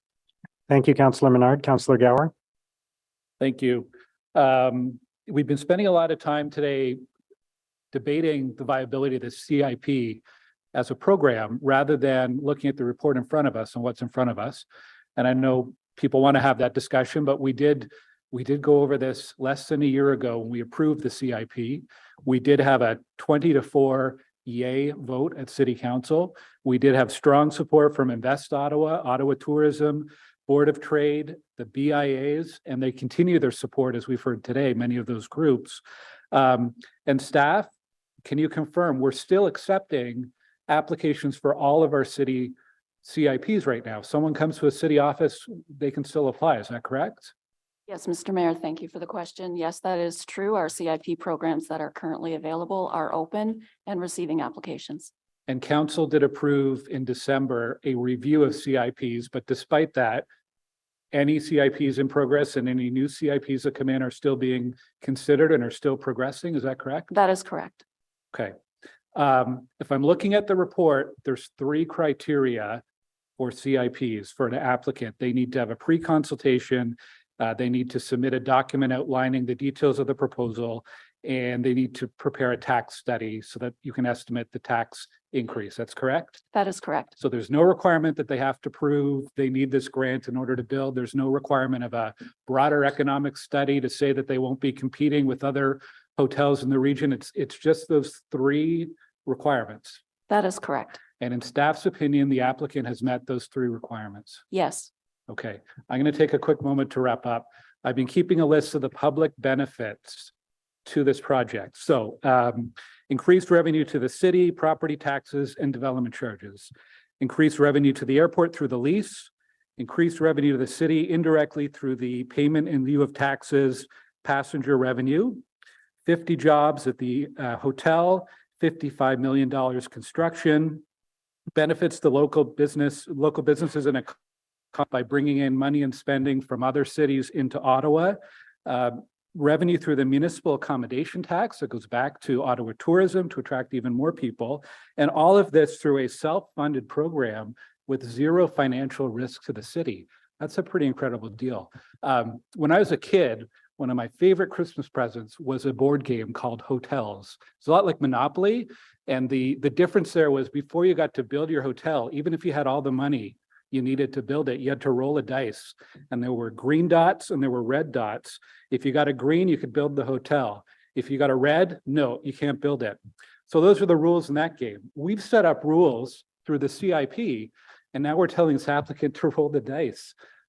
It's fun for a board game, but it's a horrible way to do economic development and city building. So I'm going to support this application and encourage committee members and council to do the same. Thanks. Thank you, Councillor Gower. Councillor DeRuse. Thank you, Mr. Mayor, and I'm not going to roll the dice like Councillor Gower, but I appreciate the analogy. But I also like to highlight my comment on this CIP. Even though most of you know I will support CIP grant in the city of Ottawa, and probably last year I did support it at council. But today I have a little. I won't be able to support the CIP for multiple reasons, and not the same reason that some of the delegates highlighted or mentioned. Unfortunately, at the recent transportation meeting, the committee voted to defer the airport parkway widening until the transportation master plan is completed. Also to see if after the Trillium line is operational for 2 years. That was a political motion to move it to go to reprioritize the road. And I find it a little ironic that after we decide to delay the airport parkway, now we are going to vote to support a hotel grant. These two projects would have supported each other and should have gone hand in hand. You know, we always build things backward in the city, and we've been hearing from our residents, our community, that we always build the homes and the subdivisions and hotels, then we try to put the road. So for that reason, I will not be able to support this. And the city need to start realizing that we need to build things properly. And also I understand there is some of the delegation that not realizing and highlighting that, no, there is a gain for the city for $4 million. And I do understand that. There is also $30 million investment in local supplies and construction and contractor. But unfortunately, I'm looking forward in the next application or next time we have an issue like that to think about our infrastructure is our road before we start planning on building. This is a G7 city, a country, and we have an airport parkway that you won't be proud driving it at night or in the morning to go from downtown to the airport. These are where we need to concentrate and focus, and this is where I'm disappointed. Also, the airport authority didn't even realize and even come to the committees, transportation committee, to defend those investments that we're doing in our city. For that, Mr. Mayor, I will not be able to support this application. Thank you. Thank you, Councillor DeRuse. Councillor Leeper. Thank you very much.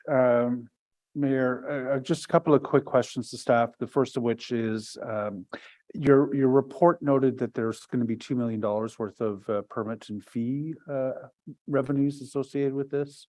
I believe the number, Mr. Mayor, is 3.7 million. 3.7 million. I believe permits and fee revenue is required to offset the cost of administering permits, I believe. Is it revenue that can be used for, say, affordable housing or for? There's Mayor, there's a number of packages that are included within the permits and fees. Of course, when an application comes in through the door, they have to pay for the site plan control application. For any other processing and application development review is self-funding. So those fees go in through that piece. Building permits as well. There is a cost associated with the building permit, associated with all of those things, legal agreements, all of those other pieces that are part of just the apparatus of getting an application through the city. Part of that as well is also development charges. So the development charges portion of this is actually a fairly substantial portion of it. I don't have the exact number on hand right now, but it's generally somewhere in the order of 60 to 70% of the total kind of fee package that someone ends up paying for those things.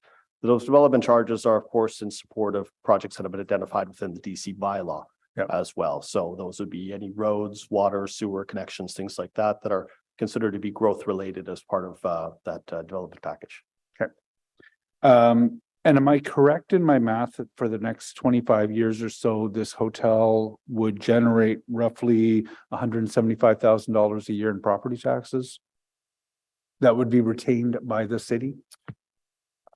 Mr. Mayor, that number is actually is flows over time. So there is an initial starting value of around $100,000 or so that it would start upon initial construction, and then as that development flows over time, that tax dollar would change. Chris, did you want to go into a little bit more detail?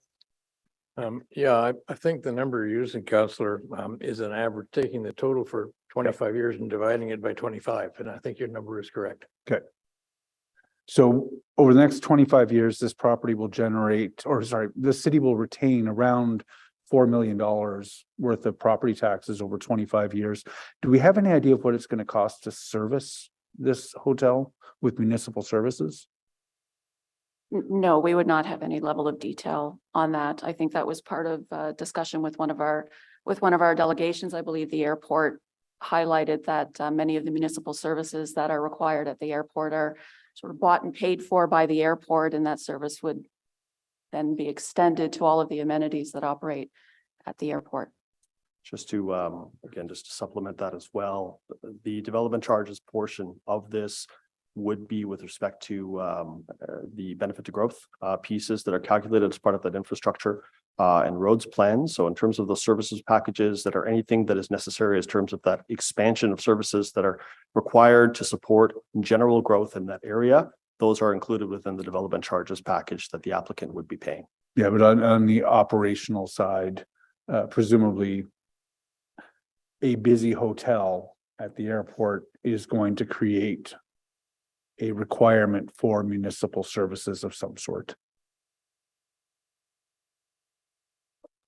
Like even, and I come down to just paramedics. Right? Yeah, I guess there is a differentiation between the property tax bill that they would pay and then the utility bills that they might pay. Of course, there's rate supported services. I'm not sure if that fee is lumped in altogether. That's something I don't know about, Councillor. Yeah, it's a remarkably long period of time for the city to be providing services to this hotel that are part of what a municipality needs to provide on just an average of $175,000 a year. The subsidy goes beyond just the tax holiday that we're talking about today.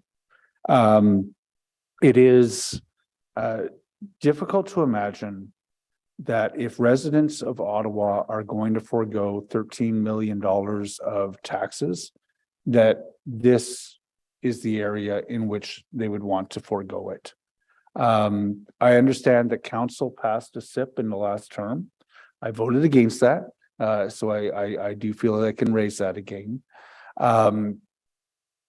We have a lot of pressing needs. Councillor Gower spoke to the need on the transit hole that we have. $13 million is a lot of tax revenue to forego for what I think is a hotel that would be built anyways. The big increase in property value, we don't benefit from that for another 25 years, by which time I don't think anyone around this table would deny that that hotel would have been built. It may not be built this year, it may not be built next year, but 25 years from now, when we start to get the full value of property taxes from the increase in assessment of that property, you know, it will certainly have been built by then. And in the meantime, we're foregoing $13 million a year in revenue, and we're providing services to the hotel that are certainly going to cost us more than $174,000 a year. It does not make sense. This is not found money. I just want to reiterate that I think staff have made the correct recommendation. They checked the boxes, but the final box is council approval. And you've got a responsibility to be responsible stewards of residents' taxpayer money. You've got a responsibility to ensure that we are spending money on the priorities that the residents of Ottawa have told us they have. And this isn't one of them. Council colleagues, I hope that you will vote to reject this. Councillor Dudas, I appreciate the intent of the motion that you've put forward to direct that additional average $174,000 a year into affordable housing. But that's a slippery slope, right? We establish a budget that establishes that X amount of our budget, X amount of tax revenue is going to go into these big, broad category areas. And if we start going down the path of trying to slice and dice, that the property taxes from this are going to go to that, pretty soon we're going down the path of pitting neighborhoods against each other to say this neighborhood's taxes are going to go into that neighborhood's priorities. That neighborhood's, this stakeholders group's taxes are going to go into this priority. We as a council establish a big set of priorities, and I think our responsibility is to make sure that every tax dollar we have is divided according to those priorities that we have. This does not make financial sense to me, colleagues. Thank you, Chair. Thank you, Councillor Leeper. Councillor Bradley. Thank you, Mr. Mayor, and thank you to staff for your presentation and your work on this program. I just wanted to quickly just touch on some comments by my colleague, Councillor Drews, with regard to the Airport Parkway. And I just wanted to note that we are still making investments in infrastructure to the airport and a major investment at that with our spur link for stage 2. So just wanted to note that. My second point is on Councillor Gower's comments with regard to the discussion around whether or not CIPs are of value or not. And I certainly welcome the mayor's review on this. And certainly when we have major programs like this, I think it's always smart to check in to ensure that there's a good return on investment for taxpayers. I think my focus really has been on this application in particular and whether or not this is the right application under this program that we expected to see. The criteria that the previous council approved was extremely vague. And I think the fact that we did not delegate the authority, or the previous council did not delegate the authority to staff, speaks to the fact that we wanted to take a critical eye to each application to ensure that it had value. I guess my question to staff here with the vague criteria, for example, a restaurant might be an amenity that would be of value to passengers coming in and out of the airport. Would a restaurant qualify for a grant under this program? There's a requirement to generate an increase in assessment, and there's a threshold on the assessment. $250,000. Thank you. $250,000 threshold. So if a restaurant on a piece of land could increase the assessment on that site by $250,000, they would qualify as an applicant. Thank you very much for that. And so perhaps a singular restaurant might not meet that threshold, but a plaza of restaurants might. And I guess that's just to speak to how vague this criteria really is and what would support an aviation use.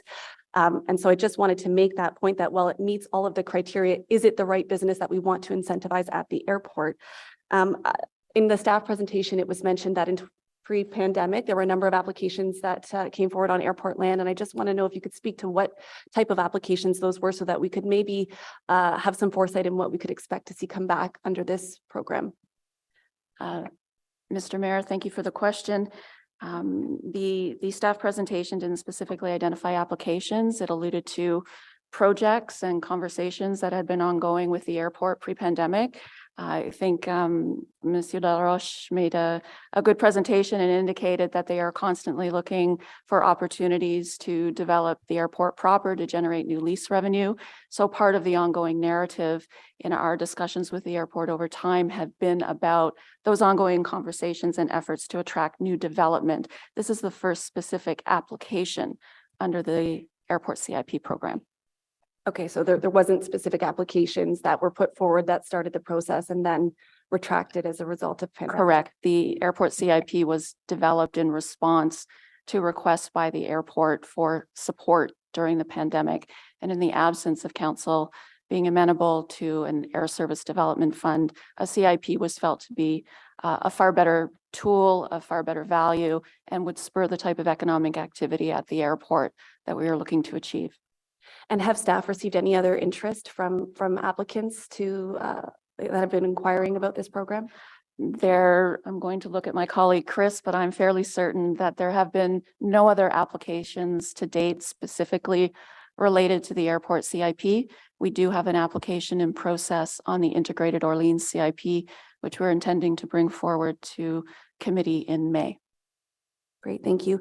I recall from the previous council and discussions about the CIP that the only other example of a CIP around an airport was in Thunder Bay. And I'm just wondering if staff have looked to that example, because I think it was established back in 2019, so it was even pre-pandemic, what type of applications they've received, if they've seen any success, what metrics they're using to measure that success, that we could maybe look or at least explain what benefits we could expect to see out of this program here.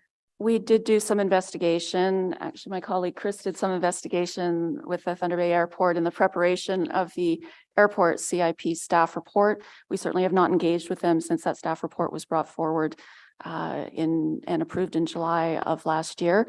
They had some marginal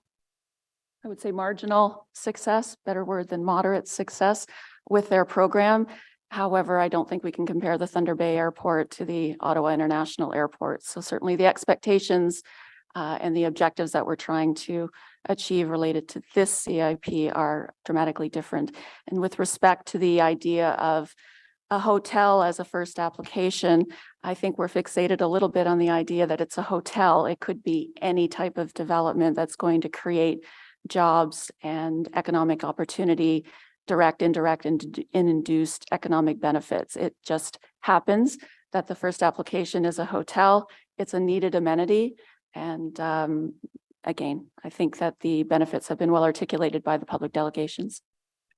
No, I appreciate that. And I don't think anyone's arguing the benefit of development in our city. It's whether or not it requires a subsidy of taxpayers.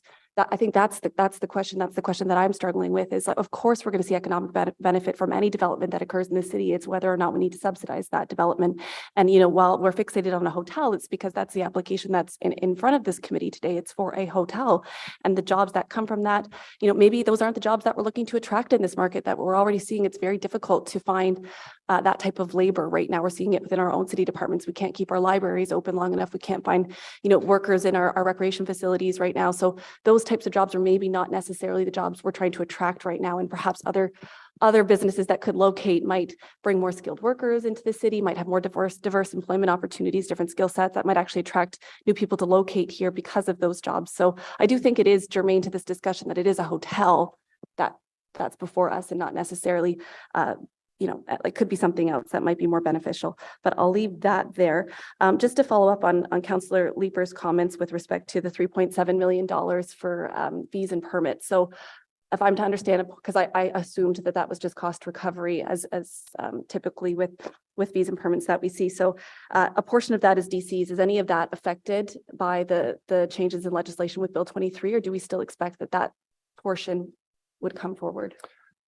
Mr. Mayor, in terms of the evaluation, that will be the subject for the future DC bylaw review that will be coming place next year. The DC bylaw as a whole is impacted, of course, by Bill 23 and the changes to the legislation, the Changes to Development Charges Act that we'll have to be pursuant to.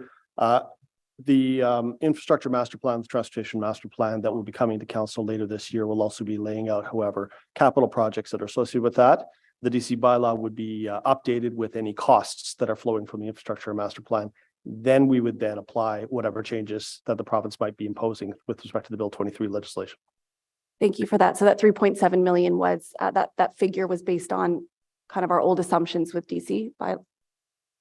No, the $3.7 million are based upon the rates of DCs as they are now. So currently in the DC bylaw, that's somewhere on the order of $30 to $33 per square meter for floor area. So that's where the number comes from right now. And of course, that the rate itself, the dollar figure for non-residential charge, that is calculated as part of a DC bylaw calculation writ large, where we look at all the various projects that the city has to do across the city in terms of capital and capital requirements. Great, thank you. And I appreciate those answers. I mean, I'm not a member of this committee, so I won't be voting on this application today, but I think it's clear where I stand on this particular application. I want to make that really clear is I'm not against a community improvement plan at the airport or in general necessarily, although I'm looking forward to seeing the outcome of that review. It is this application. And I think the fact that the previous council did not delegate the authority to staff to approve applications based on the criteria alone and our understanding of how vague this criteria really is, I think we have flexibility to look at this and be critical and decide if this is the most strategic investment with, you know, these tax dollars. So I'll leave it there and thank you so much. Thank you, Councillor Bradley. Councillor Curry. Thank you, Mr. Mayor. I will always take this opportunity to remind everybody about the special economic district that is Canada North Tech Park. You know, the brilliance in the official plan was to have two special economic districts, Canada North, the airport, and they are intimately connected. And when that happened, I just was so thankful to council for doing that. And, you know, I had a great meeting with our former head of planning who said to me, Kathy, in your term of council, make sure you let people know why we made those two special economic districts, how important they are. They have national, provincial, and municipal financial significance. And, you know, speaking from the Canada North Tech Park, you know, you see the attention to it by the federal government, by the provincial government, and by us with the Nokia development to start and more to continue. But that Canada North Tech Park brings in 13 billion of Canada's GDP, 13 billion. I think I keep saying this, hoping that people will be shocked, but maybe you're not anymore. But they're not just 20 or 30 companies out there. There's 540 tech companies that make up that special economic district. It is a hugely important part of our city, of our province, and of this country. And let me just, if I can, take you on a little bit of a future journey, hopefully not too far in the future, but an airline like Qatar Airways, KLM, Delta, Air India, brings in a passenger to our nice hub that we have as the City of Ottawa airport. Passenger gets off, goes into the airport hotel that is attached by a skyway, like all the other international airports, because we have an international caliber hotel going in. That person goes to the room, drops off their bags, gets on our LRT, takes the LRT north, then west to Moody or Eagleson when we have stage 3, and then gets on an autonomous vehicle shuttle, also from the technology from the tech park, and goes to work. And or that employee that is from any country in the world, you name the countries and they are represented in the tech park, not only by the companies, but the employees who want to come to live in Ottawa for many reasons, but one of them being that we have a flight back to their homeland where they can go visit their relatives. It was funny listening to the airport manager there saying, "You're killing me." I get that all the time in the tech park. Kathy, it's killing me. We don't have a flight to Silicon Valley. How crazy is that? We have the largest tech park in Canada, and we are second in North America because the other one is Silicon Valley, and we can't get a flight to Silicon Valley. And our employees can't get a flight home easily. The route cannot be from Qatar, Doha, cannot be to Frankfurt, then to New York, then to Montreal, then to Ottawa. It can't be. It's craziness. So we have to have a hub airport. And this is the start of it. This is the virtuous circle that I talked about the other day, that once you do this, you bring about a climate around your airport that ensures people realize this is an international airport. This is a city that is welcoming international business. Just so you know, within the last few years, the income to the tech park has been 90% international business. International, yet we have a provincial airport. An airport that, you know, you go to Halifax, and I love Halifax, but we need to have an airport that has direct flights. And this is how you build it. You build it and they will come. That's sort of the message, you know? I hear some of you saying, but I think it'll happen anyway. That I don't know that we can do that crystal balling. The time is now. I think that was in many of the submissions. The time is now, not some date in the future that is unknown. You know, I don't like to use these hokey sayings, but a bird in the hand is better than two in the bush. You know, we have this opportunity now that we set up, we laid out all the criteria, and really the income in so many ways that has been listed here today by so many is multiple to the city. The amount of money this will bring into this city in so many different ways. It's such an asset that we could have here. And, you know, I'm thankful to my council colleagues that have come out to the Tech Park. Tech Tuesdays is tonight. If anybody you want to come, you can see what's going on out there. I know some of you have already come out, and I really thank you for taking the time to understand what the Special Economic District is there. But I think that this is the start. This is an opportunity we may not get for a long time. And I would really encourage you to support this. I want to tell you that so much of why I am so pro-economic development, I was sad to see it come out of the title of this committee, actually. I'm so pro-economic development because when all of the income comes into this country, province, city, then we have more tax dollars to spend on affordable housing, to spend on getting people out of the shelter system. All of that is where that money can come from, because people buy houses, they pay property tax, they have jobs, they pay income tax. Economic development is the foundation for making sure you have housing for everyone. The two are so intimately connected. And I always just think, how can people not see that? It starts with economic development. And this is one of those tools.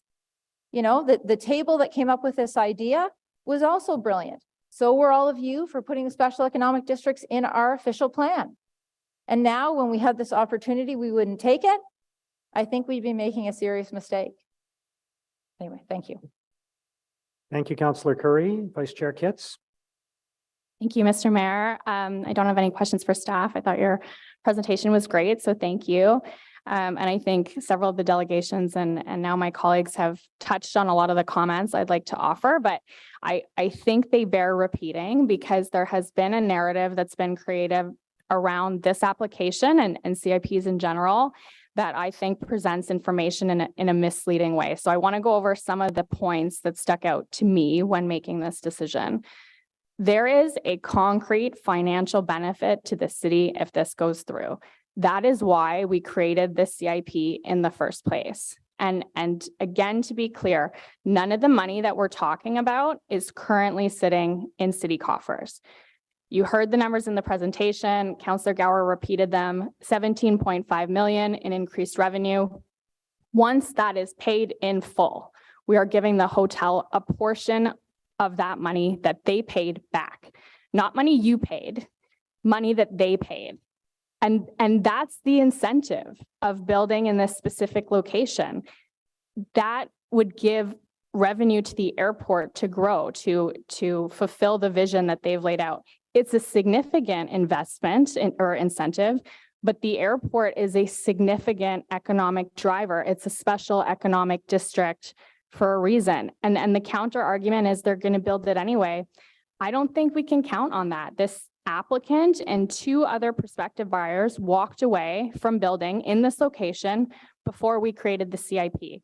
Germain only came back to the table once the incentive was in place. So the CIP is working exactly how it's meant to work in incentivizing development in this location. But beyond the application, beyond the economic necessity that is the airport for a G7 national capital, our economic prosperity as a city, as Councillor Curry was saying, counts on having these strategic air route connections to other world-class cities. And we've all heard residents complain about the availability of direct flights from the Ottawa airport, whether that be in our personal or our professional lives.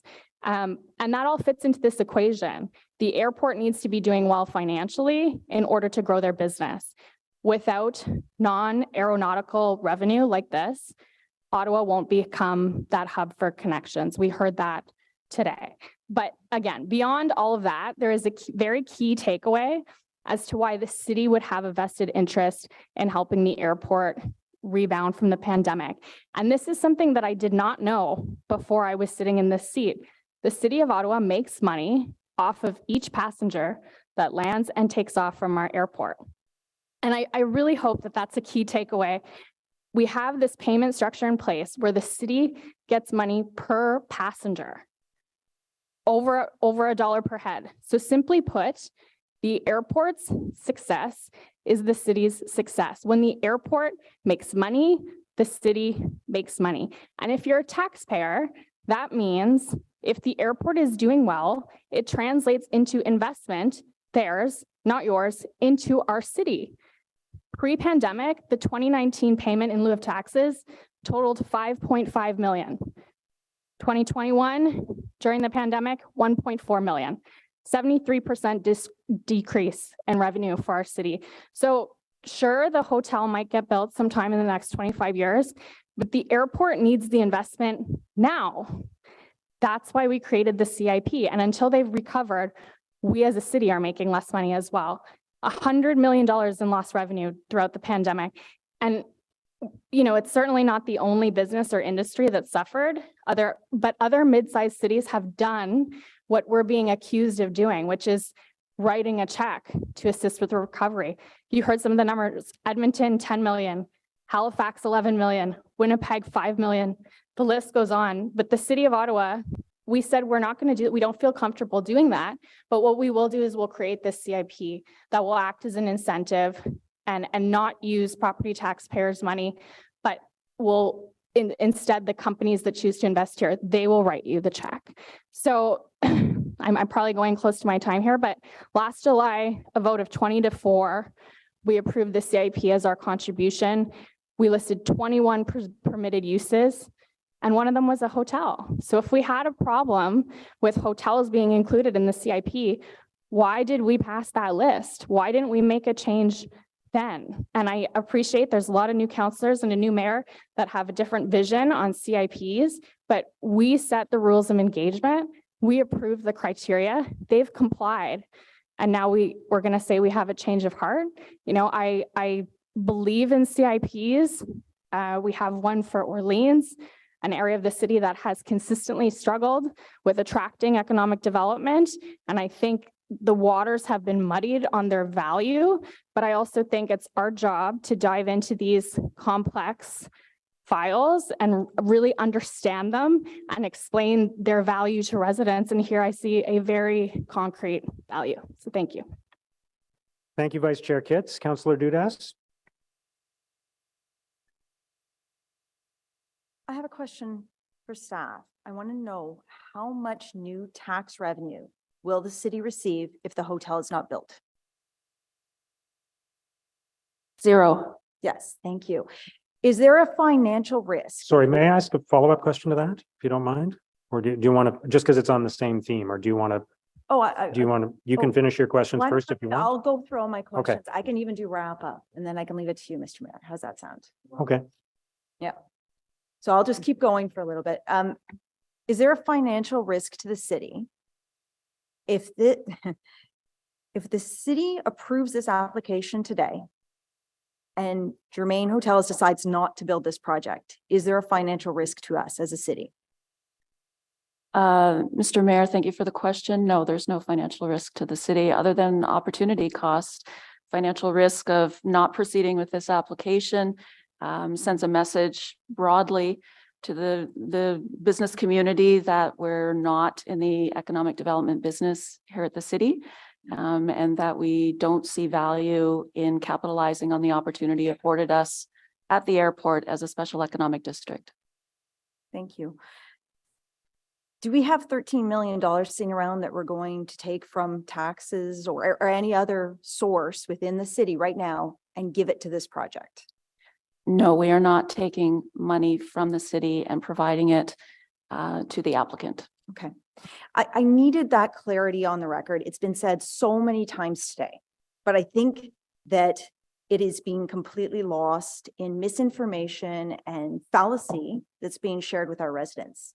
Because the situation as it stands is there is no residential money, there's no taxpayer dollars that exists right now in some mysterious bucket that we are going to give to this project. What this is we have two options. We've got an option where we can approve this application, and if it gets built and it proceeds, then we reap the benefit of $4.36 million. Now, that doesn't even bring into account all the labor hours and jobs that it's going to create. I'm not just talking about in the hotel, but the construction of it. That doesn't even mention about the $3.7 million in city permits and fees, 30 million in locally supplied materials. Like I wrote this all out, the list goes on. Councillor Gower mentioned all of this. That doesn't even speak to this. We're talking about $4.36 million that doesn't exist for us. That will eventually, that's just sitting there. And there's been comments about found money. It doesn't matter how we categorize it. The money doesn't exist today. And if we say no to this application, it might not ever exist. But there is no risk to us if we say yes. So I'm kind of embarrassed by this conversation today. I really am, because we are a nation's capital. We've set out the criteria in a CIP. We said we don't want to put taxpayer dollars on the line in any fashion, but we are determined to support economic growth in our city, particularly coming out of the pandemic. But just in general, we determined so much so that we needed to promote economic growth in certain areas of our city through our official plan, whether that be in Canada North or through the airport and special economic districts, or in areas that have, you know, historically not seen the benefit of jobs, such as Orleans, Bell's Corners is another, Montreal Road. We saw value in CIPs because they specifically did not take money out of taxpayers' pockets. They were new money, unfounded money, money that would stimulate a project to the point of starting it and seeing that eventual revenue. Now, there is no third option. There's no 17 million that we're ever going to get. It's just not going to happen, because if the hotel decides not to build, we don't see that money. It just disappears. So we're talking in these hypotheticals where there's this here, this there, we're going to give money, we're not. The plain fact is we have two options. We say yes, and we receive 4.36 million, plus all the jobs, all the additional costs, all the not costs, revenues that we will see. Or we say no, and we get nothing. It seems like such an easy decision to me that it embarrasses me we're having this conversation. And I understand people have their feelings on this, but it is truly feelings, because when you put the logic pen to paper and you listen to our staff and you listen to all the delegations who have come out or have written to us, that's what they're saying that they need. And we are not market experts. We don't know if they need a hotel or not. We have feelings that we're expressing about what kind of business belongs there. But we actually listen to our experts. Some of these same people were here today, and they said as part of the CIP 7 months ago, a hotel would stimulate growth. It would be the impetus for additional economic boom in this particular area. And I'll just quickly, and I'll just speak to my motion. Once again, a comment was made, and I don't mean to be kind, but you have a slippery slope towards designating money to specific items. I get that. We've done it before. We did it with the other CIP. We put it towards affordable housing, and we know we do not have enough housing in our city. And we know that we have people who are in emergency shelters. We know we are housing them in our recreation centers because we do not have enough homes. And we know we don't have the money right now to fix that. So I'd rather be on this slippery slope. I'd rather say, okay, you know what, let's designate this money. If it changes in a future council when this money comes in, then that's their prerogative. But at this point in time, there's money on the table that we can designate to helping families in emergency shelters find permanent housing. To me, it's a no-brainer. So at the end of the day, I'm supporting this. It's probably obvious from my comments. I respect that everybody has their individual opinions on this. I hope this can get to council, that we can support it here today so it can get to council, so we can hear all the other council colleagues who are not here, who are not able to speak to this because they weren't able to be present. I think it's important that we have this discussion, but I also think it's important that we're discussing facts and not fallacies that are out there in the public, because our public are smart and they respect honesty and they respect factual information that's provided before them. So I do appreciate all the delegations here today. I appreciate the opportunity to speak, and I obviously will be supporting this. Thank you, Councillor Dudas. I'm just going to follow up on that before I go to you, Councillor Brockington, if you don't mind. I just want to ask staff a couple of questions. You said a moment ago that if we do not approve the CIP, the revenue for the property tax revenue for this site will be zero. Do we know for a fact that there will be zero development on this site and zero property tax dollars for the next 25 years if we say no today? Do we know that? No, and that, Mr. Mayor, thank you for the question. That's not what I meant to imply. What I'm saying is, in the absence of this project going forward, there will be no tax dollars generated from that project. From this project. We certainly cannot anticipate what projects might come over time at the airport. So if in fact there were in 5 years to be a development on the site, we would generate property tax revenue from that site. Yes, any new development on the site will generate property tax revenue. And rejecting this proposal does not preclude any development happening on the site for the next 25 years. That is correct. And if in 5 years or 10 years or 15 years, there were development on the site and it did not happen through a CIP, we would collect 100% of the property tax for that site. Is that correct? That is correct. And if the project were of a similar size to this one, and it happened in 15 years, and we collected property tax revenue for the ensuing 10 years, that number would actually add up to more than the $4.4 million we would collect from this. Is that correct? Seeing Yes, as- if this development contemplated was not part of a CIP program, clearly the tax benefit to the city would be greater. Right.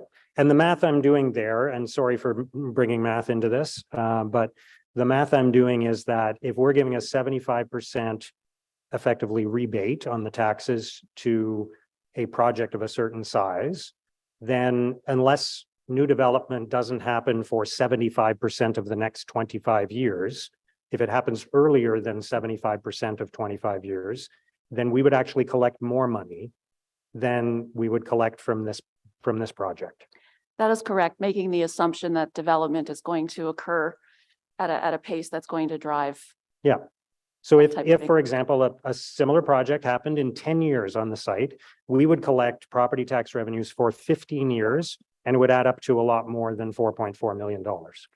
That's correct. So in my view, this is not found money because the calling it found money presumes that there would be no development on the site for the next 25 years if we did nothing today. Mr. Mayor, if I can just interject here, I think it is important to understand, though, that in terms of what may happen on that future site, that is, of course, something that none of us can guarantee or speculate on as to what might be. What staff have brought to you today is the response to the application for the program as it is now. And what staff is debating here, or staff has brought to you in terms of the recommendation, is with respect to the application that has come through the CIP program as council has directed us to implement. So, yep. And I'm not, by the way, I'm not future, arguing with staff about you did your job in bringing this forward. I'm arguing with the notion that this is found money that we would never, ever, ever, ever receive unless we said yes to this one specific project today. There actually are lots of scenarios where in the next 25 years, some type of development could happen on that site and we would collect 100% of the property tax revenue from it. So if we want to invest $13 million of taxpayers' money in this hotel, we can choose to do so, but let's not call it found money. Let's call it taxpayers' money, because we are concluding otherwise that there would be zero development adjacent to the airport for the next 25 years. And if in 11, 12, 13 years, even 16 years from now, we actually saw development on the site for the remaining period, we would collect property tax revenue and it would add up to more than the $4.4 million we're going to collect from this. So it's not found money. So I don't accept the argument that this is all new revenue and therefore we can spend it however we want and it doesn't cost us anything. So that's one of my objections. I just want to take a second on Councillor Dudas's motion. Well, actually, I'll come back to that after Councillor Brockington. Go ahead. So I just wanted to pick up on that because it was following on the previous comments. Mr. Mayor, just as a point of order, I haven't had the chance to speak on this round and I just wanted to have one go at it. I think Councillor Sure. I didn't realize your hand was up. No, I'm that's sorry. okay. I'm on the technologically disadvantaged side. Okay, go ahead. Thank you, Mr. Mayor. I'm going to talk about two topics. I'm going to talk about hedging and I'm going to talk about trust. And I'm going to do a bit of what ifing too, because we just did some what ifing. What if that businessman from Qatar that came down on that airplane, 4 years from now to the Canada Tech Park, reports back to his COO and says, you know what, the place we want our regional headquarters in North America is Ottawa. That could generate a fair bit of money in the Canada Tech Park. I don't think we should discount that what if as well.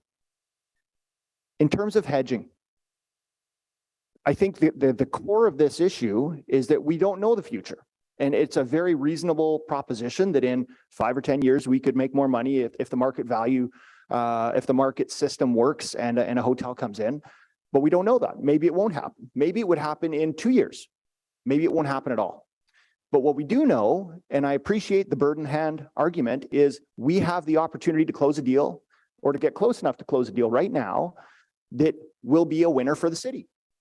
We will win. We will end up ahead, not just on the $4 million in taxes and the $3 million in permitting fees and such, but in the opportunities that we're providing our airport to the broader city from a big vision perspective. What are we trying to do in the city? I appreciate you can't get to a hub if you don't grow.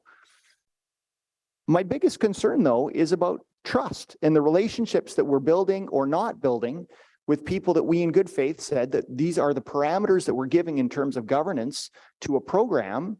And now we're going to change that. And I don't know what the road holds ahead for us in that regard. You know, maybe businesses will see the profit motive and an opportunity to come in and develop an airport hotel in a couple of years because, you know, they see the business case. But they may also look at this and say, you know, the city of Ottawa, this is what they did with one company that came in on good faith under a program that the city built in order to incentivize that growth. And we're not going to do business with you. I don't know the answer to that. I'm too new to this game, but certainly from my perspective, if I was doing business with somebody and this is the way I was treated, I don't know how keen I would be or how keen my friends in the community would be to continue that investment. And so I think from my perspective, could we potentially, you know, do nothing and end up better off? Perhaps, but we have an opportunity to put our hand on the lever and push it, knowing that we're hedging our bet. We could be getting more, but we could be getting a lot less, and we got an opportunity for a win right now. And I think the win is worth it when I heard all of the advantages that the delegations gave. So thank you very much. Thank you, Councillor Hill. Councillor Brockington. Thanks, Mayor, and thanks to colleagues for a good discussion on this matter. And there's no need to apologize for bringing math into this discussion because that's exactly what my residents have been talking to me about over the last few weeks in their unanimous opposition to this application. And they're looking at when we actually do realize a net benefit from this application, it's many years away, and they just don't like to see this grant opportunity being used for this specific purpose. When we have identified key priorities for this city to address, this isn't at the top of the list. And so I think that's some of the frustration with my residents. And I do believe this program is not well understood. And I think the communications have been hijacked. And I don't think as a city, we do a good job communicating and controlling the messaging, something I've said over and over and over again. We've heard from staff today that they do agree that there'll be growth at the airport, that demand will increase. Mr. LaRoche believes 2 million passengers over 5 years. We know that the city itself is going to increase by 400,000 people over the next 30 years, which is now 28 years. And Eastern Ontario, Western Quebec, Northern New York will continue to grow as well and feed into our airport. When I see the Ogdensburg Airport at the Ottawa Travel Show, and we're not there, when I see other airports advertising locally, and we are not celebrating and communicating well about how great it is to fly out of our own airport, a modern airport, award-winning airport where we're not tooting our own horn and we're letting others eat our lunch, that's an issue for me. We need to do better in celebrating and communicating the benefits of flying out of Ottawa Airport. There are many benefits. We can't ignore rent. We have to follow up on this. The taxes that are paid. Who got on the phone and called the CEO of WestJet when WestJet said we're pulling out of Ottawa? We're going to have one flight a day to Toronto. That's absurd for an airline that calls itself a national airline. We can't let that happen. And our US airlines that have not come back, we have just a pittance of US flights. So I think the main issues are fair and direct flights that attract people to airports. Yes, the overall experience is important. The fact that we have a Tim Hortons kiosk and not a real Tim Hortons in the departure area doesn't make sense to me. And there are some other takeaways or shortcomings of the airport I'm not going to get into today, but that doesn't take away from my decision whether I fly out of Ottawa or not. Especially if I fly with my kids, it's what am I paying and can I get there directly? Because COVID was a disaster connecting in Pearson, and people try to avoid at all costs going through Pearson. They try and look at what other airlines they can use or go through Montreal or other. It's just what people are looking at now. So I talk about fares because the research I read when these new low-cost airlines opened up in Canada recently, we've seen a handful of airlines even coming out of Ottawa. They attracted a brand new type of passengers who didn't fly the same frequency or maybe chose not to fly at all because they couldn't afford it. And it was that heavily discounted fare that attracted new people to the industry that I think is something that can't be ignored. And the direct flights are also very important. Councillor Curry talked about Silicon Valley. It reminds me when Canadian Airlines offered direct flights to Raleigh. Same type of argument, not sustainable. They collapsed over a short period of time, those direct flights. I think a huge delegation from Ottawa went a number of years ago. And so airlines are in the business of making money. And if we can't sustain those flights, they'll never come to Ottawa. And I think that's the challenge that the airport has, is to prove to airlines, hey, Air Canada, we need you to come back and offer that London flight. Why hasn't British Airways filled that hole? Because they've run the numbers and perhaps it's not sustainable.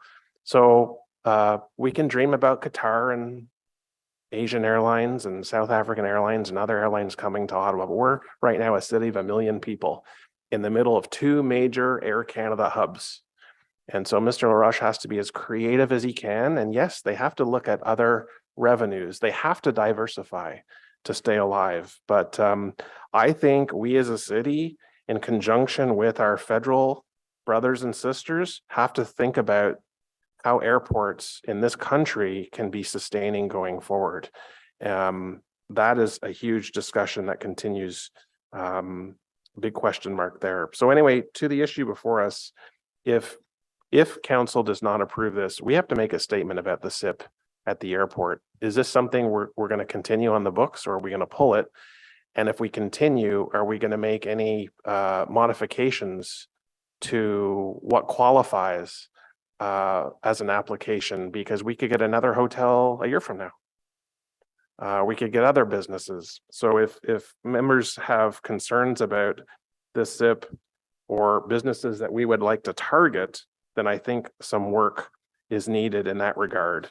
So I am of the camp that if this grant is not approved, given that the growth projections I think are reasonable, there will be another player in the market if Germain walks away. I think they'd make a big mistake, because I think they can make money here even without the grant. I think the demand is there. I think they know they're offering a niche product. They have a golden opportunity to build at the terminal with the walkway. And I think they can be sustainable on their own without the grant. And even if they choose not to, then there will be future opportunities. So I've factored that all in. I do believe that the airport has a right to be concerned with council just approving the SIP, and the applicant meets qualifications to this point, but it does come back to council, and we have a right to review this up and down and around the corner and make the final decision. And Mr. Mayor, there's been a lot discussed here today, and I appreciate that discussion. And I'll leave it at that. Thank you. Thank you, Councillor Brockington. I just wanted to ask staff, maybe Cyril Rogers, you could speak to this, but on Councillor Dudas's motion, do you support the idea of targeting property taxes from a specific property to a specific purpose for a 25-year period? Mr. Mayor, my simple answer is no, and I'll tell you why. I mean, every year we go through a really robust budgeting process. You've heard me say that word robust several times in the month of March and February. We really need to look at all the revenue, incremental revenue that comes into the system on an annual basis, and really then work with our operational departments to really see what the incremental cost is from a growth perspective, and incremental costs that also leads into our maintaining our overall services. So in doing so, I think this will be a very extreme administrative task. It opens up the door for continuation of specific, parcels of land or property taxation by property by growth. So for me, I don't support this in terms of the overall budget process. In addition, I did commit to coming back this term before the 2024 budget with an updated long-range financial plan. So I appreciate the perspective of directing this funds to that need. But again, we are committed to come back in time for 2024 with a revised plan that will be all encompassing. So for those two main reasons, I don't support this motion. Thank you. Councillor Luloff. Oftentimes you can tell, what's going to happen in the future by looking at what's happened in the past. Things kind of move in cycles. So I was just wondering if somebody from staff could tell me how much development has happened on this site in the last 25 years.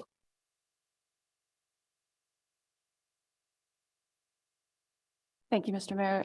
Thank you for your question. I can't say specifically how much development. I'm sure Mr. LaRoche or his colleague could tell you that, but it certainly hasn't been significant. There's been obviously some terminal expansions and some investment in terminal and runways. But as I noted earlier in the presentation, there's within the CIP boundary, there's 100 hectares of available land that's ripe for redevelopment and development that could generate $10 million a year in lease revenue if it's fully built out. And I think that that's what the airport is certainly very focused on today, because that's what's going to lead to air service development, because you can't get a route to London unless you buy it. Sounds like something we should be encouraging. Thank you. Thank you, Councillor Luloff. So let me just, I'll be very quick because we've covered a lot of ground already. I want to say, first of all, for the record, I actually think this has been a healthy discussion, and with all due respect to Councillor Dudas, who I esteem greatly and respect, I'm not embarrassed by us having a healthy discussion over an important issue like this. I think that's what the community expects of us. And it's okay for us to debate this and not agree. And again, with all due respect to Councillor Dudas, who I esteem and respect greatly, I don't think that on one side it's facts and on the other side it's emotions. I think both sides are entitled to look at this through the lens of the information they've received and make decisions based on their criteria for those decisions.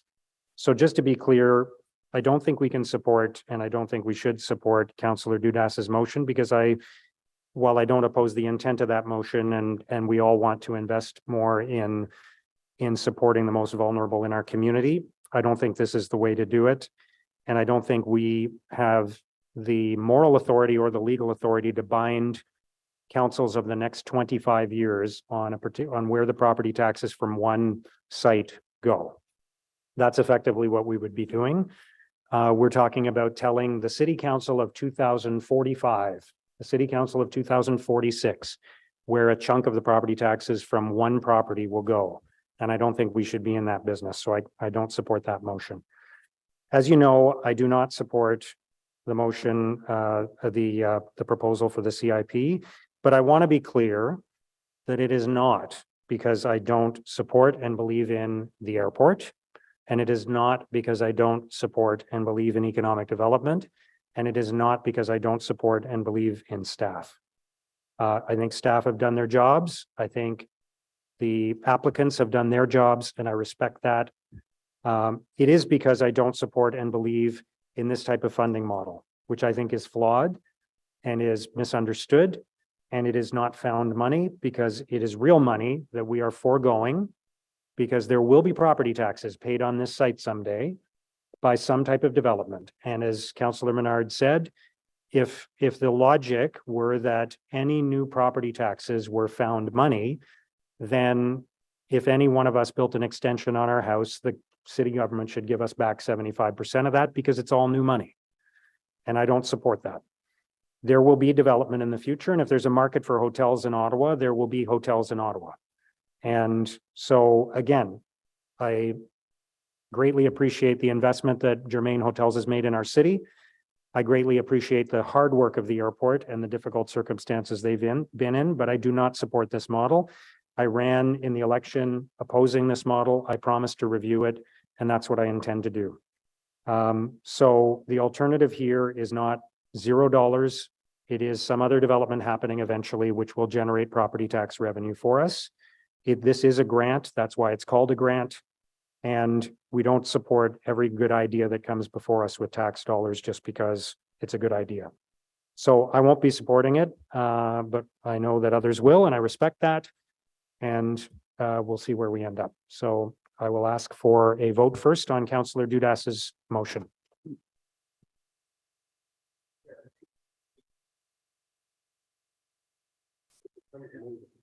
Yeah, I suppose. Okay, we can do the application first, because then your motion would be unnecessary if the application is defeated.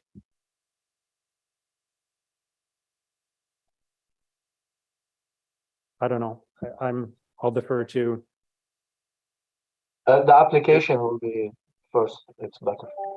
Caitlin, do you have an opinion on this?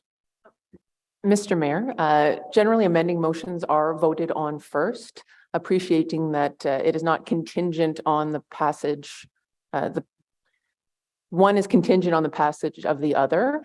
It is up to the chair to put them in the most logical order under all the circumstances. So, Okay, well, let's vote on Councillor Dudas's motion first then. Councillor Lulab, Yes. Councillor Dudas, Yes. Councillor Curry, Yes. Councillor Gower, Yes. Councillor Tierney, No. Councillor King, Yes. Councillor Leeper, No.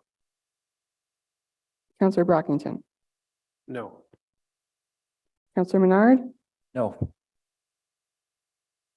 Councillor Giroux, No. Vice Chair Kits, Yes.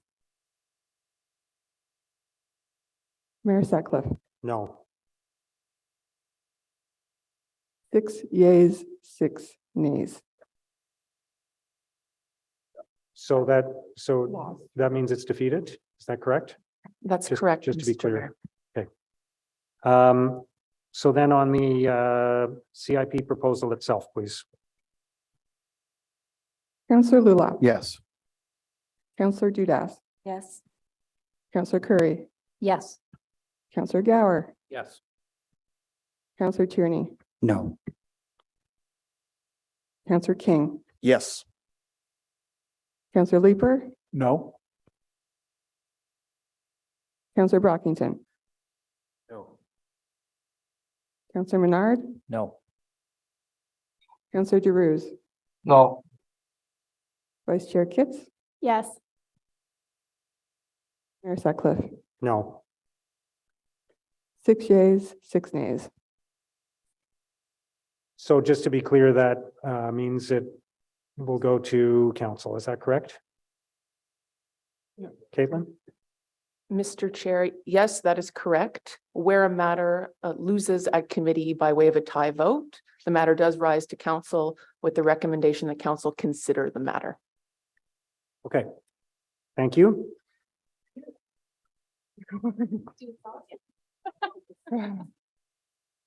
All right, thank you, everyone. Let's move on to item 6.2.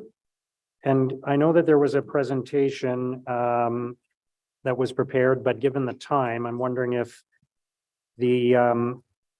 everyone is prepared to carry this without the presentation. Everyone good with that? But Chair, Okay. staff have waited through the meeting. I do wonder if there's maybe just, it's an important report, maybe just 2 minutes from staff if you want to. Maybe we should just ask Okay. staff if they have waited and it's a good report. Do you want to or not? I don't know. Okay. Yeah. They've waited all this time. We might as well make them stay longer. Yeah, sunk cost fallacy.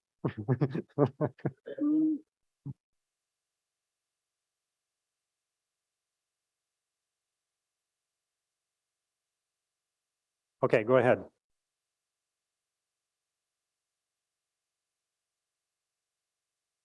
Okay, can you hear me all right?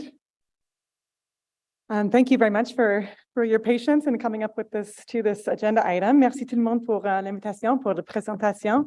Je vais parler aujourd'hui de la Maison durable d'Ottawa, le programme des prêts. So I'll give you the presentation on the Better Homes Ottawa Loan Program and some amendments we'd suggest to the program. To date, the program has the program was launched in November of 2021. We secured some 0% loan capital from the Federation of Canadian Municipalities alongside a grant. It was oversubscribed by April of 2022. We recapitalized the program in June of 2022 with an additional $15 million from Van City Investment Bank. As of March of this year, we've had 65 projects completed, 320 initiated, and another 700 in the queue. However, the uptake from income qualified participants remains quite low. À ce jour, les projets terminés ont permis de réduire les émissions de gaz à effet de serre à 40% en moyenne. Les prêts en moyenne est environ 35 000 $ par projet. Les mesures de rénovation les plus populaires sont les suivantes: association, installation des portes et fenêtres, installation d'une thermopompe et des installations des panneaux solaires. Completed projects to date. Oh, pardon me, you should be advancing the slides. We're on the one with the map, so I think it's slide number 4. Pardon me, this is the only interesting graphic anyway, so you didn't miss too much. As you can see from this map, as of this month, we've got projects across many wards, not all. When we add the layer of the initiated projects, however, we do have coverage of every ward, and we encourage councillors to get in touch if they'd like to promote the program in their ward in particular. Some of the program changes that we propose in order to specifically make the program more accessible are to lower the minimum loan value. Currently, it's $15,000 per project. We'd recommend reducing it to $10,000 because there are additional grants available now from the federal and provincial governments that reduce the amounts to spend on the projects. For repeat applicants on the same property, we recommend a minimum of $5,000, and that's to encourage participants to do their projects at the stages that make sense for their home retrofit and home asset renewal. We recommend expanding the eligibility criteria for low-income qualified applicants. Currently, the definition is tied to the Enbridge Home Winterproofing Program. We'd recommend including property owners of affordable units, property owners who commit to affordability in their units for the next 10 years.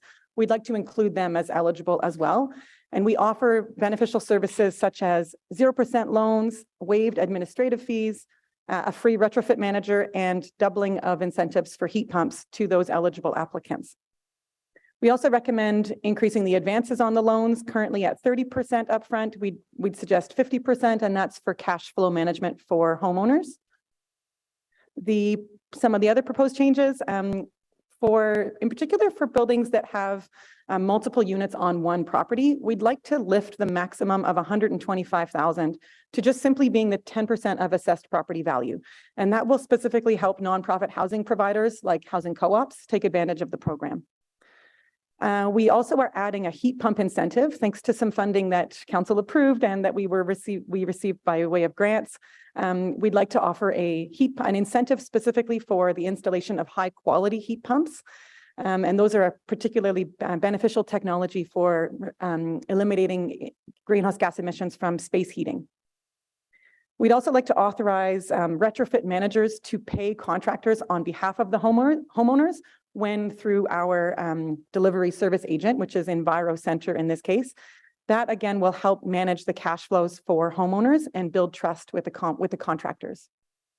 Next slide, please. The last change is to delegate authority to the Chief Financial Officer and the General Manager of PRED to make future program changes, so we don't have to come bother you again, for things like adjusting incentives, defining the minimum and maximum loan amounts, defining income qualified criteria, adjusting loan payment processes, and defining measures that are eligible for the audits. And the rationale for all of that is because there's so much change in this retrofit landscape with the federal government, the provincial government, and utilities all getting into, offering different things, that we need to be able to respond quickly to those changes and as well as to stakeholder feedback. So that's why we're asking for that delegated authority. Finally, the last slide here, just to give you all a sense of scale, we're currently in 2023 of this scale up plan, and it needs to rapidly scale up if we're going to achieve the objectives of the Energy Evolution Program. So, pour atteindre les objectifs de évolution énergétique, le numéro des rénovations résidentielles à Ottawa doit augmenter chaque année jusqu'à 2040. So we need to really scale up in order to achieve our greenhouse gas reduction targets. And this program is one solution that will help us achieve that. The last slide is just our contact information. So si vous avez des questions, voici notre contact. Thank you. Merci beaucoup. Councillor Lulov. I have to point out the delicious irony that we literally just used this as a straw man argument against the last thing that we just voted. And now we're going to give people a grant back on making improvements to their private property. I'm supporting this, absolutely, but it's a delicious irony. Thanks. Councillor Menard. I think there's some differences here around that, but I won't go into that today. I just wanted to thank staff for all you've done on this. I think the changes that you're making to the program make perfect sense. And the big piece is around those heat pumps, right? That's really the transition. You can get high quality, cold climate heat pumps in the city of Ottawa now, where you can transition off of that fossil fuel heating. I guess the question to staff would just be, the uptake on those heat pumps, do we anticipate a much higher uptake with the changes here? And what are the benefits of switching to heat pumps for residents around, people don't know, perhaps around air conditioning and heating your home and, saving money along the way? Thank you. Through you, Mr. Mayor. Thanks for the question. Yes, heat pumps are a really important technology for our greenhouse gas reductions, but also for comfort and affordability of space heating and cooling going forward. To date, we've seen about 1/3 of applications include a heat pump as part of their retrofit plan. We'd like to see that increase, especially for affordable units or those that are experiencing or are vulnerable to energy poverty.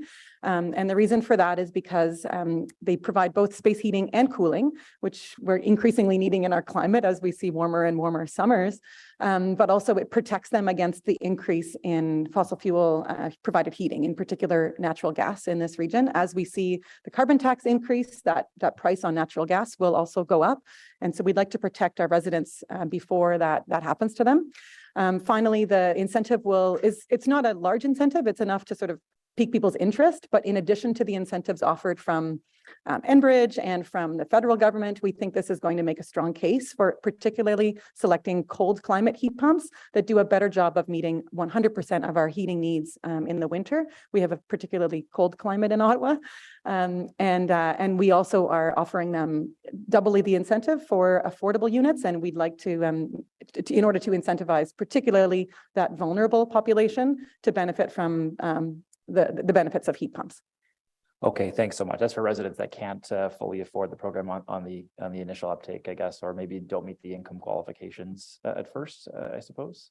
That's right. Yeah, so we're offering them double the incentive for heat pumps. Well, look, thanks so much for your report. Thanks, Janice, to you and the whole team on this, and appreciate you indulging this, Mayor. But it's a great program, and your work has been excellent on getting this established and working with FCM and federal government to do this. So thanks. All good stuff. Thank you. Any other questions? Okay, is this carried? All right, thank you. So we are going to move in camera now. So I want to ask Vice Chair Kitts to read a motion to that effect, please.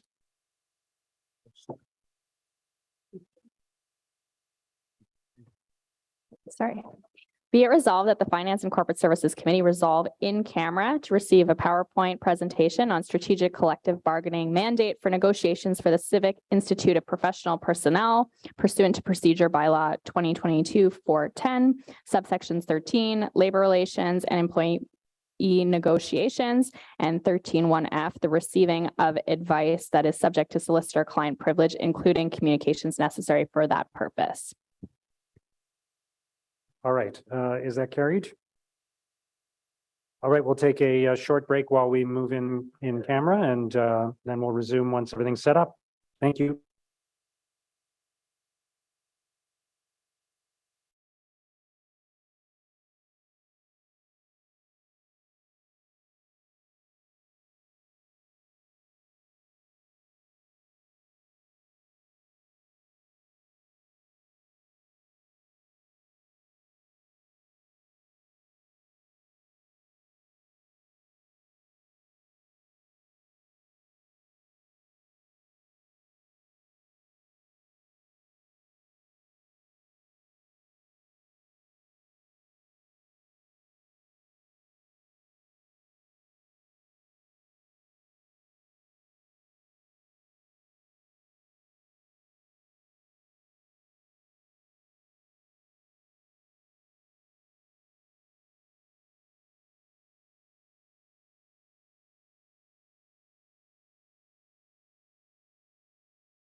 Sound test for you two. 1, 2, 3. 1, 2, 3.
All right, let's get started again.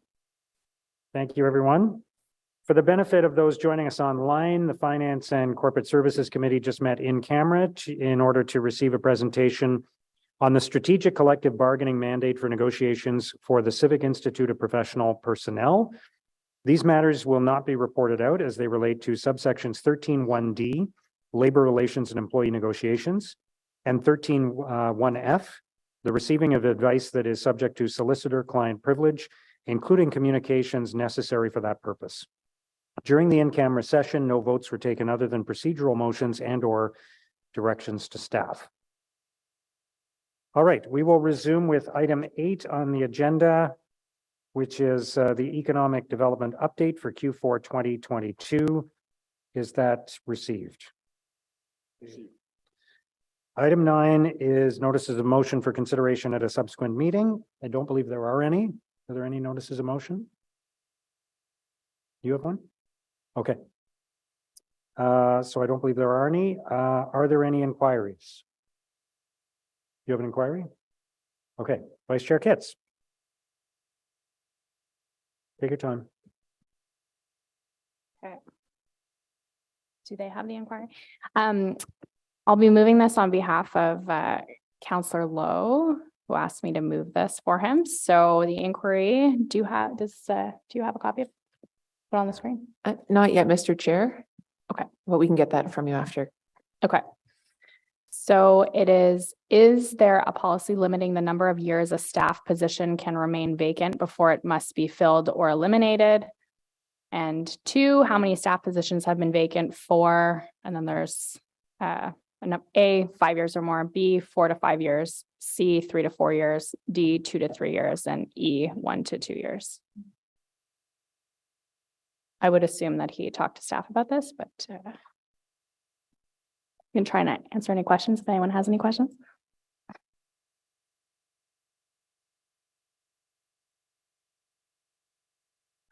So that's staff okay with accepting that direction? Sorry, that inquiry. Yeah. Okay. Yep. Not a direction. Okay. Yep. Yeah. So any other inquiries? Okay. In terms of other business, Councillor Menard has a motion. So technically it requires our approval to add this to the agenda. So on adding the item, is that carried? It's a motion about I hope there's not a lot of debate on it, but yeah. Okay, so it's a motion about the Lansdowne process. Consultation. Yeah, the Lansdowne process. I sent thought it it had out been circulated, but last night, Chair. Yeah. Yeah.